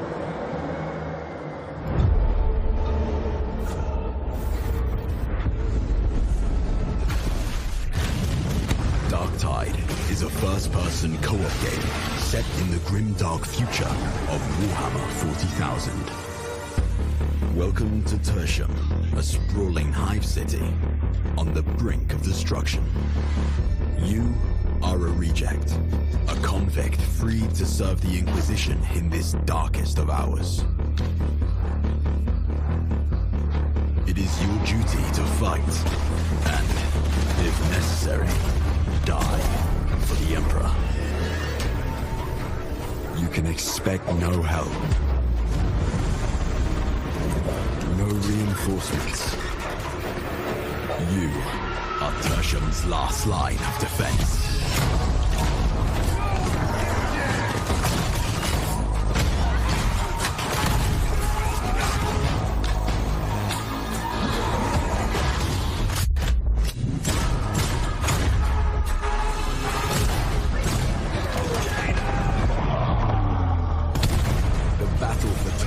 Is about to begin.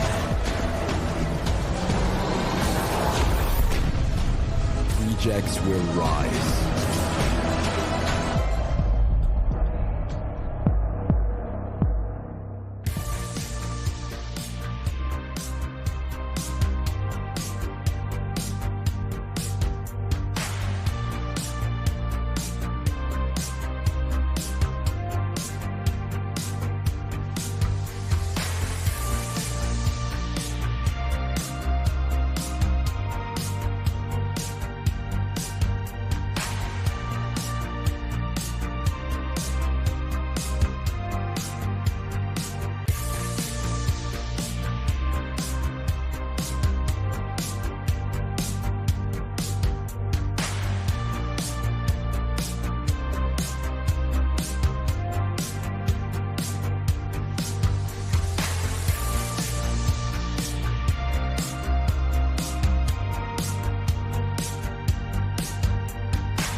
Ima.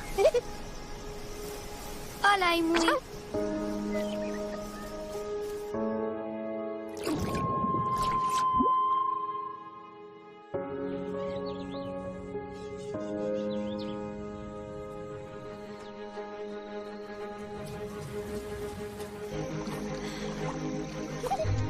Toma aqui, Imui. Hello.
That was nice, wasn't it? A nice little moment of tranquility there in amidst all the fun of Gamescom. How's it going, folks? Welcome back. I am excited to welcome Aaron Harnius, the creative director and lead game designer at Wishfully, to talk about the absolutely gorgeous planet of Lana. Adam, thank you so much for being here. I cannot wait to talk about how beautiful this game looks. But first of all, right, give us an intro to Planet of Lana. We just saw the trailer, but what should we expect? Yeah, so Planet of Lana is a side-scrolling sci-fi puzzle adventure, right? And you play this young girl called Lana. And at your side you have this little cute creature companion, and together you go out on this epic adventure, you know, through the world of this planet that's set far away in a galaxy, and you're going on a rescue mission to try and save Lana's big sister that's been taken away by an invading robot army. Yeah, love that. That's the gist of it. So super exciting for everyone attending Gamescom here this year, and for you as well personally, I'm sure, is that you can actually play Planet of Lana for the first time here, right? Yeah, so excited about that. You can play Planet of Lana here in the Xbox booth as well as in the Thunderful booth here in Hall 8. So very excited about that. And this is actually the first time we're showing the game to media. So very excited about that. So what's in the demo? Like what can we expect from it? Yeah, so the demo is quite an early part of the game, right? So it's actually the first part where you just met Mui. So it's the first part where you get to play with her at your side. So it's like an introduction, and you can think of Mui kind of like a dog. So you can tell her to go places and tell her to stop and follow you. She's really a valuable companion on this epic journey that you get to experience in Planet of Lana. Wicked. What kind of feedback are you getting from people that play it? I mean, we've gotten incredible feedback like yesterday and today, and it's just a big queue over at the Thunderful booth, so it's just been absolutely unreal. You know, 5 years in the making now, this game, and yesterday was the first day that we showed it to players and media for the first time, so yeah, congratulations. Exciting. Right, let's talk about Mui, because she is so cute, and I can see her on screen here just now, waking up Lana.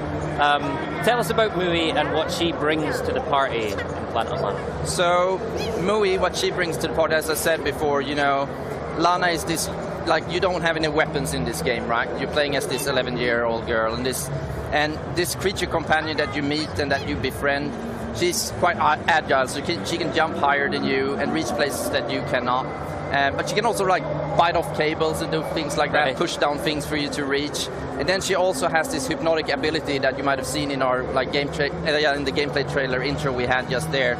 Yeah. So you gain that a little bit later in the game, and then Mui actually can hypnotize like these weird creatures that you come across that has the same like glowing white eyes that she has, and that opens up just a whole set of possibilities of how to interact with the creatures of this world, which is a lot of fun. Yeah, great. I played the demo myself, and one thing that really struck me was the way that Mui's abilities kind of, you discover them slowly and they kind of build on each other, and the puzzles become more complex. That must have been a really fun thing to work out as you designed the game, right? Yeah, and I think it's a super important thing as well, We've been focusing a lot on like having a good ramp up of the game, Yeah. We want this game to like reach a really broad audience, but it's also important, in this kind of games where you have logical puzzles, because everyone is at a different level and have different abilities of solving these kind of puzzles.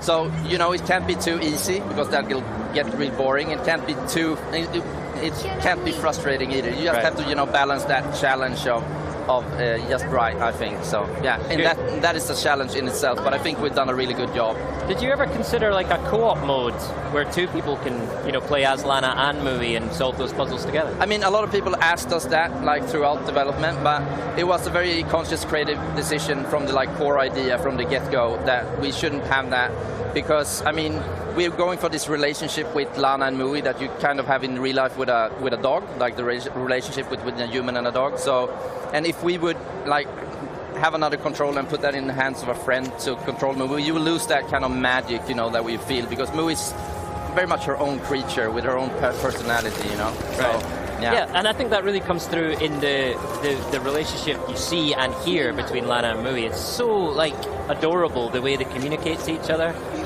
Tell us how you did that through sound design and through the language in the game. Yeah, so we're telling the story without words, right? And that's something we want to do from the beginning. But then my co-director and also the scriptwriter for the game, Claes Eriksson, he invented this language for the inhabitants of this planet, of Novo.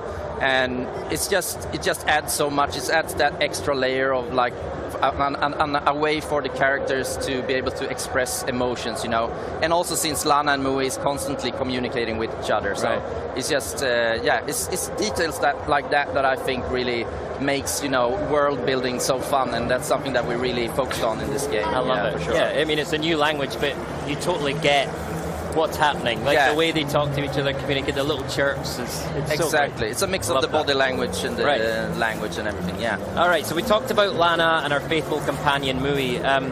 But tell us about the overall story here, because one of the things I've noticed, in the trailers, you've got these really beautiful contemplative moments, but then some moments with real drama and speed and these big robots as well. So what's the overall kind of story you're telling? Yeah, so what you can expect playing our game is really an epic story that will unfold over 5-6 hours when playing the game, and we're really going for, that's what I think sets us apart a little bit in the genre. We're bringing these companion-based mechanics, but also we're really focusing on telling quite a classical saga, this story of this unlikely hero, this 11-year-old girl, and Mui going through this incredible journey through the planet on this rescue mission to try and save her sister. And you come across so many environments. We have this old shipwrecks that's been buried in this swamp for several hundred years that you get to explore, and you get pieces of information that the players that have more attention to detail will get more out of the rich backstory that we've created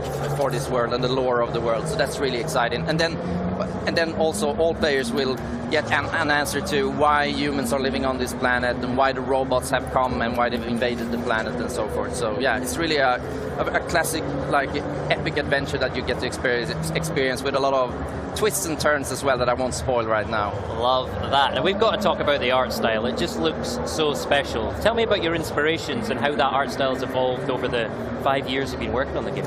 I mean, there's just so much inspirations. I grew up with games like Another World and Flashback and Oddworld as well. And there's definitely a bit of Another World in the game, as you can see. And then just, Studio Ghibli films, especially Miyazaki's film like Spirited Away and Ponyo on those, and modern games like Inside. But really, it's just going for, at the start, the game actually started with these concept images of the game that was beautifully hand-painted.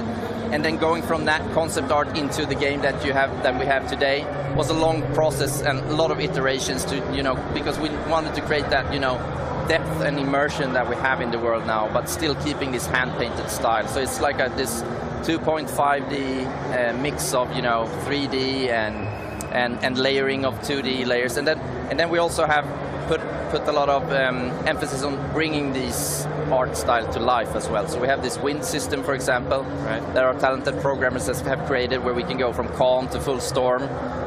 It's just it's really, we have such a talented team, and it's so fun going to work every day and get to work with these talented people, and everyone is just pouring in a lot of love into this project and that's what's created the atmosphere that you can see in the trailers and in the demo that you can play. Right. Here. Well, it really shows, and part of that atmosphere is the music. And you've got someone very special working on the music, scoring the music for the game. Can you tell us more about that? Yeah, so we have Takeshi Furukawa that's writing the music for the game, and he's known for creating the music for The Last Guardian, among other things. Excellent. And he's just a prolific composer, and it's just been unreal to have him on the project. I mean, it was very unreal from the beginning, but we just get along so good creatively. And I mean, it's also, from the get-go, we've decided, that we also want the sound of this planet to speak its own language, and then have music come in to emphasize special scenes to emphasize emotions, and music also plays a pivotal part, actually, both in the gameplay and in the story. So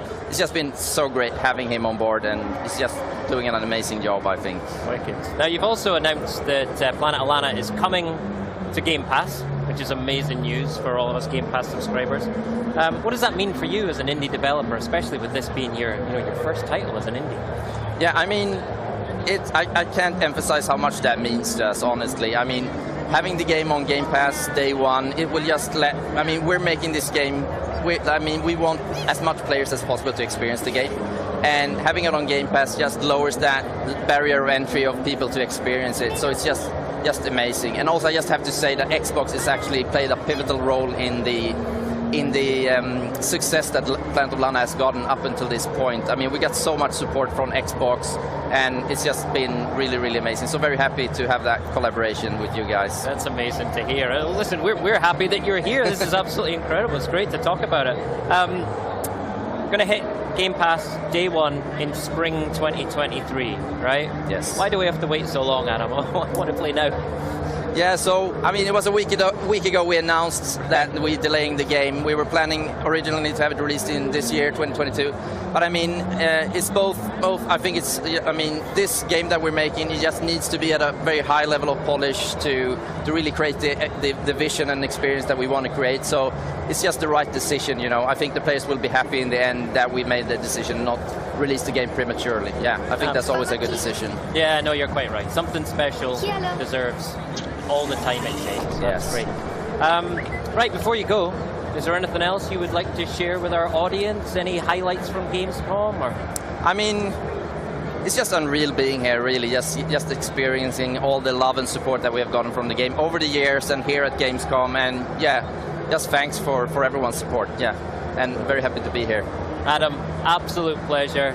Okay, everyone, that's the gorgeous Planet of Lana coming to Xbox Game Pass in spring of 2023, day one. Thank you, Adam, for joining us today and bringing such a beautiful game. Enjoy the rest of the week. Okay? Thank you so much. Thanks for being here.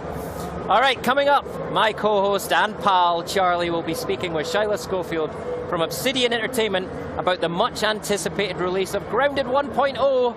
But before that, we've got even more Grounded 1.0 content to share. We're going to hear from Phil Spencer himself and the creative director of Grounded, Adam Brennecke, about what we can expect from the upcoming release of everyone's favorite backyard adventure.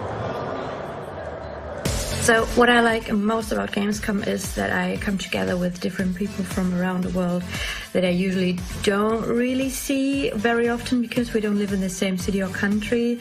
And Gamescom is the perfect opportunity for me to finally meet them and to enjoy video games to its fullest. What I like the most about Gamescom, without a doubt, is the close community atmosphere. The best thing is to be able to see each other again and enjoy in person, side by side, what we are passionate about, gaming and video games. And of course, it's amazing to be part of it and enjoy of everything that Xbox has prepared for this event. Thank you and enjoy the Gamescom. Hi everyone. I have been at Gamescom twice, one as a journalist about 10 years ago and one with the Xbox team in 2019, and it has always been very special for me. I had so much fun there, and I think it's really great to have in Europe a big gaming moment like Gamescom, where gamers can meet and enjoy video games together, as well as discover new titles or even make new friends. This year I will not be able to attend, but I cannot wait to see what's announced at Gamescom and hope everybody enjoy it. My favorite thing to do at Gamescom is to be just outside of the booth right when the gates open on Saturday morning, and you have this crush of people. You really start to feel how big Gamescom is, because it is like the running of the bulls, but like with more gamers and less injuries. But it just shows the dedication and the commitment of gamers in Germany and throughout Europe, and I'm definitely missing that this year.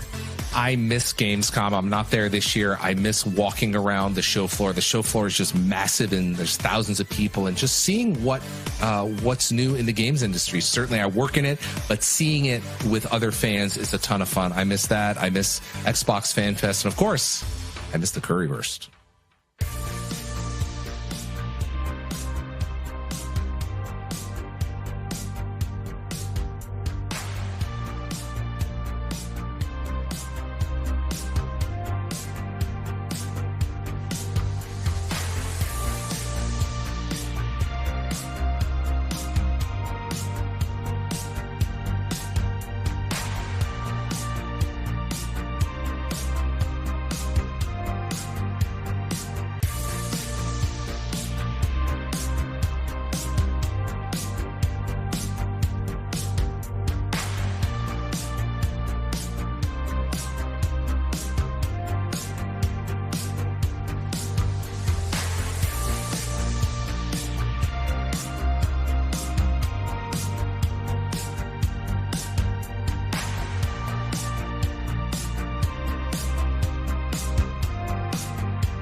Hey everyone, Phil Spencer here. Really excited. We're going to get to talk about Grounded. Great game, a game I love playing. We have Adam Brennicke here from the team. Go ahead and introduce yourself.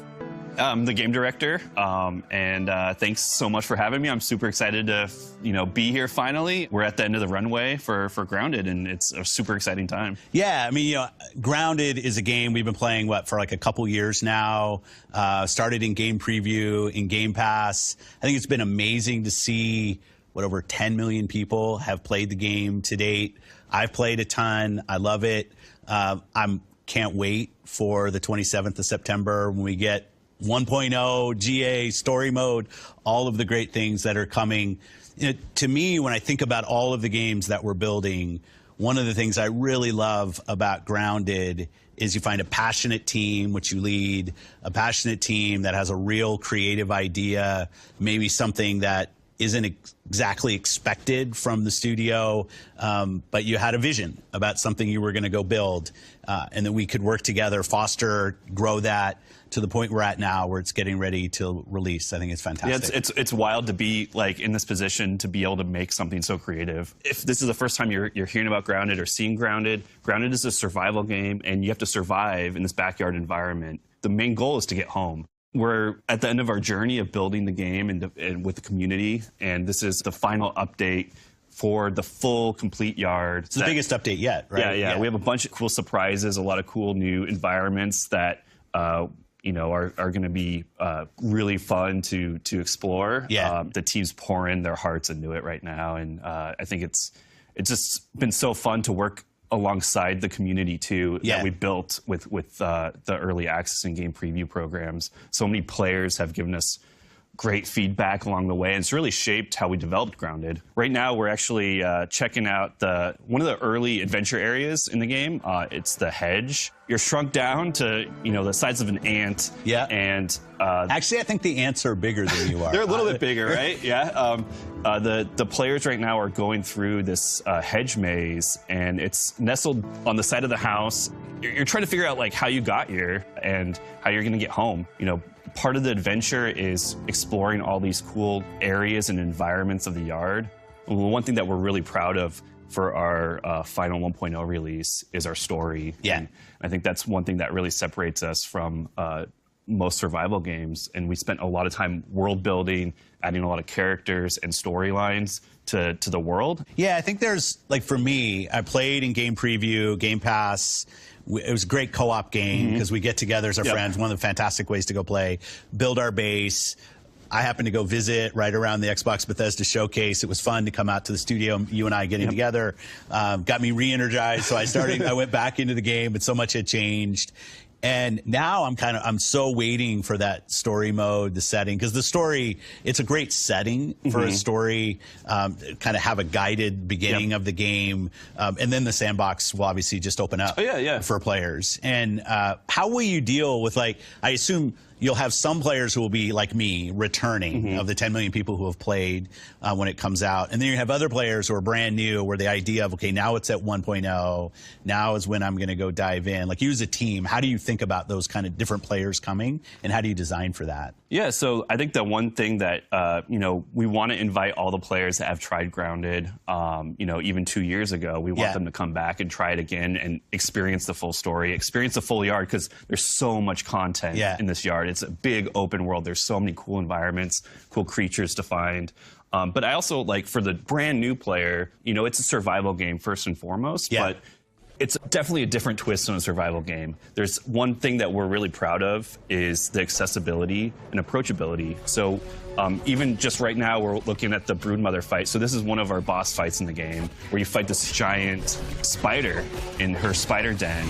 It looks kind of funny because we have a Arachnophobia mode. And that's one thing that's really important to us is making the game accessible for all different types of players. We have tons of game options. So even if survival seems, that might be a hardcore genre of game, we're trying to bring in a huge audience with a lot of options to play the game how you want to play. I think that's really important to us. And we saw that in the community. Like, certain people just focused on the base building and building, I mean, frankly, almost levels or bases that took over the whole size of the lake, which was awesome. I think you're going to get a lot of people who want story. I think the boss battles and the kind of the circle of collecting items, building up your crew so you can go in and take down different parts of the game. Awesome. People built huge fortresses and spent an enormous amount of time building these crazy, crazy, huge forts.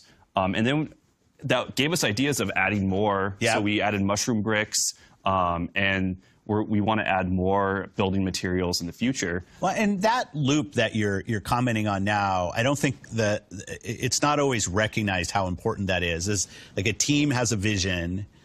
That vision meets reality through Game Pass and preview, 10 million people play and continue to play, and then they're going to give you feedback, and that will actually change your production schedule, right? Because you're going to listen and watch what people do. Yeah, even as simple as like sitting in chairs. I know that was a fun one that we put in like a year ago. Yeah. That was a huge ask. Just like people just want to lounge around in their base, right? They built this huge Now it's something, it's to chill, right? One thing for our 1.0 release, there's a couple more surprise boss fights that we're really excited about. Any hints or no? Well, we did show off the Mantis. Yeah. So that's something that I know a lot of players have been asking for a long time, to fight a praying mantis in Grounded. So we are delivering that experience, and we got a couple more surprises. That's awesome. Well, congrats to the team on getting to this point. We're not quite there yet. 27th September. Thank you. I think for everybody who's played, myself included, I just love the craftsmanship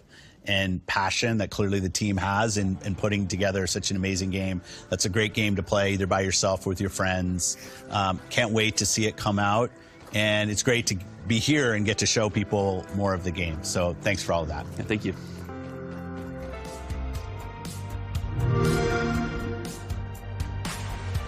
To continue the conversation on Grounded, we have Shyla Scovard with us from Obsidian Entertainment to give us all the backyard dirt on the upcoming 1.0 update, which releases on September 27th. Shyla, welcome to the stream. How are you feeling being here at Gamescom? I am so excited. This is something that I've missed, being in the show floor. Oh, yeah. Watching players play the game. There's nothing better than being able to get something that's been worked on so long and getting players to watch it. So for me, this is thrilling. I am so There's a particular energy in the room today as well, is there not? Yeah. Oh, no, it's great. And I think everybody's just glad to be back and playing games out in public again, so it's fun. Totally agree. Right, let's move swiftly on to Grounded then, as that's what we're here for. So some folks out there might recognize it, as Grounded has been around and available in game preview for like 2 years now, thanks to Game Pass. And Phil mentioned something very exciting in a deep dive then with Adam, and that is that the full story is on the way. So what exactly does this mean? And how is it going to be integrated into a game that players have grown, pun intended, to love so much over the years without one? Oh yeah, no worries. So there's a few questions that you get when you start the game, and that is, why am I so tiny? Yes. Whose backyard is it? And how did I get here? So, all valid questions. Right? Yes. You wake up and you're tiny, you need to know. These are important. So with the story that's being integrated into the current gameplay, you are going to be able to uncover these answers, find out how you got there, and ultimately, hopefully, be able to go big and go home. I love that that's the thing you guys say. It's great. So perfect. It's the best one. So a reminder to fans that this is actually going to be the largest update that the game has had so far, right? Yes. It's going to be absolutely huge. So I would love for you to highlight some of both the big and the miniature, because it's Grounded, updates that games that players can expect are coming to the game. Perfect. So we do have some things. I know Adam mentioned the Mantis fight, and there was a picture of it. It is huge. It is something that the players have been asking for so long. One of the most requested insects. So the fact that we could put that in and players will finally get to experience that fight, that's perfect. I love that, like, of all the games that you could find in Germany this week, I do believe yours is the only one where people have begged to fight a praying mantis. You know what? And if that's the case, that's perfect. I love it. So as someone who enjoys the spiders in it, the mantis is the next step up. Absolutely, yeah. So along with that, and like we mentioned, the story will be going in. There will be an expansion to into the backyard, so there are going to be new areas for players to explore. Obviously, new items to craft and everything else. Yep. I wish I could go into specifics, but that's just something that we have a month away, so they could wait. Absolutely. But there have been so many updates along the way. You mentioned new locations, but it's not the first time you've done this over the last couple of years. No. So back when we launched in July of 2020, Grounded started, and it was basically an oak tree, and there were some areas that you can go explore, but all your stuff was around this tree. Over the years, we've expanded to a koi pond, where we have a giant koi fish named Trudy II, who, if you look at her, has a scar over one of her eyes. Okay. Yes. I don't know why. I asked someone once, and they just said, Trudy's seen some things. So we leave it at that. I was going to say, what happened to Trudy 1 as well? That's the only answer I've got. But she lives in the pond. Players can meet her. After that, we went and we expanded the hedge, which is where the brood mother lives. They can go explore that background, get some fun stuff from there. And then we went into the haze, which was originally part of the official launch.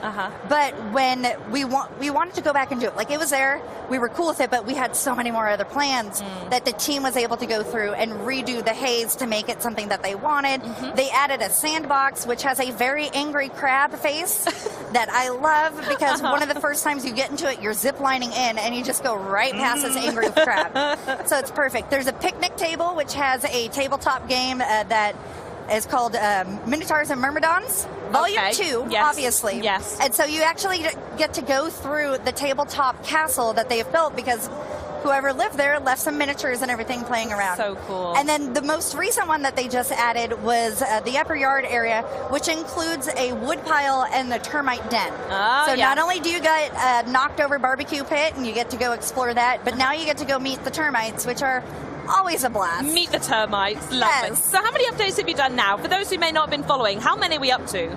I want to say about 14, which will be, 14 will be coming. As many of our fans know, we do push out our updates onto a public test before making them go live. And this is one of the beauties about being on Game Preview and working with our community. So the one that will be coming up hopefully soon, because it's available to test, will be 14. However, I believe I've done 18 vlogs. So we've been updating for a little while now. Absolutely. And it's been amazing to see both the community and the game itself grow so, for lack of a better word, momentously over the last couple of years. And as well as that, receive positive feedback along the side. So now we're only a month away from the game's full release, as Phil mentioned, on September 27th. I want to know what that journey's been like for you, personally. It's been amazing. 18 vlogs. You've been there. It's been great. So when we first announced Grounded at XO 19, it was a very exciting time. It was a very, good, anxious time and everything, because Grounded is not the type of game that you go, Obsidian, that's perfect. That's what I'm expecting. And so to bring it to XO and get a first-hand glimpse at not only the announcement, but players actually playing it for the first time, that was just great. And so to see it go from those few who were at that convention, grow to 1 million in the first 48 hours, 5 million in the first 3, and then recently we hit 10 million. Like, to just watch this grow and to watch the team work with the community to build this game, it's impressive. Like, it makes me happy every time I think about it. I'm just so proud of what this game has become to not just the team, but the community and players. Oh, absolutely. And talking about all 10 million of those players, I got to say, you must get a ton of feedback and a lot of requests. So, two-part question here. Number one, how on earth do you go through all of that and work through all the feedback? Yes, so our team is very dedicated to knowing what the community wants. And so when I say they read everything, they read everything. Oh, everything is read. Everything. Yes. They are on the Reddit constantly seeing what players are posting, what kind of bases or information that they're sharing with others. They are on our Discord seeing what's being talked about there. Twitter, Facebook, any place that people are talking about Grounded streams, they're there to see what ideas people are suggesting and what they can put into the game.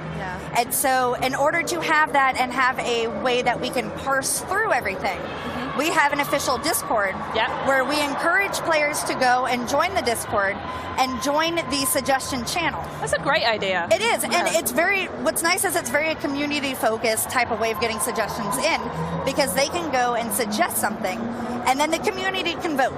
So if it's something people really want, they can vote it up.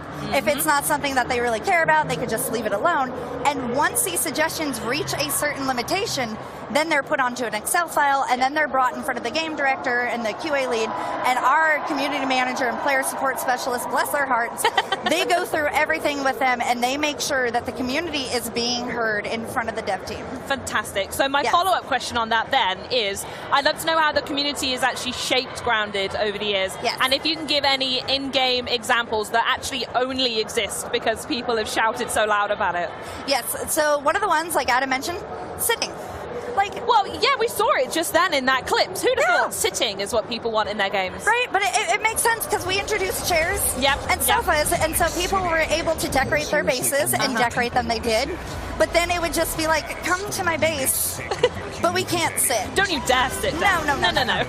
So we went ahead and we were able to bring sitting to the game, and so now people can lounge around. That was one thing that without the community, without how often they requested it, wouldn't probably be possible. Ladders are another one, because people are building giant houses, they're building bases. We've seen bases take over the entire yard, and sometimes they build straight up. They don't want to spend their time climbing a spiral staircase, so they started suggesting ladders. Ladders straight up. And we did it. A lot of the suggestions that we take from them, which are great, are quality of life suggestions. Because they're playing the game. They know what they want in order to make the game more fun for everyone. And so a lot of the stuff that we've seen come from them that help are the ability to auto pick up arrows when, you're going to shoot. I miss stuff all the time. The arrows fly around the ground. Instead of having to go one by one and pick them up, you can actually go and just walk over them, and they're yours. Saved you a click. I would call that the definition of quality of life when it comes to a game as well. Love to hear it. So, perfect. Perfect. In fact, I am curious, though, what do you think is the most unexpected addition to the game that you've seen so far? So the most unexpected, and probably one of my favorites. So we're talking about quality of life, and I see this as a quality of life. Others may disagree, but one of the suggestions was an infected wolf spider. And people asked for that? Yes. Okay, sure. Back when we announced the haze and we revamped it and everything else, we reintroduced new creatures in the yard, such as the infected weevil. Everybody loves the weevil. This one's better because it explodes. And there's nothing more fun than that. Oh, absolutely not. And then we also have infected larvae, and their whole goal is just to ruin your day, and they're perfect. I relate strongly to that, I won't lie. They're perfect. They're my little babies. I love them. But we didn't have a spider in there at first, so they started asking for this infected wolf spider, and lo and behold, we have one now. There you go. I guess if you want that, then go for it. One last quality live check I'm going to go before we move onwards. I'm sure many people out there like myself and watching the stream are incredibly proud of the builds that they've been making over the past couple of years. So I just want to double check with you. Can you put our minds to ease that when 1.0 finally releases, we don't need to say goodbye to all that hard work? So the team is very dedicated with every update that they do to make sure all the hard work all our players put into the game is safe. Amazing. Obviously, there are going to be some things that we may not be able to find because it is in game preview early access. But that is their number one goal, to make sure... That's the intention, is to make sure that is... Yes. And so they are doing everything that they can to make sure that when this goes up, everything can go through, your base will still be there. That said, I would like to say that they would love to see people start a new save just to experience Grounded with the story from the beginning. So start over, learn about the tutorial. Maybe do a new save. Yes. Exactly, yes. Yeah, because you can keep your other one. Don't delete the other one. Keep it there. No. But start a new one, and that way you can experience it, and then you'll be able to experience it because there are a lot of players who've been playing from day one. The team has been able to make a lot of changes to the beginning of the game to where if they haven't started a game in a few months, it's completely different. And that's one of the things that I love about being here is that we're talking to players, and I'm finding some who haven't played in months. They were just like, I'm done. Picked it up a few months later, and they were like, oh my god, there's so many changes. This is...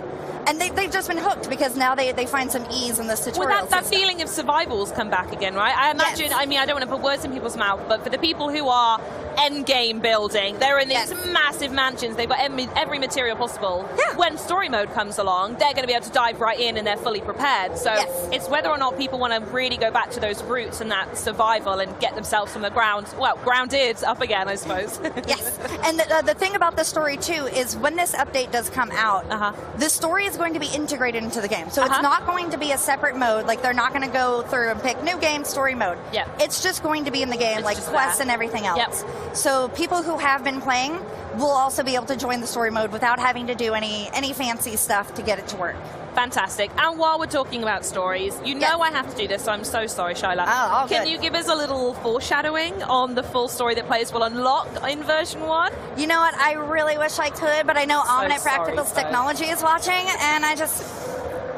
We'll leave it at that. That's fine. You got to try. What I will do instead is I'm going to jump over to the topic on everyone's lips, which is the Brood Mother. Yes. We saw her in the footage just then with Adam and Phil. She's literally right here behind me. I can see she's absolutely stunning. Yes. We saw some of the epic battle gameplay with said mother, and I'm just going to make some estimations here. Is that a final boss battle? Is raiding on the way? Can you tell us a bit more about combat? I'm so curious. Yes. I love that you just automatically go to a final boss because she's humongous. Surely, she is. Surely the mother is the end of the game. No, she is actually the first mini boss players can encounter. That says a lot about where it's going as well. Yes, it's great. So, fun fact: when we first launched the game, there was a spider that lived on a flying Discman in the hedge. Yes. And that was her home. Players would go and disrupt her, and she's just living her best life. She was. And so the dev team decided to take her out for a bit. Yeah. They built her a beautiful home, and now for the price of a BLT. BLT, bombardier parts, ladybug parts, and thistles. So not a bacon, lettuce, tomato. Yes. Your own version. Love it. Yeah. But you go and you build that sandwich. Yep. You present it to her little cove, and then she comes out and she goes, "Oh, thank you for the food. Oh, and your dessert." So you get to experience a little bit about that. Yeah. So tell us a bit more about the combat then. So I'm approaching it from someone who, when I raid, I'm very much like a ranged melee type, but I like to surround myself with tanks, DPS, healers, etc. Is this the type of combat you can see folks taking in, that level of strategy? Also, to a degree, is there solo combat? Do you think you could take on the Broodmother by yourself? Yes. So the one nice thing is, although we don't say, like, you can be this class, this class, this class, and all of the kids in the game, they are built the same. The way that we get to that and allow you to kind of customize your game is that we have mutations in the game. Oh, okay. And that is something that you can pick. So, like, for the Broodmother, there's a mutation called Reliable Friend. And for people playing with me, that is probably the best mutation to have because I die a lot. I just like to go in and charge and be like, "Hey, friend." Oh, no, you're not my friend.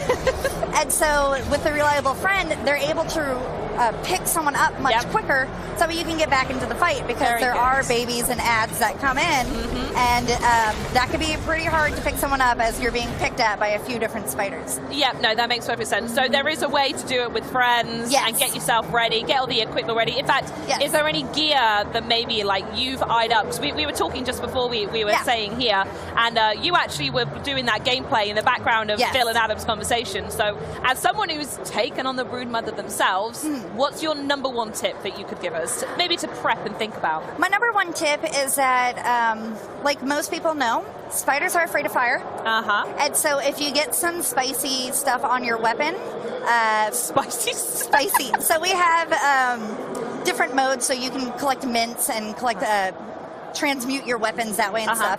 My favorite is the spicy, which adds a burning effect to it. And spiders do not take well to that, so that is probably the best weapon you can have. And for a ranged player like you, we do have arrows that are equipped with the spicy tip, so that way you can use that to fight and you'll be good. Perfect. And then I can just run around the map, pick them all up again. Yep. Keep your view, off I go again. You're great. Stunning. I love this. Right. The one thing that is really amazing about Grounded in particular is about that we could talk about the full release is coming in a month, as a reminder, September 27th. But like I said, the amazing thing is that you can go play it right now, right this second. So I want to ask you, for both new and returning fans, remind people where they can go play Grounded right now. Yes. So Grounded is currently available on the Xbox Game Pass, which I do say I subscribe to, and it is I call it the subscription we're subscribing to. I call it theft, so I'm glad we have different words for it. You know, but we mean the same thing. It is we really too good to be true. The value is phenomenal. And the fact that there are so many day one games, just like Grounded. Yep. It's and impressive. so many of the shows we have, the games even we spoke about today as well. All on Game Pass. Oh, no, it's great. So that is like the easiest way that I recommend people, because then if they're done with Grounded, there's so many other games that they can go and explore. Absolutely, and that's perfectly fine. We're all gamers. We all want to see what's out there. Yeah. If they don't want to do Xbox Game Pass, it is currently available on the Windows Store and on Steam. So you could purchase it now. Yep. This is the early access game preview price. Okay. We have announced that the price will be going up. Sure. So for people who are waiting for story mode before they actually go out and play, I would suggest if you want to own it, buy it now, take advantage of this price. Otherwise, Xbox Game Pass. Get yourself on Game Pass. Absolutely. That's the main thing. So before you leave, and I don't want you to, but I have to say that before you leave, let's talk a little bit more about the booth itself. As I mentioned, we're doing this amazing photo up behind me with the Broodmother. I'd love you to tell us a little bit about why that's here and why it's so important to the team to turn up in that way. Oh yeah, no, it's great for us because we get to bring a piece of the game for players to actually experience. The beautiful thing about the Broodmother is that she's built to scale. To scale? To scale. So she is 17 feet wide, 7.5 feet tall, and thankfully we have her in a hunched mode, so she's not completely towering over you. But it's just amazing to have that and have that fan experience here, especially when we have an update coming out very soon that players can go and experience. It's nice to bring them here, say, hey, check out Grounded, and then when the update comes out, they can go and they can play with their friends. And that is something that I do want to mention that we do with this update. We have something else that players have been asking for. And although it's not out in the public, it's out on the test flight. And that is shared worlds. Okay, interesting. What's that? And that means, so if you and I want to play a game, we will, by the way. We will. Yes. And you're like, you know what, I have stuff to do. And I'm like, you know, I want to keep playing. You can share your world with me. We log off, you leave, and then I can pick up by playing myself. And then when you come back on, you join my game. And all the progress I've made is saved. And it's just a way that the team has been able to get players to continue to play with their friends. And keep that momentum going. Because when you get on a roll, like in a survival game, and you're like, we're building this house. And someone leaves, you're like, okay, I hope I can remember what I wanted to do. When you're back, absolutely. And I think that rolls into the whole theme. We've spoken about it a fair bit, but the accessibility of the game. And I think, again, we saw the Broodmother is another element that is brought into accessibility. And there's a key word for it. You told me about it, and I would love for you to say the word yourself of what this is. The Danger Dumpling mode? Danger Dumpling. So back in the day, back in the Wii days, when it first came out, we do have accessibility mode, and that is something that came about because we're able to work so close with Xbox and their teams. And so they worked greatly to figure out why people, you know, have arachnophobia, what kind of triggers them and stuff. There's loads of research into it, right? So, and we wanted to find a way in order to get this mode playable, so that way fans could play the game who are afraid of spiders, but also still felt like they were getting the true experience. Sure. And so back in the day, we called it's still called arachnophobia mode and everything, but we started to see some people here or there call it a danger dumpling. And it just kind of stuck. So internally, that is our name. So we love it. Some people find it more frightening than the one with the legs. To each their own. I personally love the one with the legs, but the danger dumpling mode is also perfectly fine. Just a big spider gal, aren't you? Oh, it's great. At some point, I'll have a tarantula, but we're waiting on that. I love the goal. Manifest the spider. It's going to happen. It's happening. Absolutely. Well, I know I need to get a picture with this last, so if someone could just screenshot this right here, then maybe I've already done it today. But I did want to thank you so much for joining us today, Shiloh. It's been an absolute pleasure talking to you. And I hope you enjoyed the rest of the booths at Gamescom, though I have a feeling they're not as spider-infested as you want them to be. So thanks again, my darling. Yes, thanks for having me here. You're more than welcome. So now that we've explored the backyard, coming up, we'll be taking a trip back in time to the 16th century to where my co-host Maxie chats with the folks behind Pentiment, the upcoming murder mystery adventure game set in Bavaria in the 1500s. But first, we have a video to share that might strike a little bit of a chord.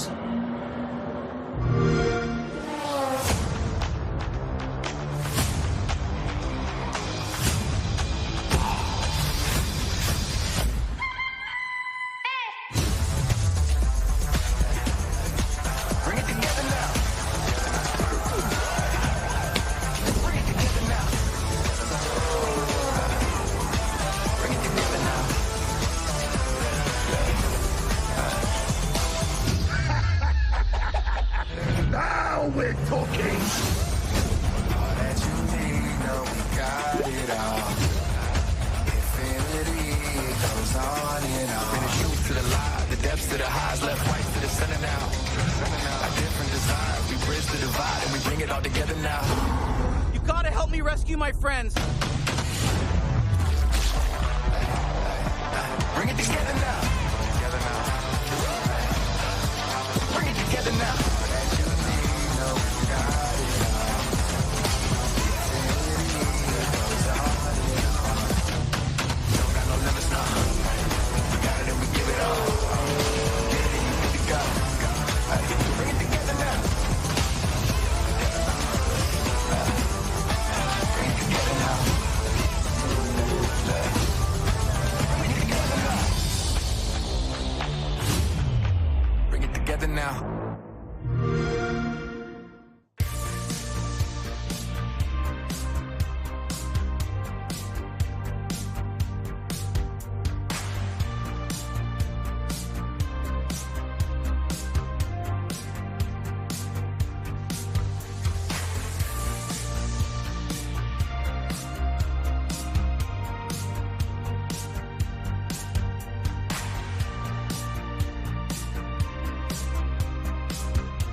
So joining us now, our game director, Josh Sawyer, and art director, Hannah Kennedy, to talk to us about Obsidian's medieval narrative game, Pentiment.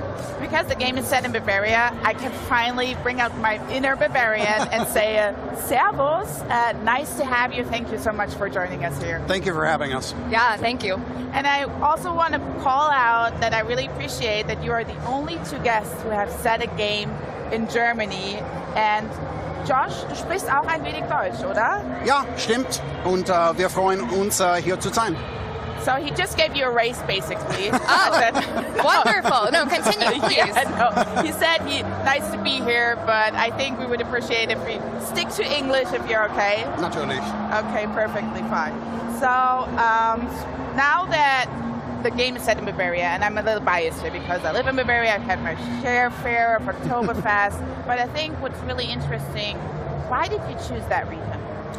I think my interest in Germany goes all the way back to my childhood. My grandmother was born in Kempten, in the southwest part of Bavaria, and I started learning about my family history and our genealogy. When I went on to college, I studied German music, later German history, German language, continued studying German after I graduated. And then so I just had this interest in German culture and history, and I had an interest kind of in maybe exploring that someday through games. So now that we know where the game is set, could you tell us a little bit more about the when, the who, and give us an overview of what Pentiment is about? Sure. Pentiment is a narrative adventure game, and it is set in 16th century Bavaria, specifically Oberbayern, in the fictional Kearsau Abbey and the nearby community of Tassing. Kearsau Abbey is a Benedictine double abbey, very rare for the time, and also very rare for the time it's still producing illuminated manuscripts, which by the 16th century had mostly been taken over by groups like the Guild of St. Luke. You play a character named Andreas Mahler. Andreas is a journeyman artist who is completing his Wanderjahre, or wandering years. So he's been traveling around Europe, getting experience working with masters, but he's making a little bit of money at Kearsau Abbey before he returns to Nuremberg, and a murder happens. So that kind of throws a wrench into things. His friend at the Abbey is accused of the murder, and he basically is the only person in a position to try to prove that he didn't do it, but he has to figure out who actually did. So Andreas Mahler sounds like a friendly guy. He's going to save his friend. Is that his only friendly trait, or can we learn a little bit more about him? No, so Andreas is a specific character. Obsidian is kind of known usually for making more blank slate or broad characters, but Andreas is a specific character in this place and time. So he comes from a family of artists in Nuremberg, hence the name Mahler. But his father was able to do a commission for the rector of the University of Erfurt, which gave Andreas the opportunity to get a university education, but he dropped out. So he has something of a university education that allows you to pick your backgrounds for Andreas, but he eventually goes back to the artist's life, the family business, so to speak, and he's just trying to wrap things up before he becomes a master when this kind of throws a wrench in everything. And there are a few games that are set to play as one character for a 25-year lifespan. So I would imagine Andreas, as you just described, is a pretty interesting character. But could you tell us what the fans can expect in the 25-year journey? Yeah, I would say, again, most Obsidian role-playing games will focus on a story that takes place over maybe a few months, maybe a year or so. It's pretty rare to have something that spans decades of time. And we really wanted to focus on seeing how a character like Andreas, who is coming into his adulthood, beginning his life as a master, how he changes over several decades. But not only him, also Kearsau Abbey and Tassing, which are characters of their own, filled with actually hundreds of characters, interconnected families, the monks, the nuns, the peasants, the craftsmen, and just seeing how they change over time. But it isn't just narrative, it also has a lot of impact on how we portray that through the art. Yeah, so the art is reactive to this time that passes as well, and we really wanted to make sure that the characters didn't feel in isolation like they were growing while everything else was staying the same. So the scenes are updated as well as people growing and changing over time. Some people pass away. So that presented some challenges in that we wanted still these characters to feel recognizable, like you remember them from previous acts where they might have been babies or children or completely different people, but still be easily recognizable and still something that you can feel attached to. As well as with the scenes, you know, different scene states change, as well as each of our acts is set in a different season, a different time of year. So we have updated weather effects, the landscape changes with the time. And so, yeah, it impacted everything. We try to make that as thorough as possible. And I really love how the game has set in this medieval look, and that you would see it in kind of, I would say, ancient text. How did that period, time, and location drive the art style of the game directly? Yeah, absolutely. The art style was really informed by this period of time and real existing art from that period. This is a historical game, so we had the opportunity to be as representative as possible, as well as this is a story that's being told from an artist's perspective. So we got to reference works from the time period, both to inform how we wanted the game to look, as well as be key points of reference for you know, different information about the characters themselves, because this is a pre-photograph period of time. So, you know, we looked at existing art from artists of the period to inform what people decorated their homes with, what types of things they cooked, what types of clothing they wore. This is all things that you can find reference information about through text, but when you're trying to represent how they look and, you know, find ways to adapt that art into the context of a game, it was really useful to look at paintings. One example is that Andreas Mailer is designed after specifically the self-portraits of Albrecht Dürer. You know, that was not only a painting that showed what art at the time looked like, but also how that artist viewed himself, or at least wanted to present himself to the world at the time. Another really core piece that we used to reference for building the scenes themselves was the Nuremberg Chronicle. That was a really large book with lots of different woodcuts in it that showed landscapes and people, all sorts of things. So the woodcut style from that, we used that text really consistently throughout making the art for the game. And you can see that those details, they stand out. It's such a unique approach of the art style of the game, which is really great. And how does that gameplay work in that environment? Yeah, so laying out the scenes based off of that informed a few different things. Definitely how the character navigates the space. We had some experiments on what felt good, if it was going to be sort of open floor plane navigation versus navigating on paths. So figuring out how the scenes were going to be positioned and how the paths were going to work definitely informed how we were going to have the player navigate the space. One example was that we had some challenges with paths going straight up in the game felt really bad, and eventually we kind of figured out this is because all of the reference material that we were styling the art after, they almost never show a character head on. They never walk into the scene space, they're always shown in three-quarter view. So identifying that that's what felt right within the art style definitely changed the design of the navigation and the locomotion within the game.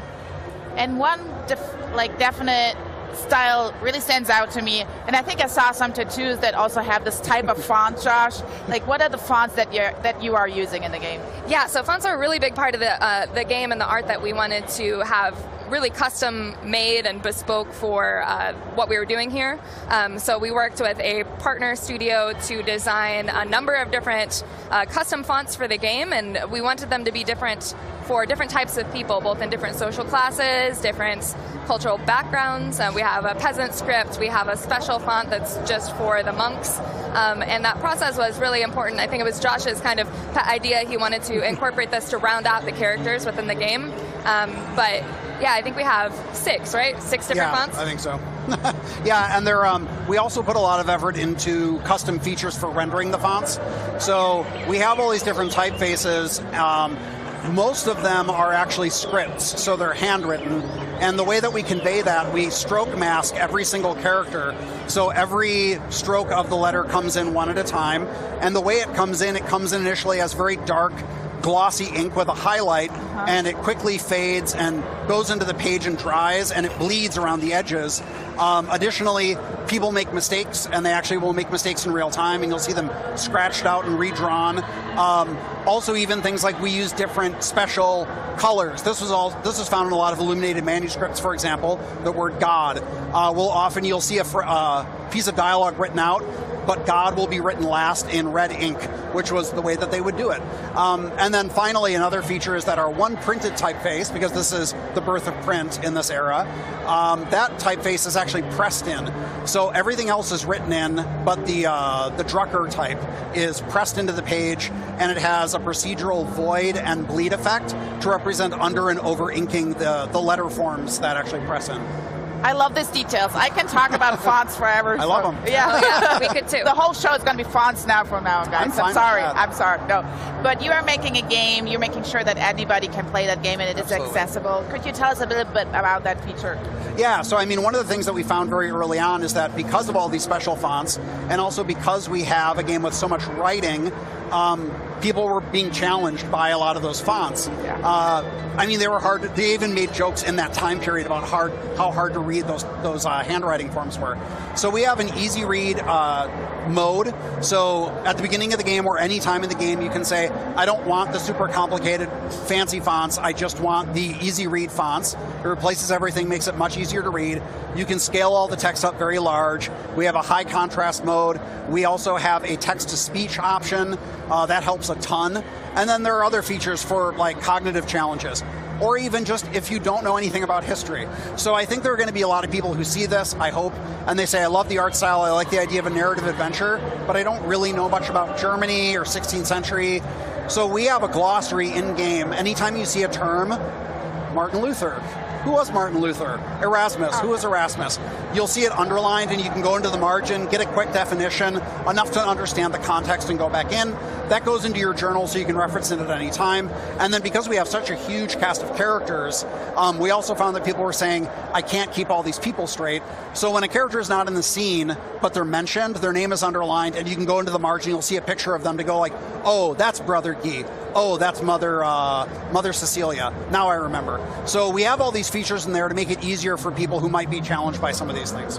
I love that. That's like the doorway of approachability that you're opening right there. And thank you so much for thinking of that from the start in your game. So super excited to see those features as well. And when you decided to create this game and have it set in the 16th century, I must think you do a lot of research. I know you said you studied German history, but do you work with experts? How did that go, that process? Yeah, I contacted a number of people either that I knew because I did go to university for history, or people that I had read about. So Christopher de Hamel was a consultant for us for illuminated manuscripts. He's like world-renowned for his expertise in that, and he was very helpful for understanding how a working artist was operating at this time period. Dr. Edmund Kern focuses, well, on a lot of stuff, but what we used him for was his expertise in sort of Austria and the Holy Roman Empire, social structure and legal issues at the time, and then Dr. Winston Black, who specializes in medieval and early modern medicine. So we drew upon all of them to help give a lot more layers of authenticity to how we represented the time period.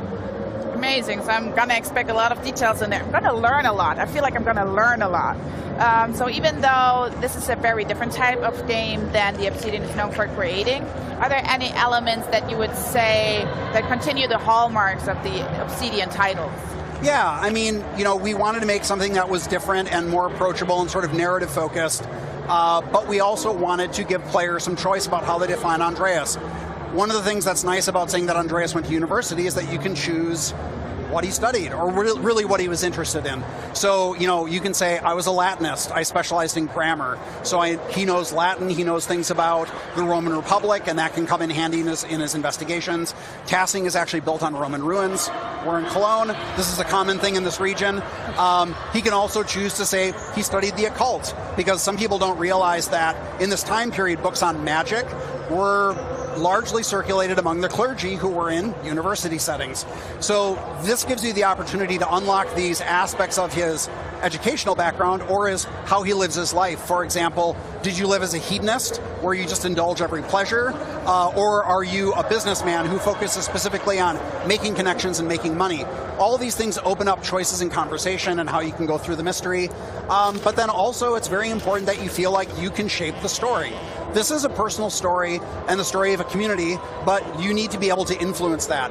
You need to ultimately decide who you think is actually guilty of these crimes. And that's a very ambiguous thing. We leave that open to you, and it's up to you to sort of see the consequences of it. So it's more than just a mystery in general, it's like really an open environment, right? Yeah, exactly. You know, the reason why we don't call this like a detective game, even though there are elements to it, is it's a narrative adventure, but you are investigating a murder. But we want you to feel like there is ambiguity here. You're not a detective. There is no forensic science. So you are investigating a number of people who have motives, and it's up to you to really present the evidence that you feel is maybe the most compelling, but you don't have to. You could also just turn in the person that you don't want to be around anymore, the person you don't like as much, or it could be the person you think the community will miss the least. But the thing is, because you're going to be returning to this community over many, many years, if you get someone punished for a crime, the people who are close to them are going to remember that and they're going to hold it against you. Maybe other people are glad that you did that and they'll be totally fine with it. But that's part of the appeal, I think, of an Obsidian game, is that the story is more about living with consequences rather than a right or a wrong answer. I can't wait, because that means also for streamers, when they stream the game, it can turn out into different choices. I think there's a lot to explore. Yeah. So what was the development like of the process and the reality? Yeah, so, I mean, I've always wanted to make a historical game, but this particular type of game I didn't really conceive of until about the time that Microsoft acquired Obsidian. I thought that a small narrative game, historical with a small team, would be a great fit for Game Pass. So I pitched my boss, Fergus Urquhart. I said, I'm going to make this game with a small team. And then I went to Hannah and I said, I have this idea for this game and I have an idea for an art style. It's kind of blending these two eras because it's a transitional time, but I don't really know how that worked. So... Yeah, at that point I was really excited because this was a unique challenge, but I was coming from my concept artwork from an illustration background, so I loved the idea of this being like a living book, mixing what I love about animation, what I love about games, and what I love about books all together into this project where we had to kind of dance this dance between being true to history and being representative of art that we were looking at from this time period, with the art that would be eye-catching, be easy to understand, and work really well for the format. So yeah, I was thrilled at that point and fully on board with this idea. So it's super obvious, this game means a lot to you, it's very personal. So what are you two most excited about for fans to play Pentiment and discover it for the first time? Yeah, one of the things that I'm most excited about is this game has been kind of difficult to clock for people to figure out like what the genre is and what it's all about, and I think that's really interesting. Like, I think that intrigue is exciting, and we have this potential to bring a bunch of different types of people to the table, people that either might not think that they already enjoy history or the idea of a historic game, or people that love history and maybe don't game at all. I think we have this potential to kind of have people learn something new in this context and maybe expand what they already know that they like. And for me, that's something that's really exciting about this project and games in particular. We're at this point now where there's so many games, so games that can do something new and a little bit unexpected or just kind of confuse people in a good way. I love that. How about you? Yeah, I think, you know, this story is a really personal story for Andreas and the people in this community. And we've put a lot of effort into all these like really funny and cute and tender moments that I found are, even in this format, which is you know, a very unconventional art style and it's all presented through text, has been really emotionally impactful for a lot of people that have played it. And so I'm really excited to see how it resonates with people, because I just think it's a very cool story, and it's also, it feels like a very personal story, not only for Andreas, but also the choices that the player makes, and there's a lot of really cool reactivity that I'm excited for people to see. Well, people can actually see it here at Gamescom for the very first time, and we're already a couple days in. Today is the first consumer day. What are the reaction of the fans? It's been really great. I mean, I think that when we announced the game, like Hannah said, some people were kind of like, this looks cool. I don't really know what it is. I'll check it out later. And so we had, but some people were really thrilled just by the subject matter and the art. So we had a lot of people coming in and playing it who were immediately like, yeah, I love this. But the other thing that I thought was cool is, even though this is a niche game, seeing people come in who admitted they were kind of skeptical or just kind of like, I don't know what this is. Yeah. They played through the whole demo and they walked out and they're like, I'm hooked. I want to find out more about this story. I love it. I love the presentation. And yeah, it's really exciting just seeing people play it and have a really positive response. So last but not least, when can we get our hands on this game? We're going to be able to play it on November 15th of this year. So my broadcast is almost finished. I'm going to go and play Pentiment right after that. I'm super excited to play. Thank you both so much for being here. I really appreciate it. Thank you for having us. We really appreciate it. Yeah, it's been a pleasure. So before we hear from the folks from the newly announced Under the Wave, let's look at a totally turbulent new collab featuring your favorite dodge brawlers and the heroes in a half shell. Dodgeball and Turtles, that's a level of like 90s cool childhood me could only ever dream about. Grab a slice of pizza, sit back, feast your eyes on this upcoming crossover event in this shiny new trailer. Cowabunga, dudes!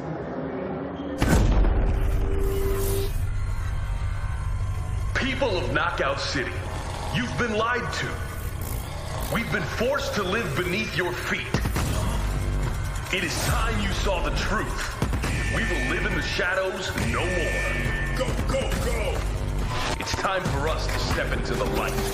The Mutant Mutiny begins now. You're up, Redfall. I smell a rat. Hey, that's me. I'm gonna bite their heads off!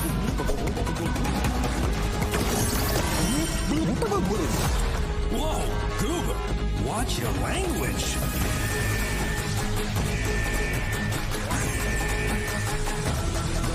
We can't do this alone. This is a call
We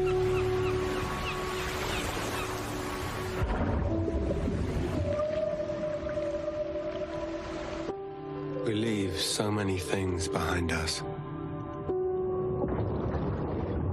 Objects, memories, mistakes.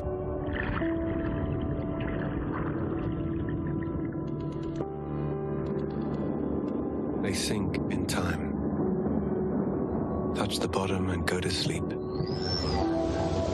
Silence is full of ghosts.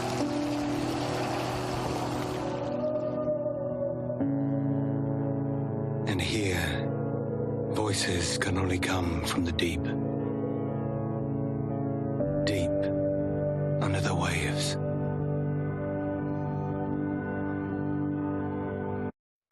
Hey, welcome back everyone, and wow, I feel like I need a minute to gather myself after the trailer. That is beautiful and emotional stuff, and I'm so excited to be sitting here with Ronan Quapec, who is one of the lead developers for Under the Waves, brought to us by the minds behind Echo and Dark Days. This is one I am super excited about. And before any questions, Ronan, let me just say a massive congratulations on the reveal. Must feel amazing for you and the team to finally have Under the Waves out there. Hi Graham, thanks a lot for your feedbacks. We were really happy to announce yesterday the trailer of Under the Waves, as we work a lot on this trailer. So yeah, all the team is really happy today. And we have also a lot of really good feedbacks so far. So yeah, everyone is happy. Good. It was a real standout moment, that trailer in Open Night Live, just really shone in that show. And after seeing the trailer, I've got a ton of questions I want to dive into. But let's start on the surface, okay? You know, give us the overall pitch for Under the Waves. Yeah, sure. So firstly, Under the Waves is a single-player, narrative-driven and adventure game. It takes place mainly underwater in the North Bay area and in the late 70s settings. You play as Stan, a professional diver who works for an oil company. Yeah. Oh, excellent. Right. So I'm in, but let's dive a little deeper. My immediate reaction to the trailer there is that there's a real kind of emotional heart to the story here. Can you tell us more about that? Yeah, sure. So Stan has kept some grief from the surface. So firstly, he decided to walk underwater to find some rest from the surface, to think about his own life.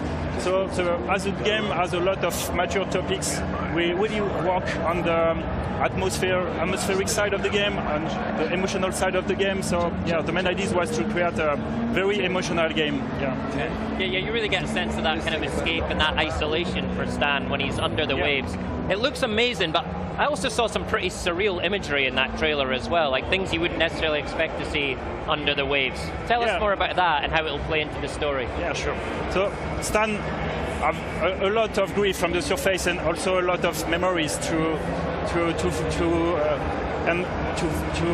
hide from the surface. And you know, as a diver, you sometimes have some disease like narcos, and one day on a routine mission, Stan will be confronted to a first strange event.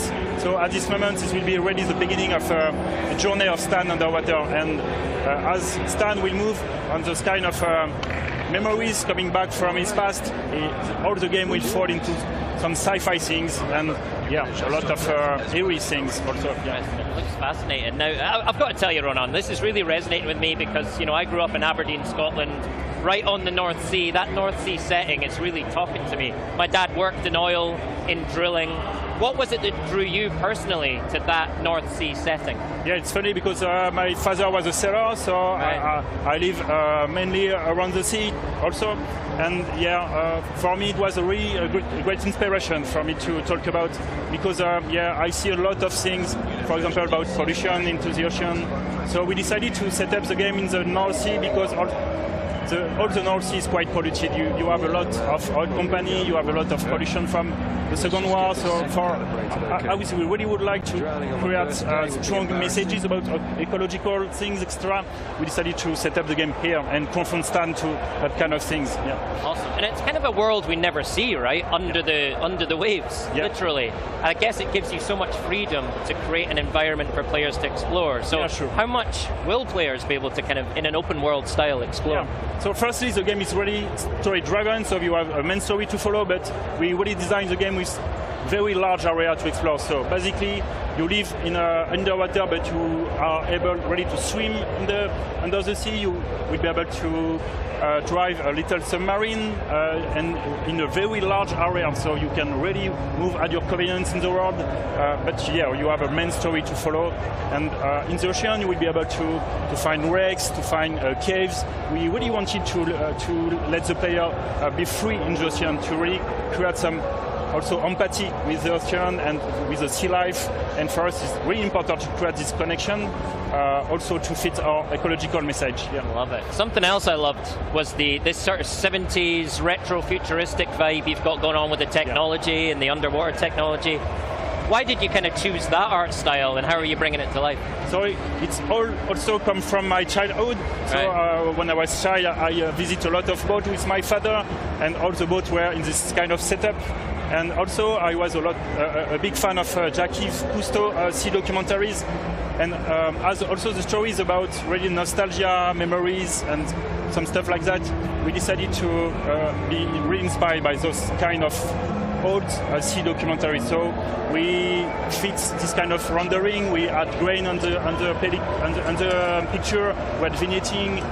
We had some strong contrast between the yellow and blue. So we really would like to fit this kind of old memories, old vintage thing to be in a comfortable world. And for us, it's kind of Madeleine de Proust. Yeah. Cool. The music in the trailer is incredible too, and such a great way of bringing the atmosphere of the game to life.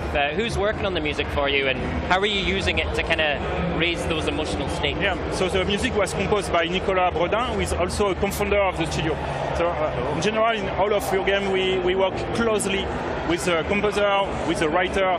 So the idea was really to work on emotional music to follow the stand stories to the game. So we work with old synthetism. We work a lot on sound design too. And the idea was really to be minimalistic and emotional in the music, and with also vibes from 70s. So with all the old synths, etc. And our main reference were Sigur Rós or Radiohead, very nostalgic music too. Yeah. Cool.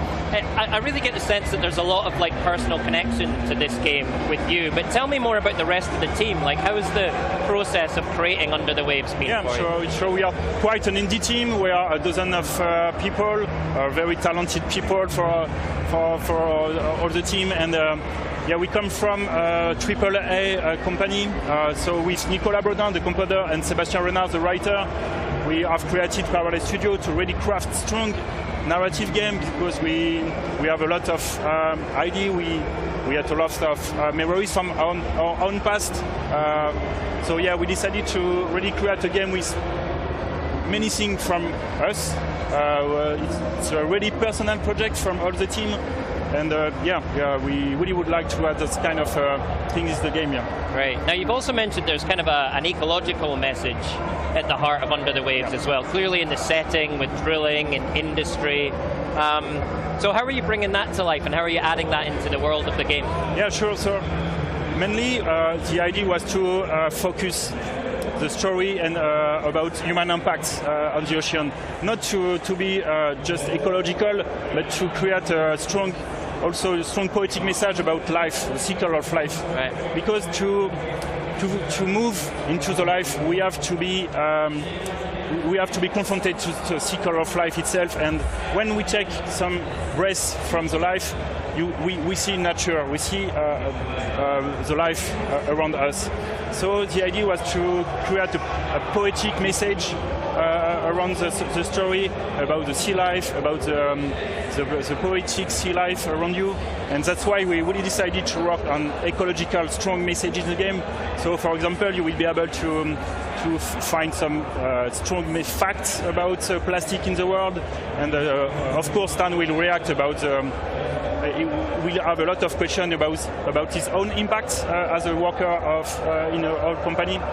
And to enhance these messages, we decided to find a foundation, an association, non-governmental association. So we work now with Surfrider Foundation to really bring their messages also in the game and to fit this message very closely, and so you will be able to find a lot of things about Surfrider in the game. Yeah. Awesome. And the work that Surfrider Foundation is doing is so inspiring, and I know you've got a video to better introduce us to them, so let's take a look. Clean water. Inspired communities. This is what we fight for. On the ground. In the classroom. At the heart of the political debate. Every day, we take action to battle plastic pollution, protect water quality, and reduce climate change. Powered by a dedicated grassroots community around Europe, we are driving change at every level to ensure that our ocean and beaches exist for future generations to enjoy. We protect what we love. Since 1990, we are Surfrider Europe.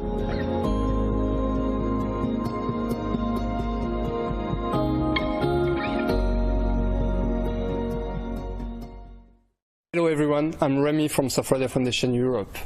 All of us at Surfrider are very excited to announce that we are collaborating with Parallel Studio and Quantic Dream to amplify our actions of protecting the ocean and its users by bringing our messages to their upcoming game, Under the Waves. As gamers ourselves, we really enjoy seeing how video games can carry meaningful messages. It's crucial for us to raise awareness of the richness of the ocean and its vulnerability. We are very pleased to do that in a whole new way, thanks to Parallel Studio and Quantic Dream. Under the Waves message is about the beauty of the ocean and the necessity to protect it. We strongly believe in it at Surfrider, and we look forward to telling you more about this collaboration soon. So stay tuned to surfrider.eu for more information on our mission, and underthewavegame.com for more information on the collaboration. Incredible stuff there, and such an important organization to support. So Ronan, tell us how Surfrider is working really closely with you on the actual development of the game. Yeah, sure. We done a lot of brainstorming, so we take a lot of facts from Surfrider, for example, quantity of plastic in the ocean, etc. So we decided to really add those messages and facts in the world, so the player will be able to scan the area and find some information. We'll be able to find a more complicated, more precise facts through your logbook. And we have also done a really strong work on the backstory of the game. So one of the main characters is directly linked to the Surfrider. And we really decided to work closely with them, not to just have an ecological message, but really to fit the narrative side, the poetic side, and the real experience side is about ecology and the beauty of the ocean. Yeah. Right, and I think you've even got some Xbox achievements inspired by Surfrider, right? We have added a lot of achievements, for example, collecting a lot of plastic. So we think video games could be a really strong medium for that kind of messages, and for us it's really important to move with that idea. Yeah. Totally agree, Ronan. Okay, when can we play Under the Waves? Under the Waves is for next year in 2023. Excellent. Ronan, thank you so much. Amazing game, looks incredible, and a really important message as well. Thank you for your time. Thank you for joining us here at Gamescom. Thanks Appreciate a lot. it. Cheers, Ronan.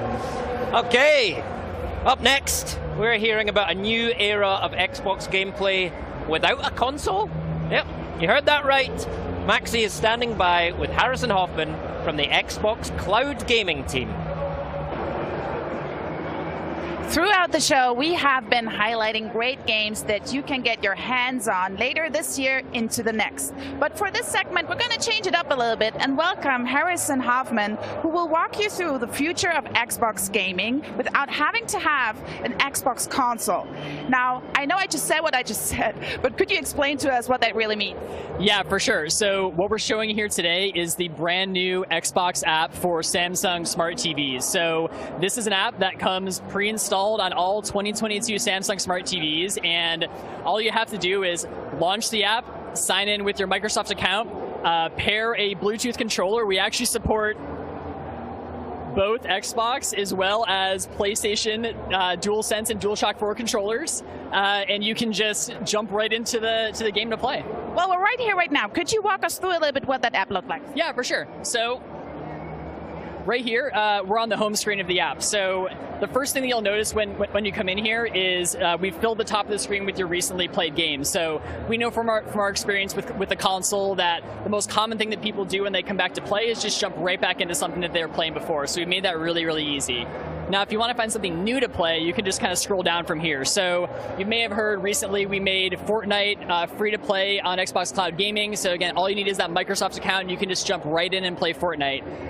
But if you have an Xbox Game Pass Ultimate subscription, that's when you unlock hundreds of high quality games that you can just play right here inside the app. So you can see some of the game selections that we've curated for folks here. Some of our most popular games: Forza Horizon 5, Halo Infinite, Sea of Thieves, all the ones that you'd expect. And then obviously our recently added games. So we're constantly adding new games to Game Pass, and I just kind of come in here like a couple times a week and see what's new and just jump right into it. So 2 Point Campus, Turbo Golf Racing, Cooking Simulator, all ones that have come out really recently here.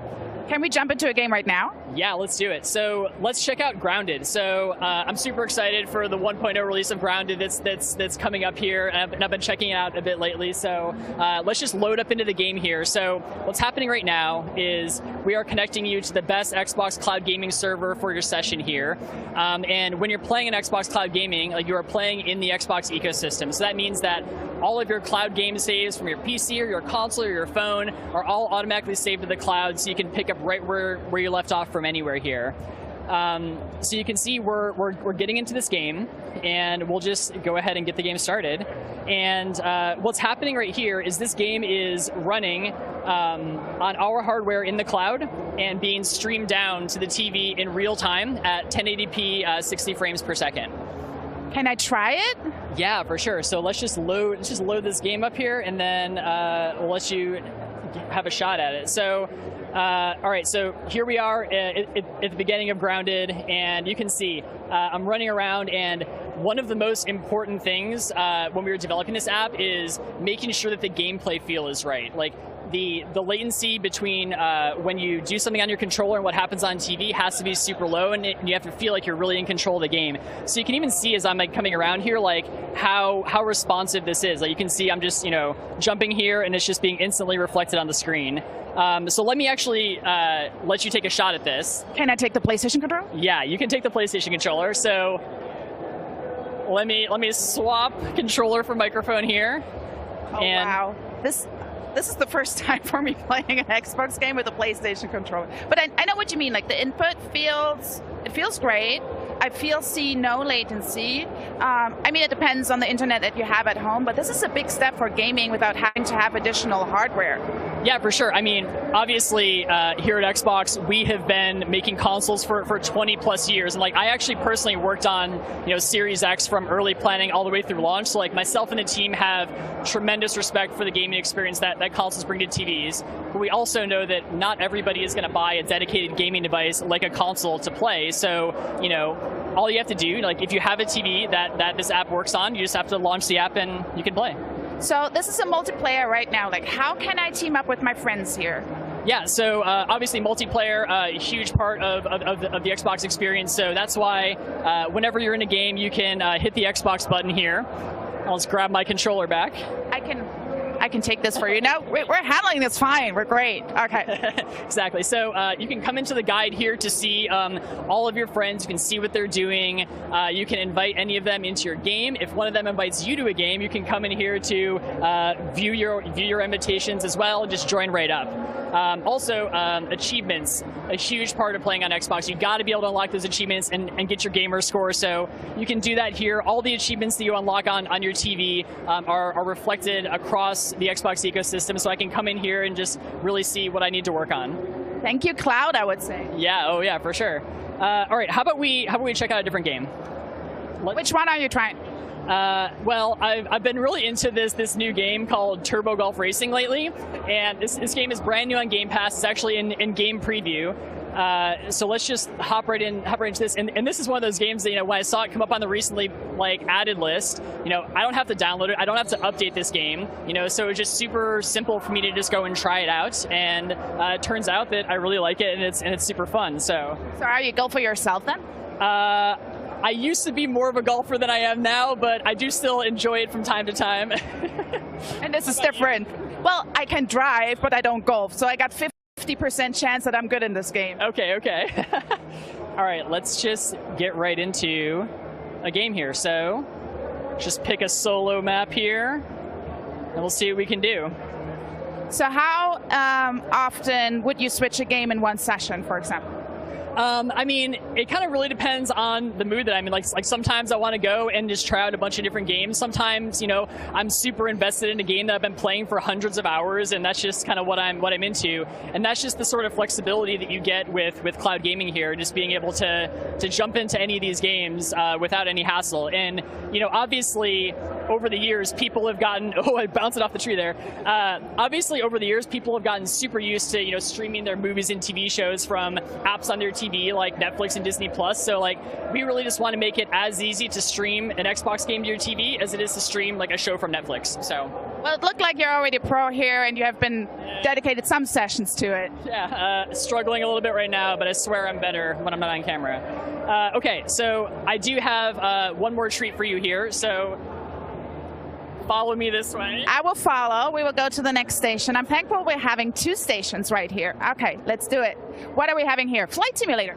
Okay, so what we have here, Microsoft Flight Simulator. So obviously this game has a huge history on the PC, and you kind of always need to have like, you know, a high-end gaming PC to really be able to enjoy this. Well, recently, you know, we brought this game over to Series X as well, and it's now playable on the cloud. So there's no big downloads here. I don't have to have expensive hardware.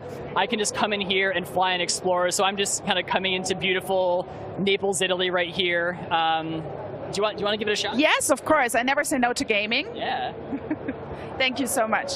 So, folks at home, if you never tried Flight Sim, just really, I would recommend take a Volocopter, take a Hello Pelican, and hover over the cities, because these details are so beautiful. And I have to say, Asobo did a really amazing job. Yeah, I mean, this game is beautiful. It's just such a technical achievement, too. And, you know, all of these textures are just streaming down from the cloud in real time from our Azure data centers. And that's really what makes this whole game possible here.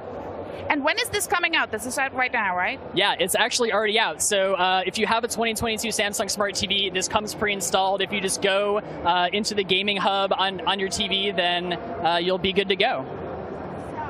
Thank you so much, Harrison, for walking us through this. And I have to say, we've really come a long way from blowing in cartridges, wiping off our CDs to get into gaming. But one thing never changed, and that's the importance of community. And I love to see how platform is evolving, lower down barriers, and brings everybody together.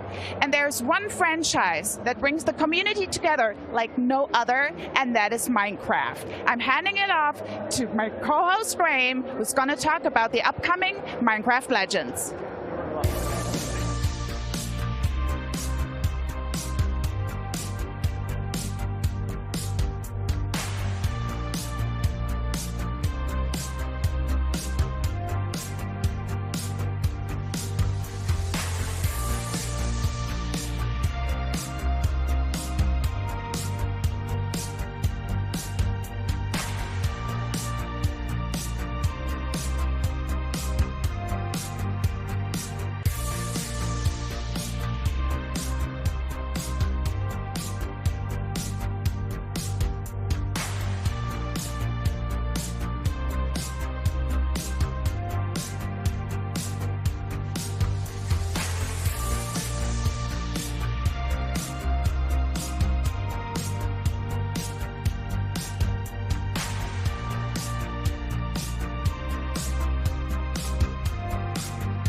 What is my favorite legend of the overworld? The one I like most tells of a peaceful land that did not know cruelty. Until it was attacked by invaders, spreading the scourge of greed and fire. It tells of a world on the brink of disaster, rising to answer the call of a hero.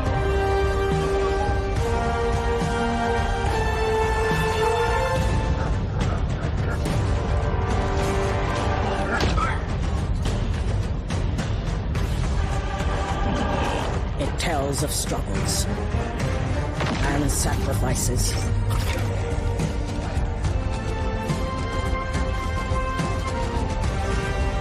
But most importantly, this legend reminds us that hope can win the day.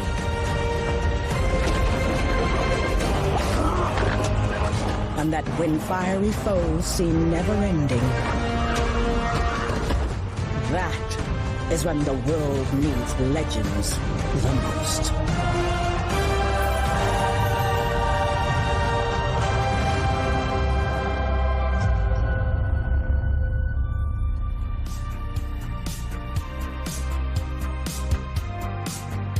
Watch out, everyone! The piglins are coming! And we're going to talk a lot about those wee guys. But before we do, I should introduce not piglins, but a couple of the team members responsible for the highly anticipated Minecraft Legends. Welcome to the game's executive producer, Dennis Reese. Welcome, Dennis. Thank you. And creative director, Magnus Niedfors. Yes. Welcome, Magnus. Thank you very much for much. joining us today. Hey, welcome back to Gamescom. Yeah, it's great. Feels It's good so to be exciting. back, right? I know. It's nice to be back here in Germany with sausages and video games. It's excellent. All the good things at once. Those are a few of my favorite things. Yeah, sausages and video games. Right, so you announced Minecraft Legends at our Xbox Showcase back in June, right? So give us a reminder of what we should expect from Legends. Well, Legends is an action strategy game based in the Minecraft universe that really encourages you to go out and explore the world and use all of these resources that you gather to help defend the overworld, which is being invaded by these horrible piglins. And yeah, it's a lot of fun. I think players are really going to enjoy getting out and playing the game. Yeah, it's a new game that we're developing at Mojang.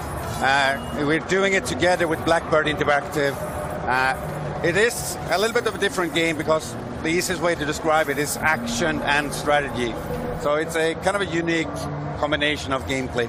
Nice. So it's not the same Minecraft that we're used to, but clearly still set in the Minecraft universe, still got all the things we know and love about Minecraft.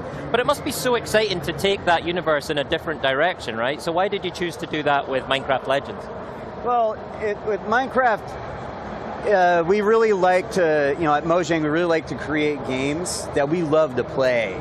And we're really passionate about strategy games. And years ago, people are sitting around talking about how they could bring a strategy game into the Minecraft universe. And the more talk, and it turned into something that we really wanted to do. And it was it's passion really that drove us to this legend. Great. And it's kind of within the Minecraft universe, you do kind of have this kind of blank slate, right, to create all these different experiences. Right? Yeah, exactly. Must be fun to play with. Yeah.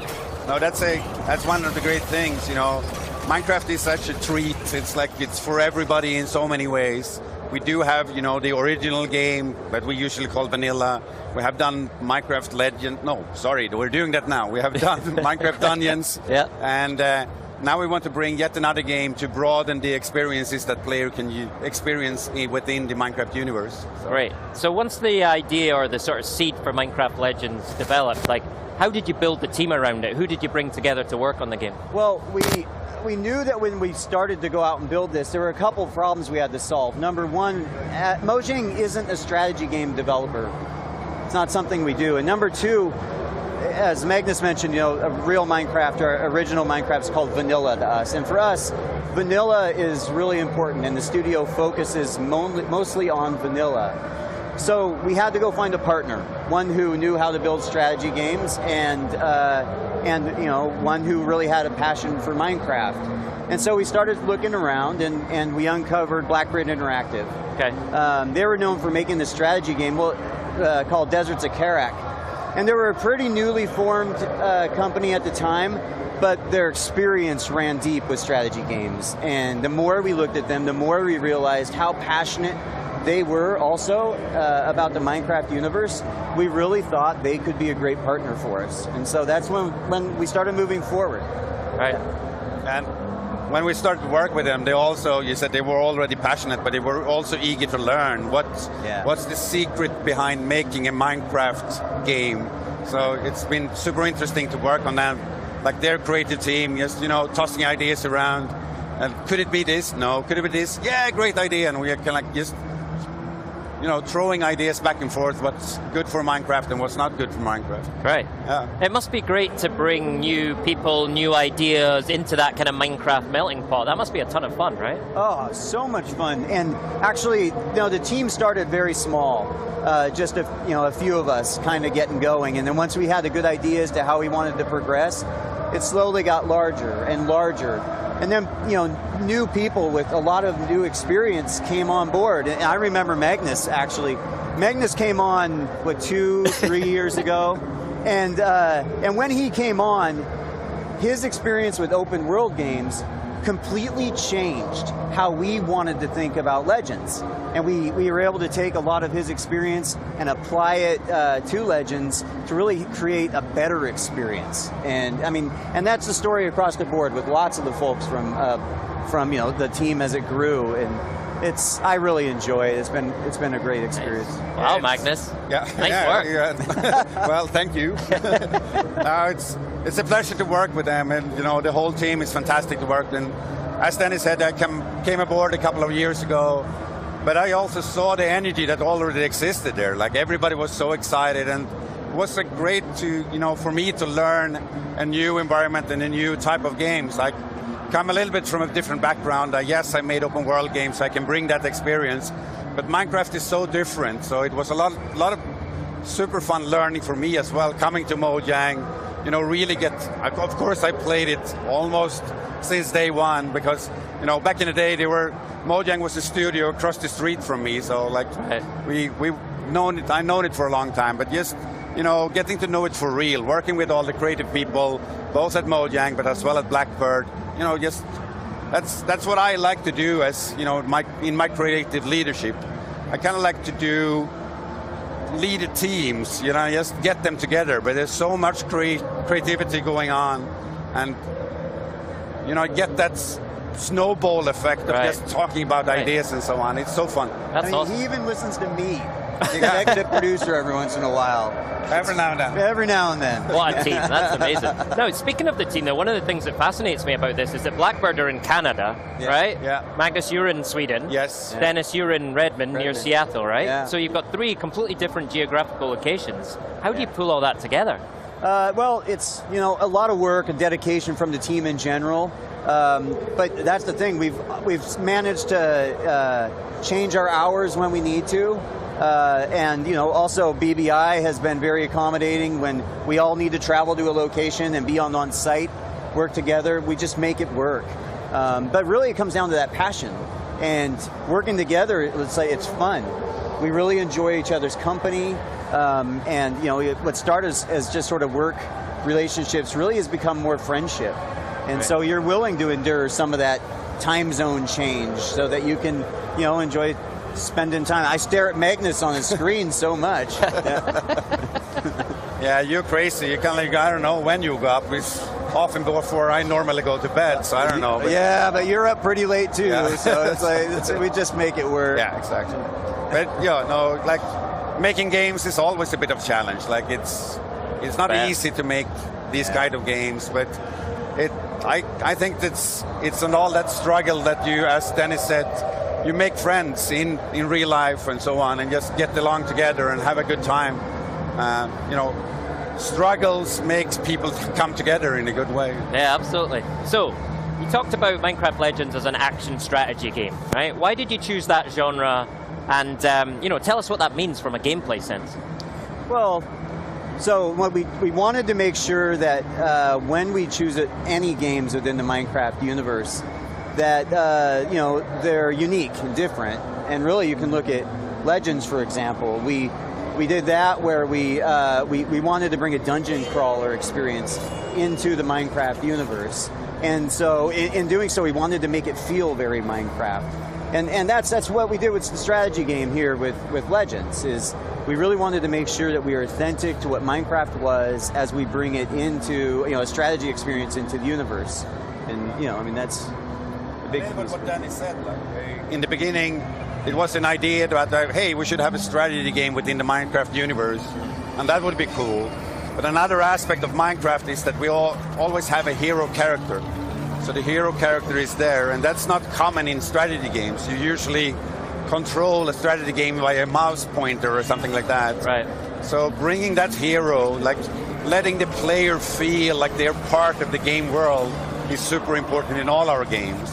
So that kind of founded, hey, how can we combine these two types of game where you're one part hero-centric, but one part controlling armies and so on. That's really been really interesting. And when we kind of started to realize that, it's, hey, this is quite new. And as a game maker, when you find something you feel, this isn't, like there's not 10 games like that out there, then you feel like you're something on to something special. So actually it was, the thing that brought me really into this project was kind of my first day. Two of the team members just sat down directly, described the game to me, and I kind of like almost in that day felt like, wow, we have something great here, because I haven't heard anything like this before. And then we just kept rolling with that action strategy idea. Okay. So. This might sound like a silly question, but right, action strategy.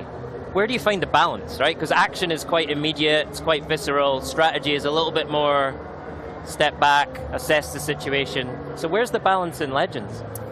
It's hard to balance games always, but I would say it's hard to draw a pie chart of you spend 73% in strategy mode and this percentage in another mode and so on. But it's like, I'm surprised how well it actually fits together now, because they go into each other and they complement each other in a really good way. One thing that we wanted to do from the beginning is to make a strategy game that works well on console. Right. That's hard with the traditional, it's actually strange to think about it, but the pace of a strategy game is often higher than an action game, because you're so quick of scrolling around, maneuvering around with your cursor and so on, click, click, click, and you do very, very many actions in a very, very short time in a strategy game normally. So having a hero at the center that can't be there, actually, surprisingly enough, brings down the tempo of a strategy game, which is very well suited to make it play well on consoles by a controller. So just adding those two types, it was kind of a surprise. I wish I could be smart and sit there and say, yeah, we thought about that from the beginning. But sometimes you need to be honest and say, it's just something that we discovered as we prototyped and developed the game. A wonderful discovery. Yeah, exactly.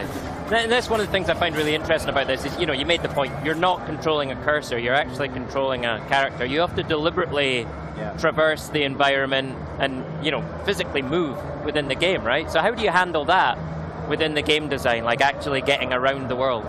Well, it was actually really great because it's easy to navigate as you go about and run through the world. You are on a horse within Minecraft. That's possible in vanilla, but here you're always on your horse. Right. So you're able to navigate all types of terrain quickly, get to where you need to, execute your commands, and then also there's other areas in the game that as you're running through the world, you'll uncover new elements. Like, for example, we have Speed Wheat, which gives you an instant speed rush, or actually mushrooms within the world, which allows you to jump extra high. And then you can use those abilities to access other areas of the world in quick or strategic ways.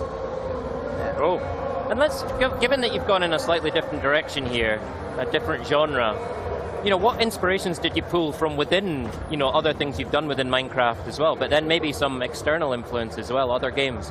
Yeah, well, for me, I really look not to external games to make this reference, but more internal. Like, you know, Dungeons, Minecraft Dungeons taught so much to the art organization onto how to bring a new game that is not your traditional Minecraft experience, a dungeon crawler, to the players. And like, I personally think we learned so much just from that game alone that we're applying to Legends to make sure that we can bring another game in the right way. I would definitely say that's a great reference. Yeah. Well, inspiration on the creative side, obviously, as you mentioned, Minecraft in general, like all our games, we want to stay true to, you know, creative people are so fluffy and it's hard to tell, but that Minecraft feel, it's like hard to describe in another way. Otherwise, but you know it immediately. Exactly, we know it immediately. But other than that, I don't want to point out the special game because, as we have been talking, it's kind of a unique combination. It's not like any other game out there. That's rare. But of course, there was a few games like this in the 90s, in the early 2000s. Not very many, but technology now makes it possible to push that even further. We can have more troops and so on. So I can't say there's a one game or several games, but you know, just play a lot of games and enjoy them, and you will draw inspiration from so many things. One thing as a creative, I think it's unusual to hear that people, but I like to think about you should draw inspiration from things that you don't think is that good either. Mm-hmm. So when you play games that you feel like, I'm missing something here. What can I do to make this a better game as well? So it's kind of strange to be inspired by bad things, but that's actually true for myself. Yeah, that's a super constructive way to be inspired, right? Yeah. It's building on something. Yeah. That's awesome. So when you think about the player you're aiming for, is it more of the sort of classic Minecraft player, or is it more of the classic strategy fan? Yes, it's all of the above. Yeah, you know, that's one thing, is that we really wanted to create an experience that if you're not a strategy game player, that you can enjoy. Right. And if you are a strategy game player, then you know we'll give you a great experience that you can enjoy as well.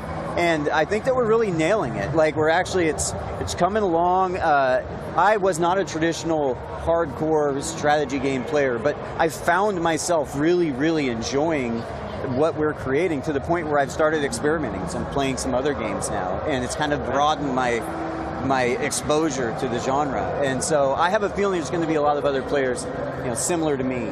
Right. Yeah. It has been important to obviously to get as a broad target audience as possible. But I think, again, with Minecraft, it's possible because we are already reaching out reaching so many players and so on. So obviously, all the players who knows Minecraft now get a new way of enjoying Minecraft.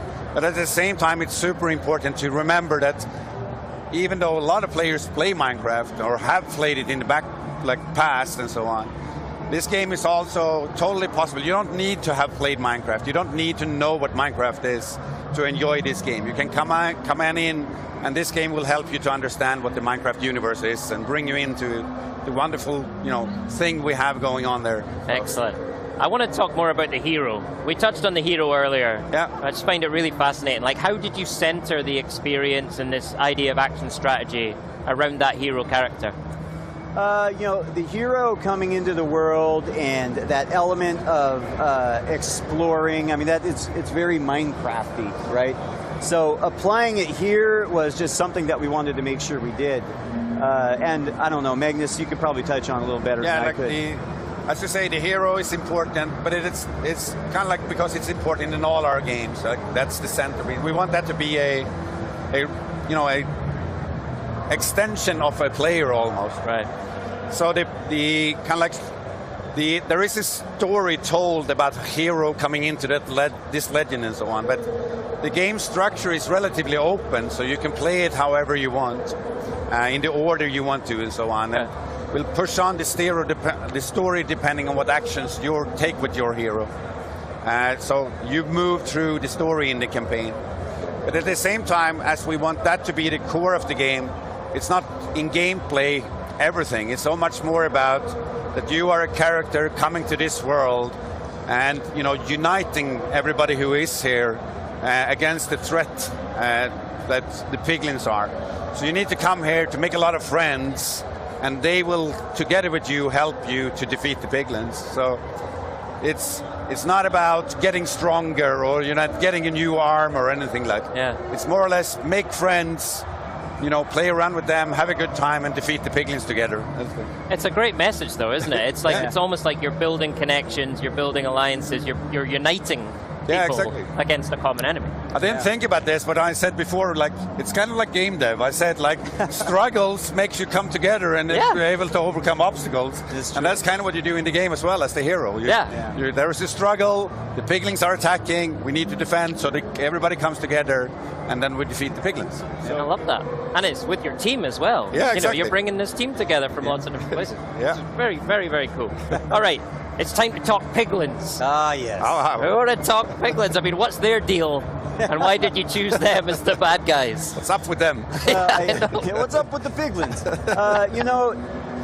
Piglins exist in vanilla. And they were great for us to bring them out into Legends and expand on them. And so, there's sort of different versions of what piglins exist in Legends compared to what they are in vanilla. But they're, these horrible, mean, kind of ugly, cute characters that look like they really stink. But it's just they sort of invade, and they're just causing nothing but problems. And, here they are in the overworld, destroying it. And that's where you, the hero, comes to play to try to, unite that overworld and take them back. And yeah, that's definitely a big piece. Yeah, as you said, they are ugly cute, right? Yeah. So they're so charming, and we felt that from the beginning, like, of all the mobs that we have. We like all our mobs in the Minecraft universe, but the pigling had such a potential to be kind of like the bad guys in the game, where it was easy to see, wow, we can make this version of a piglin, we can that, like, so we have expanded the range of piglins in many different ways. As you saw the trailer when we started up, many new types of piglins within the game and so on. So it's pretty cool. So tell me about some of those different types of piglins. I want to know what we're coming up against. Well, there's one of them we just debuted here in the trailer that you just saw. It is called the Pigmadillo. And it's the one that comes out of the portal and then kind of hunches up into like a cube and rolls at you.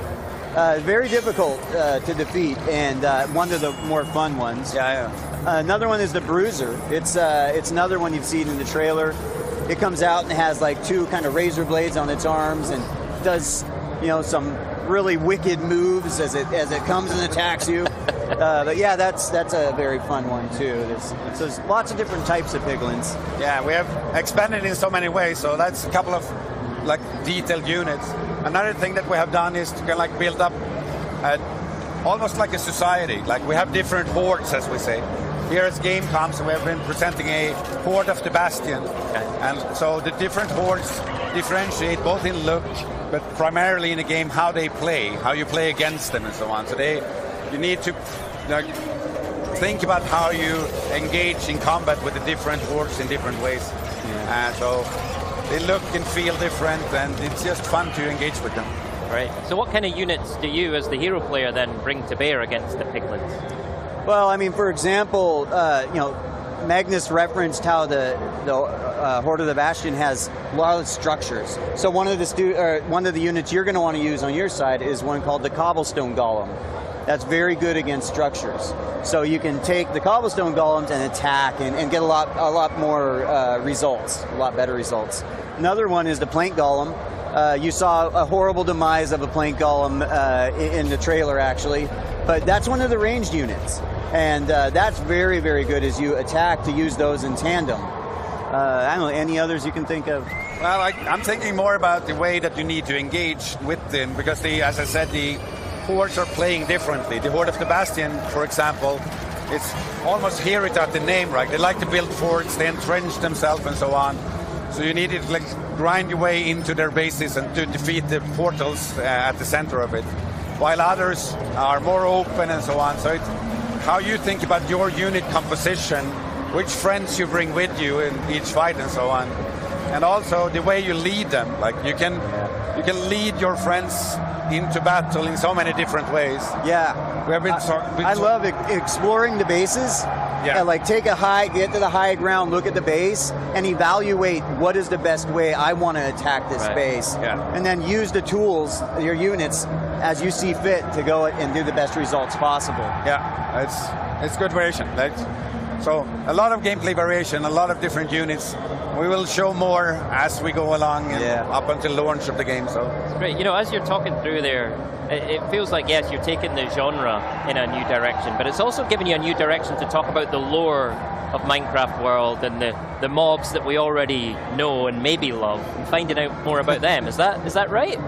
Yeah, absolutely. It's like part of that Minecraft feel I'm talking about. You could call that for lore, but we want to have a little bit of a mystery going on around what's going on in Minecraft and so on. And that's how we work with it. So we are kind of like doing things in the different games where you can find hints of what's going on in another game. And especially our community, they are so good at kind of like trying to figure out what we want them to figure out and so on.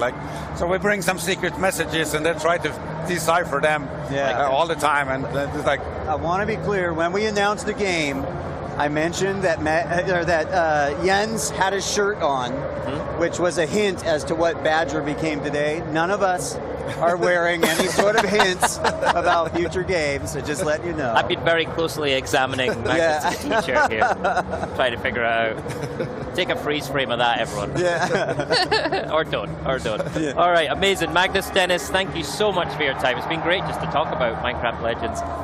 When can we see more? When can we hear more? Well, you can learn more by following us all our social channels, Twitter, so on. You can also at Minecraft.net follow up on a newsletter, so you will get that. Wow, that's loud. I don't know what. Something exciting happened. Minecraft Live. All right, Minecraft Live. Yeah, later this year we will have Minecraft Live. Great, can't wait. We'll come there and tell quite a bit more about the game. So. Okay, more secrets to reveal. More secrets to reveal. Fantastic. Hey, brilliant seeing you both. Welcome back to Gamescom. Thanks. It's been an absolute pleasure. It's a good one, gents. It's excellent. Thank you. Thank you. All right, before we close out the show with learning everything you want to know about Age of Empires, Maxie and I had a bit of fun walking around the booth earlier today. So let's take a look. It's so exciting to have a physical booth back. Graham, how do you feel? I love it. It's so good to be back. Well, 3 years away, but it's amazing. We're here. We're back at Gamescom. And the best thing is, the community's all getting back together again. We're playing some games. It's great. And we want to show you that booth. So let's start here. What do we have right here? Well, yeah, I mean, lots have changed in the last 3 years, but Sea of Thieves is still here. Season 7 just released. So much good new stuff in there. And of course, you can play it on the show floor here at our booth. But there's more as well, right? There is more, and we're going to check it out right now. Let's take a look. You can't be a proper pirate without some pirate ink. So welcome to the Sea of Thieves Tattoo Studio here. Oliver, how you doing, mate? Tell us what you're doing. Yeah, I'm doing pretty fine. Basically, we're doing airbrush tattoos, so you can choose any of the game designs, achievements, thingies, and have them spray painted onto your arms, heads, legs, wherever, shirts. Keep up the good work. And Maxie, I think you got one done earlier, right? Finally, I can brag off. It's amazing. It has glitter on it. I really recommend glitter. I don't think it's going to get any better than this, but let's check out the other stuff. Yeah, let's do it, Maxie. This is really amazing. If you want to have a memory to take to your home, you can do photos, photo opportunities. You can do a short video, and this one is a Sea of Thieves version. Absolutely. So we better give it a go, right? Yeah, let's do it. Yeah. 3, 2, 1.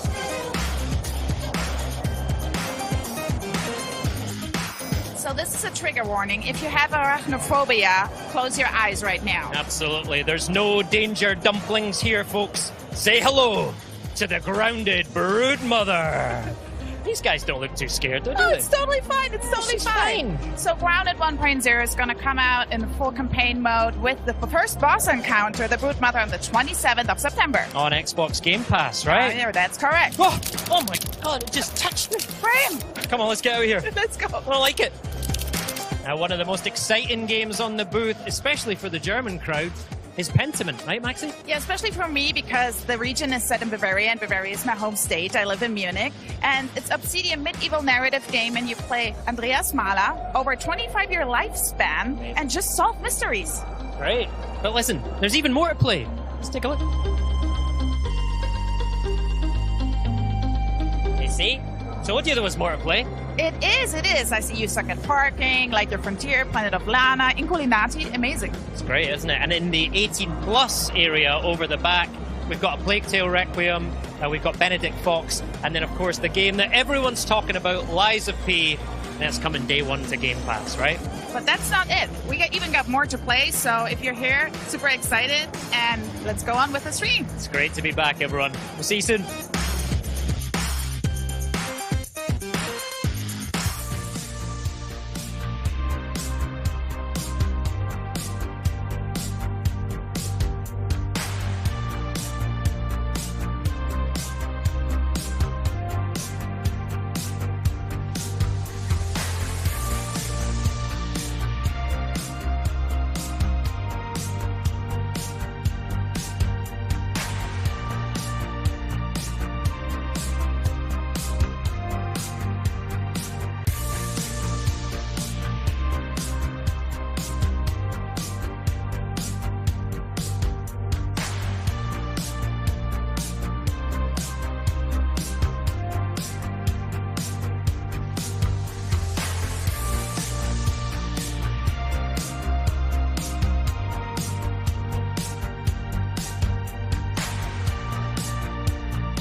There's more than one way to win a battle, and every empire must find their own path to victory.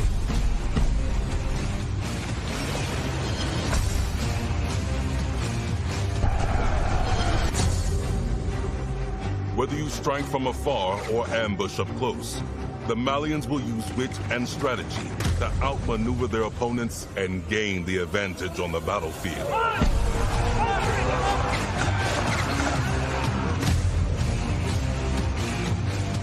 With powerful siege tools and the ability to rally large formations, the Ottomans can keep the pressure on to bring down their enemies' defenses.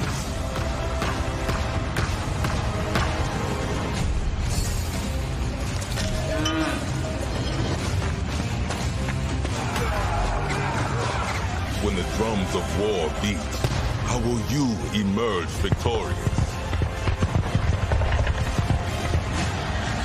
History is in the making, and your place in it has just begun.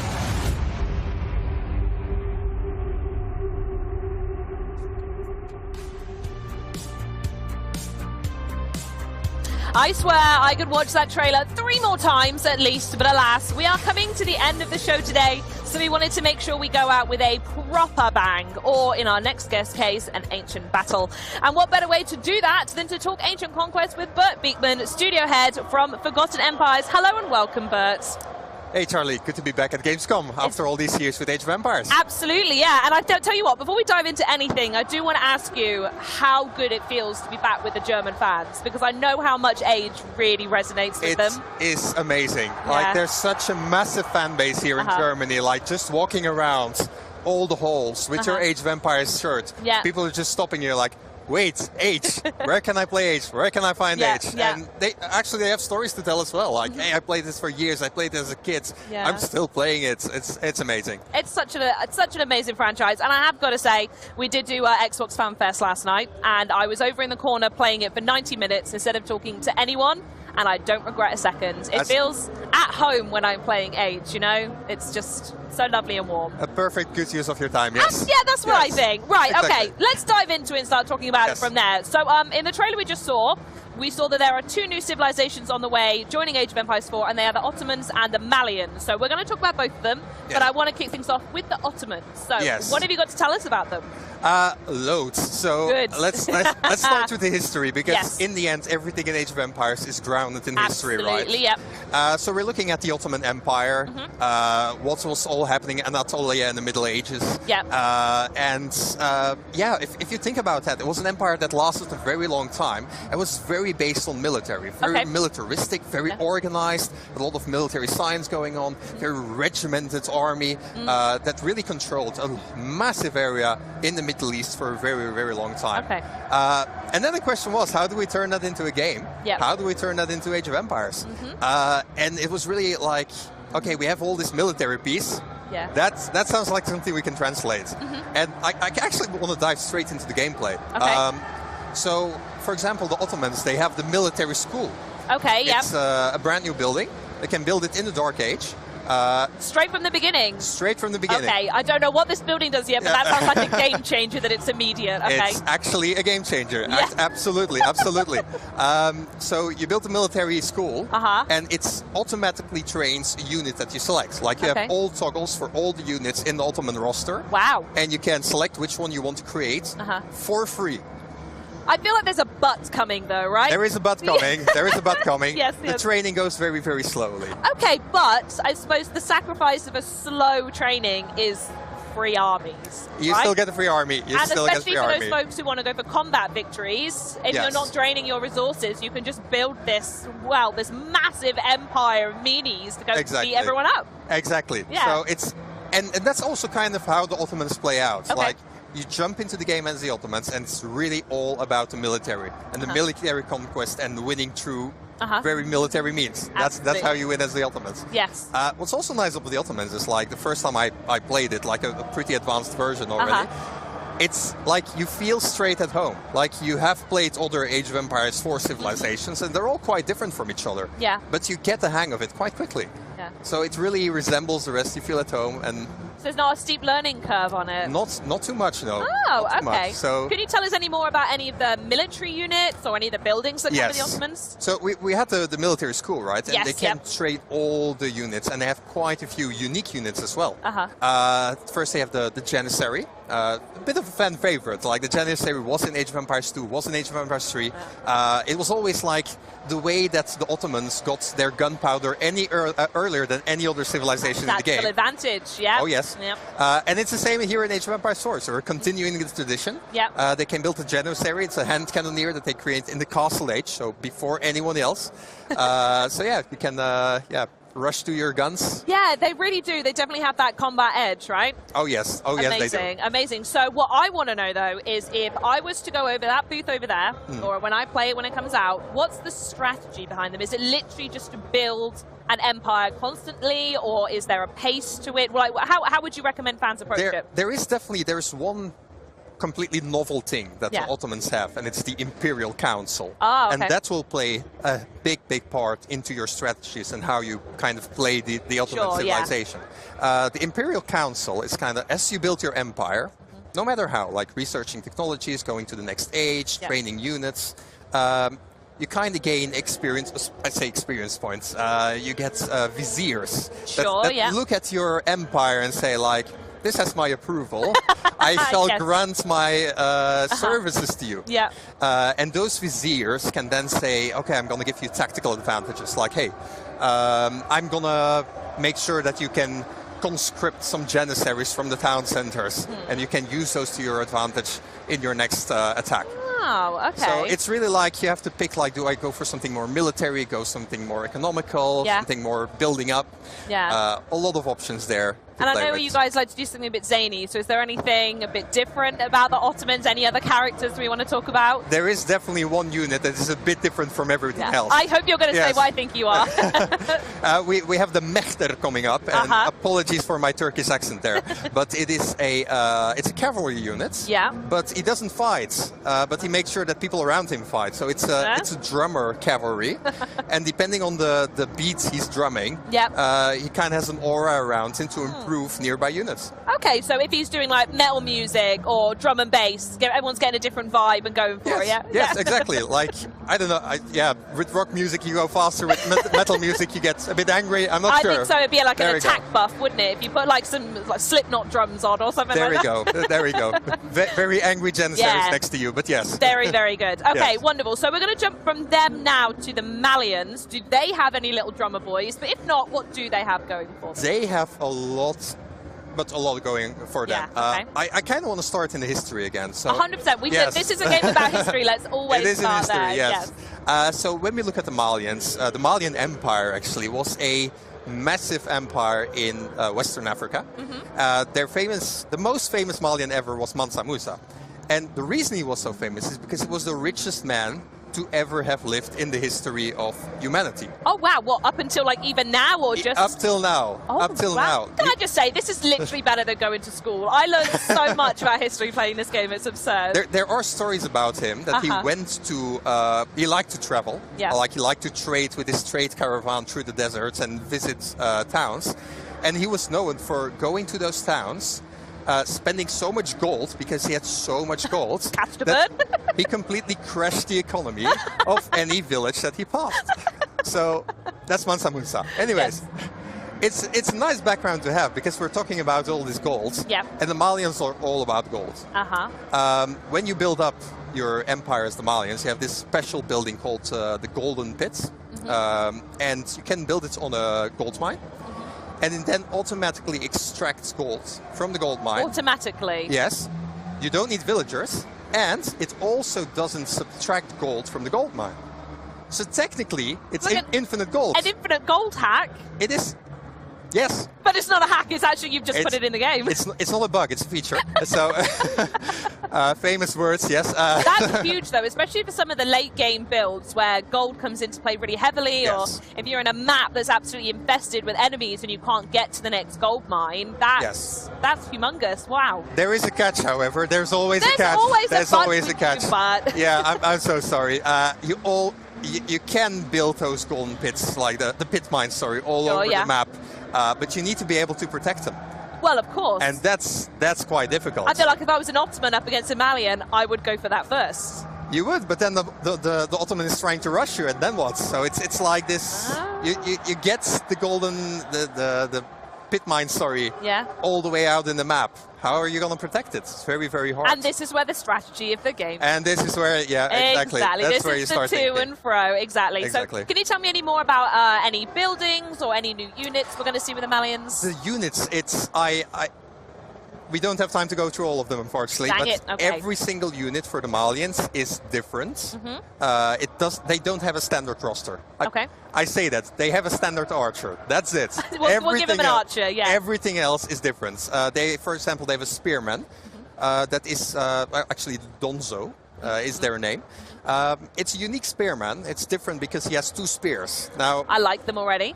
You like them already, but there's more to it. It's not just like he's fighting with 2 spears, but he takes his first spear, throws it. Yeah. So the first ranged attack, and then he can fight the rest of the battle. And there's no animation for him to go pick it up or anything. Unfortunately not. It will be brilliant. I'd love to see that, but...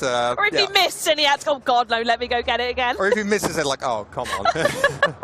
That's brilliant. Okay, I like the sound of that. Yeah. Do we have time to talk about buildings, though? You've got to give me something on buildings at least. I want to give one more unit and one more building, because they're actually very interesting. We have the Musofadi. Musofadi is it's kind of a hunter unit. Okay. And her special ability is that she can go into stealth mode. Oh, interesting. All right. So it's kind of this man-at-arm unit that can go into stealth mode, sneak around the map, everywhere, and then just like surprise attack. Are we talking like Fog of War stealth, or when they're in forest units it's stealth, or? So yeah, Age of Empires 4 indeed has a stealth forest, but this unit, she can go into stealth anywhere on the map. Anywhere, yes. Okay. As soon as she attacks, of course, she reveals herself. So well, yeah. Yeah, it's not like ghosts poking you or anything. You're not fighting ghosts. No. Then they reveal themselves. Yeah. But yeah, that's kind of the story behind the hunter woman. Actually, Musofadi is Malian for power woman. So we have a very cool love tidbit. them yeah, a there lot. we go. Yes, okay. And you say that they're aligned with a building in game as well. Yes, indeed. Yeah? So they're hunters. That's kind of their background. And you can also, one of the landmarks that you can build is the Hunter Fortress. And every infantry unit that is kind of around this fortress also goes into stealth mode.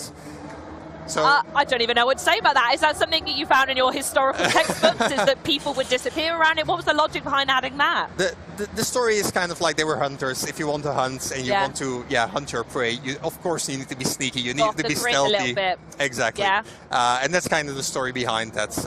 It's very interesting to play with. Yeah, no, I can imagine. I'm thinking about, this is me imagining me playing the game now. If you were to go and attack that base, you'd see this stealth fortress and you would have no idea what was waiting for you. Absolutely you have to test the limits of how many people you could hide in that radius to go, there, get them. Yep. Amazing. So we spoke a little bit, well actually I'd say we spoke quite a lot about the Malians and Ottomans. Sounds like there's more to come. But they're new to Age of Empires.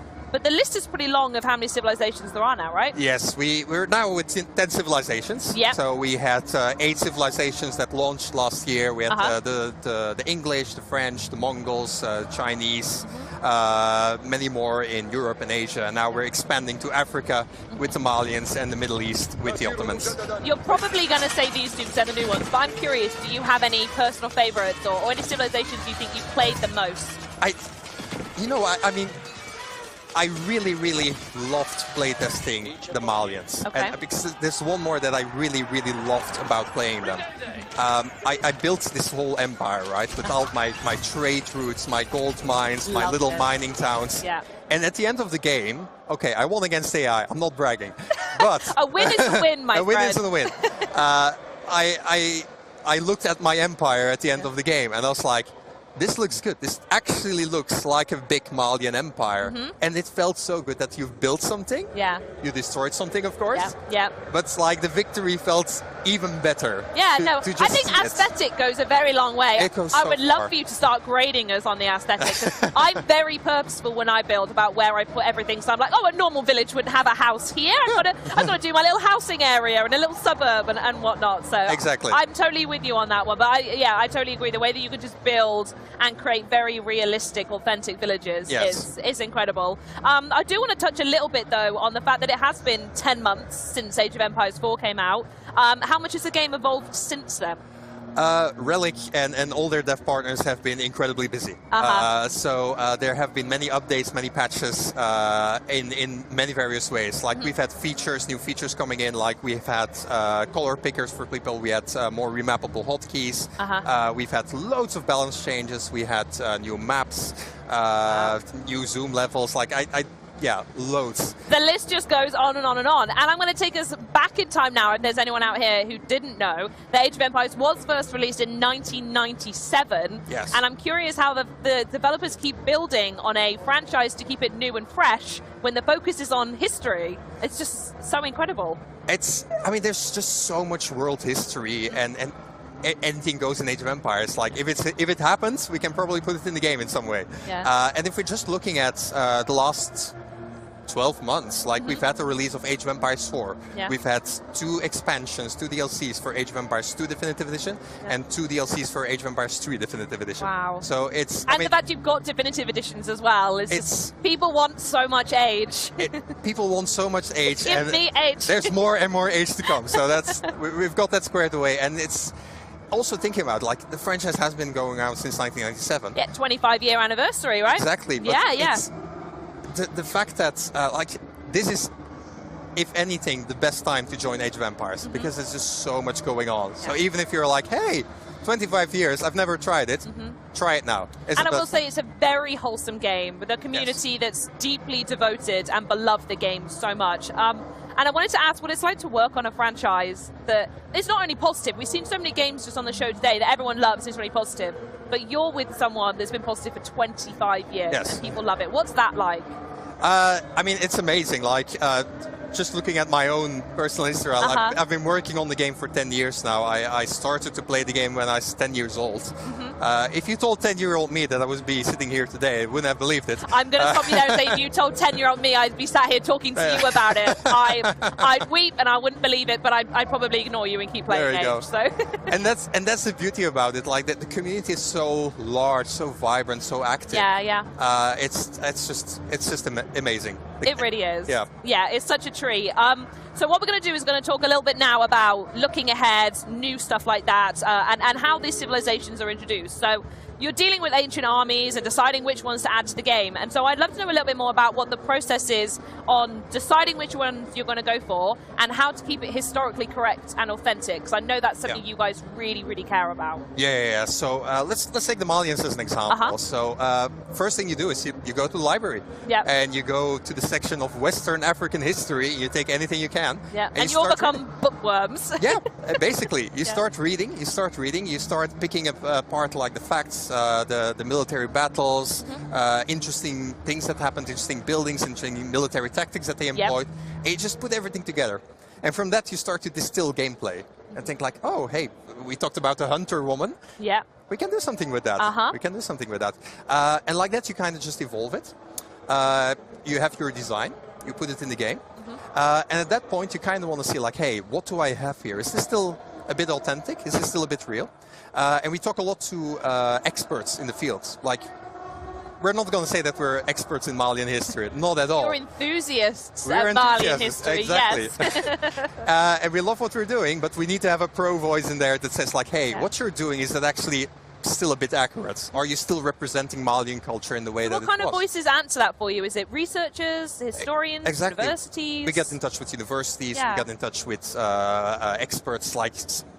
There are people who specialize in weaponry of Western Africa. Yeah. Well, you can talk to those people about these specific weapons. But more practically, like, for example, the languages that we have in the game. If you play as the Malians, you start in the Dark Age. They speak their ancient Malian language, but as you advance through the ages, they speak more and more modern languages. Now, that's a dedication to authenticity that I truly respect. It is amazing. It feels good to just like feel your empire evolve as you're playing. Yes. But again, I don't speak Malian. We need to go with... you need to ask someone who does. Exactly. And that's kind of the balance we try to find. Because in the end, it's still a video game, right? Yes. It is a video game. It needs to be fun.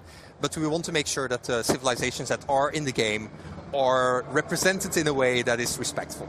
Absolutely, yeah. Especially when you give that back to the community. And I'd love to talk to them a little bit now, because I've seen how personally committed they are, myself included. I'm part of a group called the Court of Ages, which is a bunch of women who like to play and test, and it's just the most wholesome place ever. And I'm curious to know how the Age of Empires community have actually impacted or helped Age 4 along the way. Loads. Good to know. Yes. Loads. Let's keep it at that. No. Yeah, So for the longest time, the Age of Empires community has been involved with development. Like, hey, do you like this? Here's a beta. Here's an alpha version. Let's play. Let's develop. Let's give feedback, and let's build a game that we all want to play in the end. And that also continues today. Like, we have the Age of Empires Insiders. You can go to ageofempires.com, sign up as an insider, and just register for future betas. You can go to the Age of Empires forums. Like, all the developers are there. They're just waiting to talk to you. Yeah. We talk there a lot on the forums. And just like, we have Pro Council, we have other councils, we have so many groups of players that just provide feedback. And we work with everybody to try and make and bring the best into Age of Empires. Amazing. And I feel like I need to be the voice of the community here, and I feel like I have to ask you, we know about the addition of the Ottomans and the Malians. Can you maybe give us a hint about maybe any upcoming ancient civilizations that might be added? I've got to try, but I've got to try. Yeah, tricky. So, first of all, Age of Empires is, of course, more than civilizations. We have more maps coming, more features. Course. Yeah. That is coming later as well with this new civilizations. I can't say more than that, but all I can say, Age of Empires is alive. Yes, and, very much. Yes. Alive, well, and thriving. Yes, absolutely. Absolutely. So what I will do then is say, with it being alive and well, are there any events or updates coming up that we can look forward to instead? Yes. So, first of all, just to rephrase, the 25th of October, the Ottomans and the Malians will be coming for free. Keyword free. Free. Wow. Yes. Okay. To Age of Empires 4. So if you have bought Age of Empires 4 in the past on any platform, you will get the new 2 civilizations for free. And does that include Game Pass as well? Yes, that includes Game Pass. Oh my goodness, I love this conversation. Everybody gets the new civilizations. Yes! Speaking about things that are for free, right now, at this very moment, you can play Age of Empires 4 for free on Steam. Wow, okay. So if you were ever on the fence, like, hey, will I like that game? Go try it out. Go to Steam. Why not? Go to Age of Empires 4. You can try it out. Everything is unlocked, so you can play the whole game till the 29th of October. August. 29th of August. Sorry. Yes. It happens. We're live. It's fine. There's a lot of dates going on in your head. There we go. So you can try it for free, and if you like to buy it and later, it's now on sale as well. 50% off on both the Microsoft Store and Steam. So you can pick it up as well. Opportunity. I'm really looking forward to all of those. I'm curious though, as I've been walking around Gamescom, I've been seeing loads of people repping Age of Empires swag. Yes. Is there anything that you want to maybe showcase what's available online, or maybe for folks while they're here? Well, we have one more announcement, and then it's probably going to be the least sexy thing that we will see in this broadcast. No, I'm sure, but it'll be great. There we go. Where's this going? So we're going to unbutton a bit, and we're going to show... Oh, yes. We are going to be celebrating 25 years of Age of Empires later this year, so the 25th October. It's been 25 years since the original release. 25 and 25, We're going to be celebrating with all the games in the franchise. Everybody's invited. And it's going to be lovely. It's going to be an online global event. There will be more announcements. So I would say as a developer, but also as a fan, like you want to tune in. You don't want to miss it. Absolutely. And you got your Twitter, at Age of Empires to find out more information, website, so on and so forth. Exactly. Just look Age of Empires on any social media. You'll be definitely kept up to date. Amazing. I'm also curious. I shared a picture on my Twitter last night. I mentioned I was at Gamescom. There's some Red Bulls around. Are you up to something with Red Bull at the moment? Yes, we are. So Red Bull Wololo Legacy is coming up. It's a big tournament where we're covering Age of Empires 1, 2, and 4. And we also will, end of October, that will culminate in the large finals in a castle here in Germany. That's pretty cool. Yes. I do have to ask though, are we playing the game, or is it just people going whoa, whoa, whoa, and seeing who does it best? We are playing the game, but I definitely want that to be a tiebreaker or something. We need to have it in there as well, just to add some spice, you know? I'd like to see Perfect. that. I'd like to see that. So yeah, Yeah. best players in the world all gathering together in a German castle here, playing Age of Empires. For many, it's a childhood dream again. It sounds like yeah, a dream come true, honestly. And I have got to ask, the shirt it's catching the light so well right now. Yes. I do need my own version. Is there a way for folks to get their hand on that shirt? Yes, this shirt is available on the Xbox Gear Shop as well, alongside a lot of other Age of Empires t-shirts and merchandising. Perfect. So a lot to pick up there. Amazing. I know what I'm doing next. Right, well, Bert, it's been phenomenal to have you here. I've loved talking to you. And, of course, everyone else who's tuned in today, that is the end of the show. So for any segments you might have missed from today's live show, or for those who just want to relive today, I know I certainly do, you can go back and watch the full show on Twitch or YouTube and keep the conversation going using the hashtag Xbox Gamescom on social. But that is it for me. This is the end of our epic live stream here from the Xbox booth at Gamescom. This has been so much fun. But Maxie and Graham, let's close this out. All right, everyone, it has been such a pleasure being back at Gamescom with you this year, surrounded by these amazing Xbox fans and community, and of course, you, Maxie, too. It is. So now we're going to be signing out from Cologne, Germany. We'll see you next